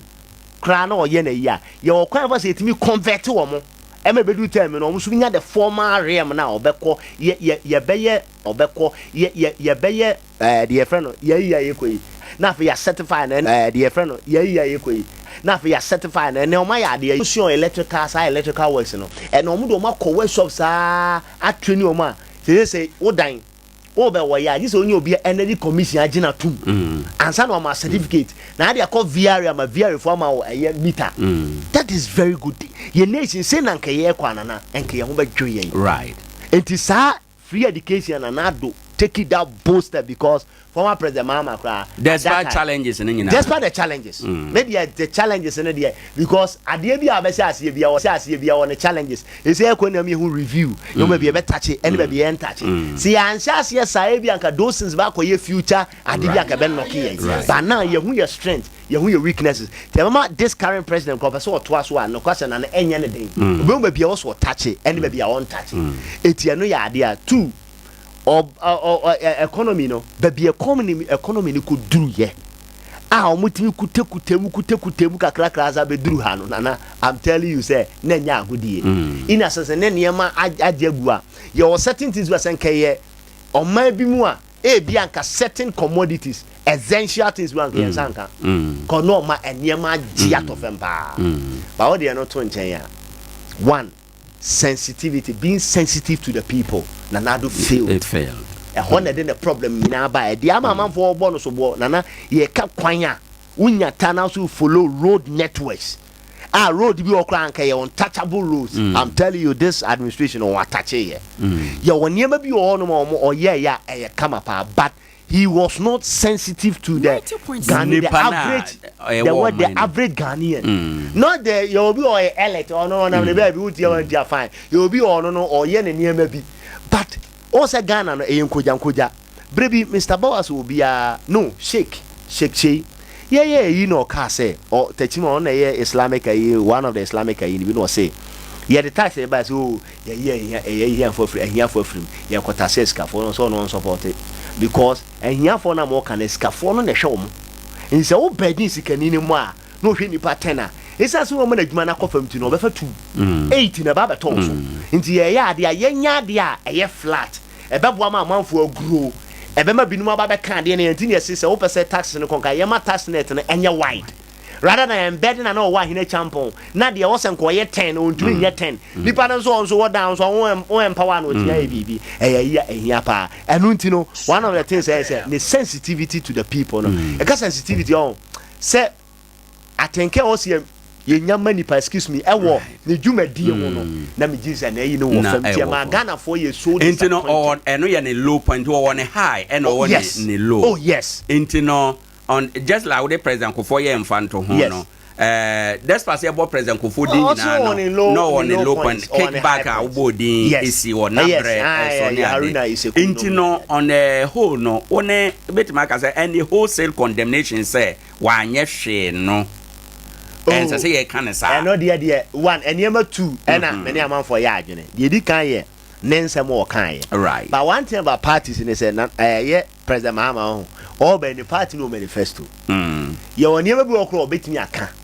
be no na bi ani manifesto but per the situation no so ade wenke ye ni and go na suggestion ba mo munim o ka say ye ni say ya okay higher western region there you know say galamsey nko so na say nya galamsey team a eno no worker or suggest me nyina ye but your niema manifesto your mass crepe to o ma twere gumu no de eno no be so be pass eno na president kufu ade ye na agye so obeye but nsem bi o kan say one yet sika so enso come de ye adem de dia oba be na ma for come de amamfo da bi ze na baba eri na for bete ne ho sem no play akwakofa we si akwakoye niema na wote afi se nke be boama sika usage no protecting the public person no na fe di ade na escalate number wo say yesi onti media mu say ma me catch us the mu say MPP be lusu ni say ensem wo ka gu president Mahama so no ni nyina no o boatra so corruption o boatra so protecting the public person o ministers in be do so che ne de wo ye o say me ye nko IMF I hold your IMF go do time go say ma ye bosia on te do sa na ma ni nyina mama fu no baba yi oni ye ni nti na the level of sensitivity senka oba on say okaya finally e-levy you can't hear your son, you orientation. Yes, I know the you don't listen to the people. Yeah, they open the Bassana man for say, there be any see a show. Meda say, over Mamintio, also on this answer, you have a wrap it up and no pay, or ha and nom, or real quick to say, or a lawyer, or say wholesale condemnation, and dear, Nippano bit my one short for, be one is seen to. And obewo enema so obo ho modern brother man fan to ho no bi won so eto say na yenko yenim na me da se penny no wakasa se penny ampa obie ni ho a wiase mu ha oba bi na enye bibi nti no oba ya nti se wa anye hwe ye kasa obi anye hwe a na cha se 0 wonderful hwe a wanye no na no o kanso nei se ewie ye nkomo ewe akire ni se budget bosome miensa de no moagye ato eno ho na yoye aban na ye na ban na yoye ya ono na tie akonwa so ene wa ye hwe okay enti papa no kan se ka se wa anya hwe de ye ma politics kura ye no eye ya ase wo komu a emfaso obi emfiri mu mma ye wie nso kura san ba otiri so na nado danko akufa do his excellency oba ye me ade ba ko mi hu se oyere no ho pa ye Ghana mra no oye se obema mra aye adwuma right na se onye hu se ye yere mra se be ye adwuma nso a de mra betimi adi no bia no obenya nka de o hye mra wu se de be ya mra no kura nya mma nti eno ne de set bi obia wo na adwene obekere wonye hwe enu bi ni free SHS no tete hode no nti enkasa wa anya hwe anya hwe wo ye bibi na emom ne ni ye hwehwe no na ye nsanka na Ghana fo hu ye nsa no ho suni ban bi wo ye nso sede ye mampani tie bia no yen na ye ma ne yesa se obehwa denta wo kan sa bra oba no ne nsem an wo kan se wono bai wo ba be bo wo man no sika sem no ho public person no wo be bo ho ban pa wo ka se wo bo ho ban na binum kitapa so mu twato enye ono ne twa ayo ebi mu na she de twa ato se de be ye nanim begu ase wo kan sem bi kire yen se Ghana beyond aid ya trase ye fa ye bag ne ye ko sresre e ko wie ye no de no de ba se ye beyond aid no se na ye Ghana ya trase ye boa yen enso ye toto ye ho na hwe ni ye ho nti still na wo se ye san ko ne ye kopemmoa enam se wodi kan atwa mpanimfo bi no mu anka je ombedidi ama ye bi edi mpo anti na ye kopebosia ne ye bre so se Ghana beyond aid ya trase obi boa yen nti mo mo ho enu mu na omode sa yi levi ba ye yo ya mo nipa ma ne wie na akwa ye bibie ho na de obeye ya yese wanye hwe no kwan bi so brother ka se woni nipa nkuta ho bi no wono mu an na wo se wo mo ma ekwa akusi from no wo mo na no mo nya omadwuma ndi over wa hunu sa point no on say last year me can send bi o ha say me yes suggestion bi dia my former president now president elect say obey mesre no so person fie nan ye wo nanim yi onyamu animu mane nye armchair mane se ebi no mo bo na mane okay ono ato da bia onsi form no ono ankɔhwɛ niema no bi nkrofo no mbɛbɔ amane no mo yɛ kumfu domfo omo aban bɛkɔ aban bɛba no mo da so wɔ hɔ enti ye ma wonyi wanim onyam emfa nsɔre nkɔ ayine sɛ tie bia no ombe nunuwa ma BBS ya bo tiri so right enti nana ne nyina nkamfu ano yen setimamufoɔ sɛ mampani anyɛ hwe a ɛyɛ na yama na anyo yo esan sɛ de ɛsɛ yɛ ta na chi abɔso ɛsɛ yɛ bɔ no ya mo right ura Flagstaff house hɔ a Jubilee house hɔ even abambɔfoɔ kura ɛwɔ hɔ akatua no a ɔno nim sɛ wei na ɛso message wei na bɛntɛngye no ekoko drum panimfoɔ no hɔ a na ɔmo atena so enso minwa no na ɔnde anim sɛ wayɛ ne bibia awie wɔn ma na atwa ne ho ahyia koraa no sɛ bi ohwɛ enuaboro pa Ghana yɛ bɔ yɛ ne ɛyɛ yi adwuma ebi te hɔ no watu ahwɛ hwɛ sɛ wɔkɔ akɔkasa de ogyina n'akyi koraa bɔ ban ne wɔ mina tɔ nti nana papa bɛni wɔho nti kwan bi so no yɛn sɛ timamufoɔ no ɛna sɛbi yɛn support papa na ma wanyɛ deɛ yɛ so yɛ ɛna ɔno nso yɛn support no no deɛ nti a yɛn support no ne sɛ ne yɛ ka wontie yɛn timamufoɔ no second term aban bia second term no saa yɛntie no ɛyɛ bibi ɛda konwa no ho ana ayɛ sɛ aban bia du ne second term ana ayɛ sɛ ne suban na wonim sɛ wo ba ne edi kan no a wodi kan hyehyɛ bo aka nsɛm de ɛda gu timamufoɔ na som nti na yɛtoma ho nti wonya ba ne edi kan na sɛ wan sɛvo ɛno a anhwɛ a ɔmani bɛbrɛ wo kɔ de ɛtɔ so mienu a yɛmfiw na mmom sɛ wo sɛvo ɛno wie na second term no yɛde hyɛ ɔkɔn no ho sɛ we deɛ yɛ kanko a papa bi anim a kakra bi na abo afu nti enye duru hɔ pɛ na akokɔ aba nti kokɔ na ɛno ne ma mampani a yɛsɛ yɛasan ato aba yi no ka sɛ ɔnde ɔyɛ dwamfunu wɔ nsuro sikan nti deɛ ɛpɛ yɛ nyɔ sɛ allowance no wɔyi afiri hɔ na yɛsɛ yɛbɛto aba atia na yɛnto ntia no ewie yɛ mampani akufo ado a wɔwie ne dwumadie nei kuma sɛ yɛbusa ne sɛ asantefoɔ sɛ ɔba akonnwa so yi wɔn hunu biribiara nti anhwɛ ɔmbɛto aba no atia wo asɛm bɛ na ɔkaeɛ ɔmbɛto ama mo ntoma no ɛ ɔmato ama no nti sɛ ɛnya duru second term no a na wahu inside out wahu yiyawo a sɛ bitimamufoɔ no hyɛ da tena ase ɛma wo a bɛdi mampani no ɛbugu kɔɔ mu nti ɛnya a sɛ yɛho yɛ wɔ hi mampani atamɛse pɛ nso yɛka na wɔnsɔre nkɔpɛ bosea oh memere wɔ afoɔ yi a na wɔn hyɛ sukuu ataadeɛ onso ne kopa busa na mampani kofo so re kopa busa na on fa meye man no saa bre no mu na ewie ya investment bibi ba ya ekokoye bibie wo ho na so wuniska ehia ne so ehia de a for 10 million bra na beje 20 million ya obi ehia obeko no what menya 500 million obeko asore kore sen kura ne yepaja ba na anti sana skaso so mo na na mo ma ye bre no na ne Bank of Ghana say ene sum na de ebe wo we nyina asese mo abosum mo so de am se enkope bosia ye de no be kekere nti ewie pe na ye ntimamufo no ye ne ye san abo o mutiri so because at the end of the day tumi ne ye de o ye ye betu no ne ye tu no ye tu no wie nso oni bibia aka nti ye nsatimamufo na wo say ye position ye hu ye na ye hunu de wo say ye be ye de abo aba na wotimi associate disputed seat no brother aka ho bibi kakra any speaker position say obi a ya recollect wo results no or on swear wo in no brother aka say eno the speaker Antonio Boas ma mintie won so quick on that na yen kwa ho ma so Antonio Boas sa na me o mo break kura esan say nkonwa nan bia Parliament say ebinom ko independent nti ye mutubutu no ne ho ahwan no ene na twetwe ne ya twetwe aba nyina ba yi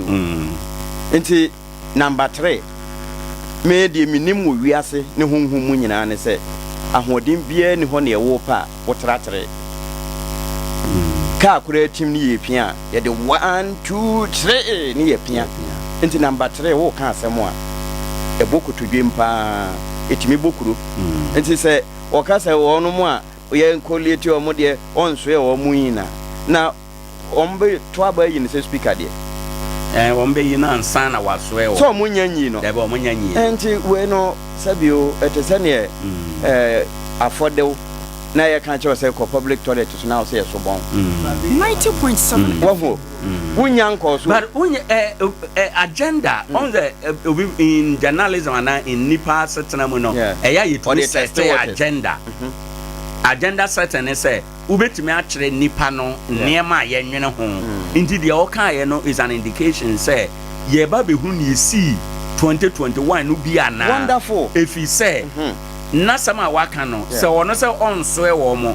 e na bepem na ndc nyante o mo hato o mo nyanye ntom asese ekura ye ken ne o mo court e wo sa asem we ho indeed e ko ba ne sa dia na sa 4 seat no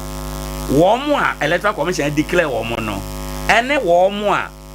kane e ba se wo mo na awe na wo ye ndc for no so wo mo nyina akọ commission no because nanke na ebinu kan say mintwa no over na ebinu kan say at the time a 4 seat no ba ya na mente me ho ase ba Supreme Court ba mu no na speaker betima kan say Supreme Court aba mu na nso yesere mo de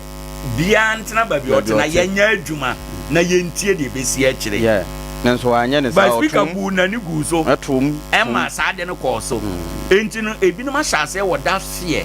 se nyame ya adom na de kyen ochena ye de ma no se speaker na saafo no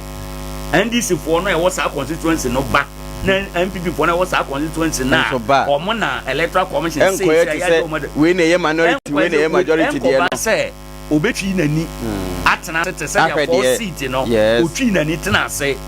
e ma e ko ye bibie wo ho no ana ona ye amampo bi consent nasam na waka no wode prepreja na yetwa asemsi a yetwa de edi kan si no ho adanse bi na ye de ato ho ya adanse die ebi edi kan asi o na anu ya parliament o to mu ai ebi edi kan asi na ene ebi edi kan asi enti won to ne bo omo break right na o man no emra wom yama emra no eni ne hene sede oba me da se ma yenkwa ahoma no so na yentie di afrefo so beka Adea Akye Abia dwumadi a edi kan ne ha ye Sompa 90.7 yes I live on Facebook Sompa 90.7 YouTube Sompa TV ho nyina ubetima hwe dwumadi ne nkita hodie ebi 0598 994994 yesua parliament ade kakra ede na wate free parliament ya na wonte da na wunim da ya na abaso ana wate afi ya hwe nkonwa nan no a sese akọ miensa akwa MPP na NDC se omonte ase ochena na yede omo si akonwa so ochena yede omo si akonwa so die ne besi se omo so omonte ase de a NDC fo be kọ na MPP fo nso akwa na enti ho no nko ano sa nkonwa miensa no yebenya mrahya badwafo ensia ewo ho enom ana na hwan na betena nkonwa miensa no eso na hwan na begina ho eno ya asama anopa yedi nkomo ayebisa wadwe nkyere afei owura okujeto akasa ose se ye kasa na akufo ado wa anye hwe no de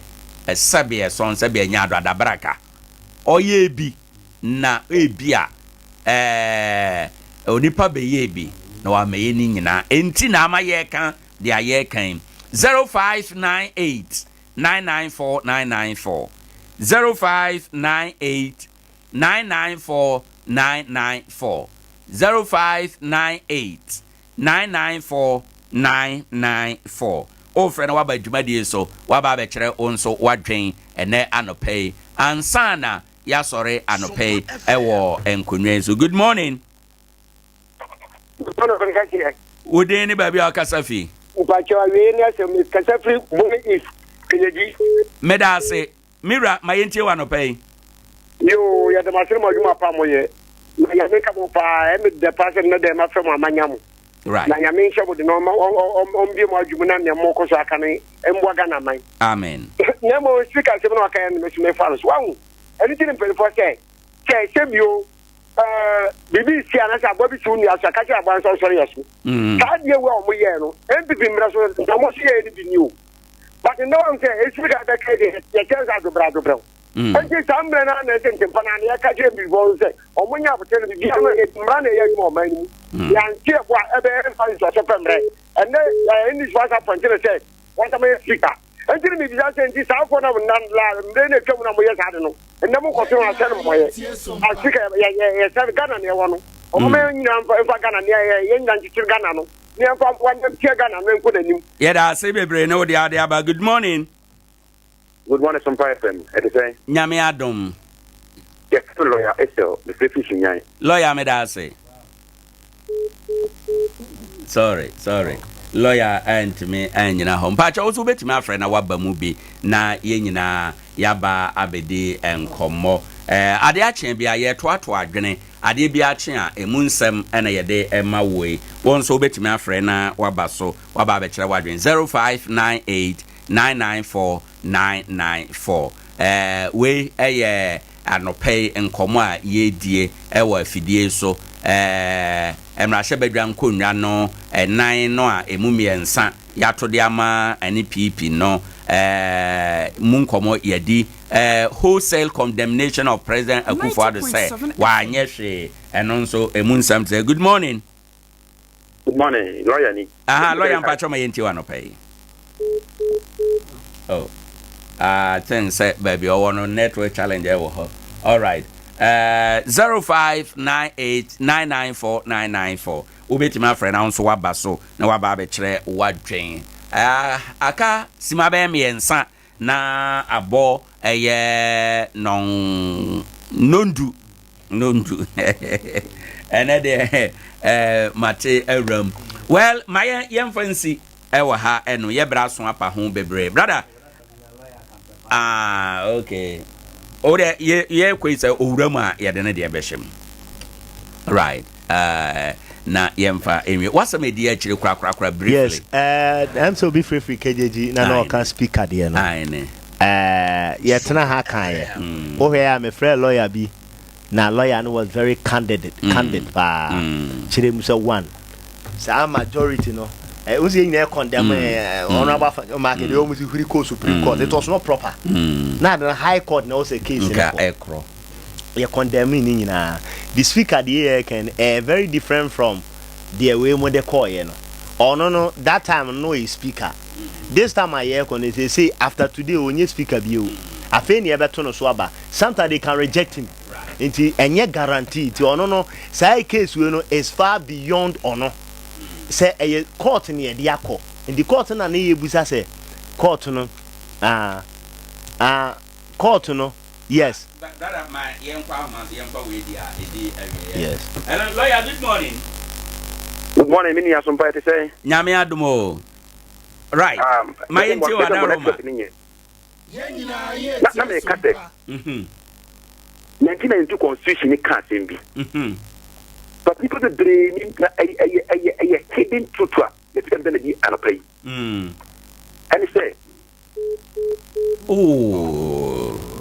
okay. I think say baby a lawyer nam no na baby o wono na be a challenge no e wo ho but no problem. Yeah, someone be say nye ne nkwane anajo. Da kure be nya no.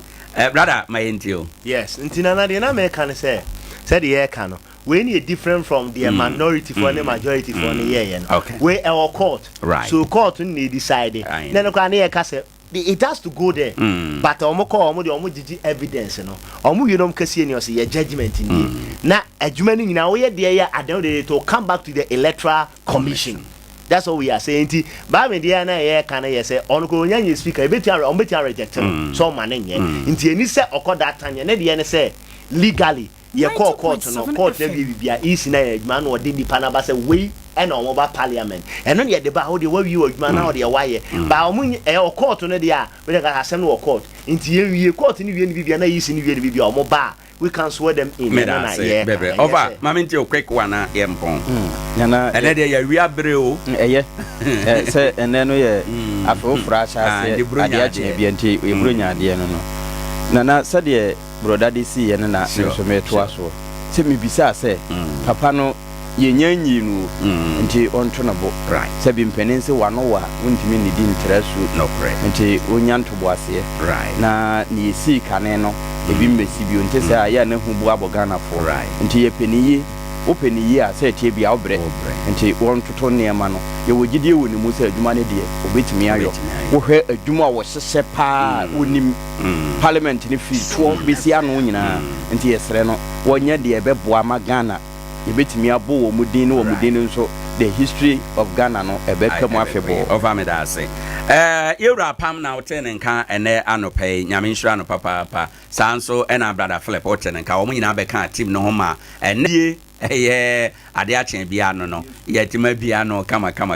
ye na Atiko Home Stores ase o se anopai opa adwadie mu niema bia obetima ba 0243629295 no abeton factory price 21st clinic Dr. Amos watana se anopai wotenenka wa fidie so o se fa yade ne nyina bra ye ko obronya ya kodidi ya me ya ye cheko yade beba fa ko Dr. Amos ho e wo 21st clinic 0540311311 Children's Park in Chenhwa Haxa mixture any Haxa capsules all satan for any or say uhunu ulcer ne ulcer nsunsan so e wo nipadua mu a wo de kope Haxa mixture at ebedwane ho beto pharmacy herbal chemical shop on sabeka 0240238310 Vibrant Multimedia Printing and Design Solution or say yedi bronya wie bra obe print o document nyina e de ama general printing or ye DTF no or ye bi na picture framing or ye ni nyina frɛ no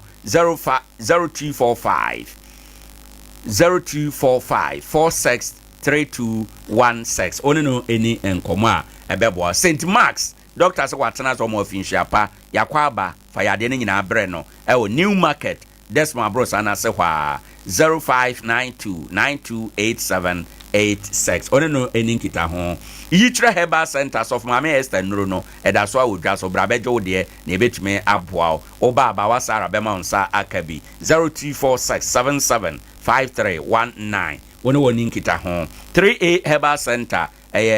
omna de 3A cool capsules abadwa ko edo tatahwe sisi yade ayam team ane ko afifiri ni nyina ebeko pharmacy herbal chemical shop obi abenya bi 0546107107 Divine Wellness Company Limited frefro say yebekwa afuma yede Vital 05 ene ekro opebi atwa fam baby etwan kuafo nuru bia ofatewia ho alpha omega ho kwa just say ho na afi onabon twibuasi akon asua no 0243852751 wono woni nkita ho ebeboa Dr. Magashi say omo wafinhia pa na wakodi bronya na ba watena se osankrofo yade honhom mu ene honamani 0544580936 on krabata bebre techiman kan ho ebie techiman benwo endi tumne kana ko ho enom Bojebo Ventures frefro sa no pay watena se beye sika mane ahodo nyina dia okwoje ne bank no emu ban ade sika mpo yade awie na no mpo anso nsem bebre bronya nye bronya they pa ya bay da ben pa general besa ya ba anyway kakra Bojebo so de bra na beyi kakra na aka ase no na fahwe achire na ebetime aboa Fidelity, Eco Bank, Access Bank, Carl Bank, FBN, NGT Bank. Okwa ni nyina obeye ama Nkoranza di nkrase 02480894 abadwa eso se koba bia yeton adro benya tabia no 0243686861 Dr. Obo se omo afinsha pa no pay watena se Nkoranza de shman babia yebu gas no 0249761508 osayade fa honkobata won yebeda systematic press ase ano ahomachin nonumpa emu na yetena ase ano ahomachin nonumpa emu na yetena ase ofa badwa no nyina ba unity abawa Sara nana adwoa ne sister Afia obiaba ebeboaye emadwumade enkoso nyame ya adoma enana dwi ena parliament wo sesi abewu ahomachin ena parliament fofora eba no ebehya ase ochena yede omampani si akonwa so emu adesua yede won na yede omampani si akonwa so a ye wonema bi a yede ma no ya sa ne ma no kire se oye omampani sa ne ma no kire se oye omampani ochena yebewuram te se dia ne ochena yebewuram te se dia ne yewura parliament no sa akofuna no a ya omuso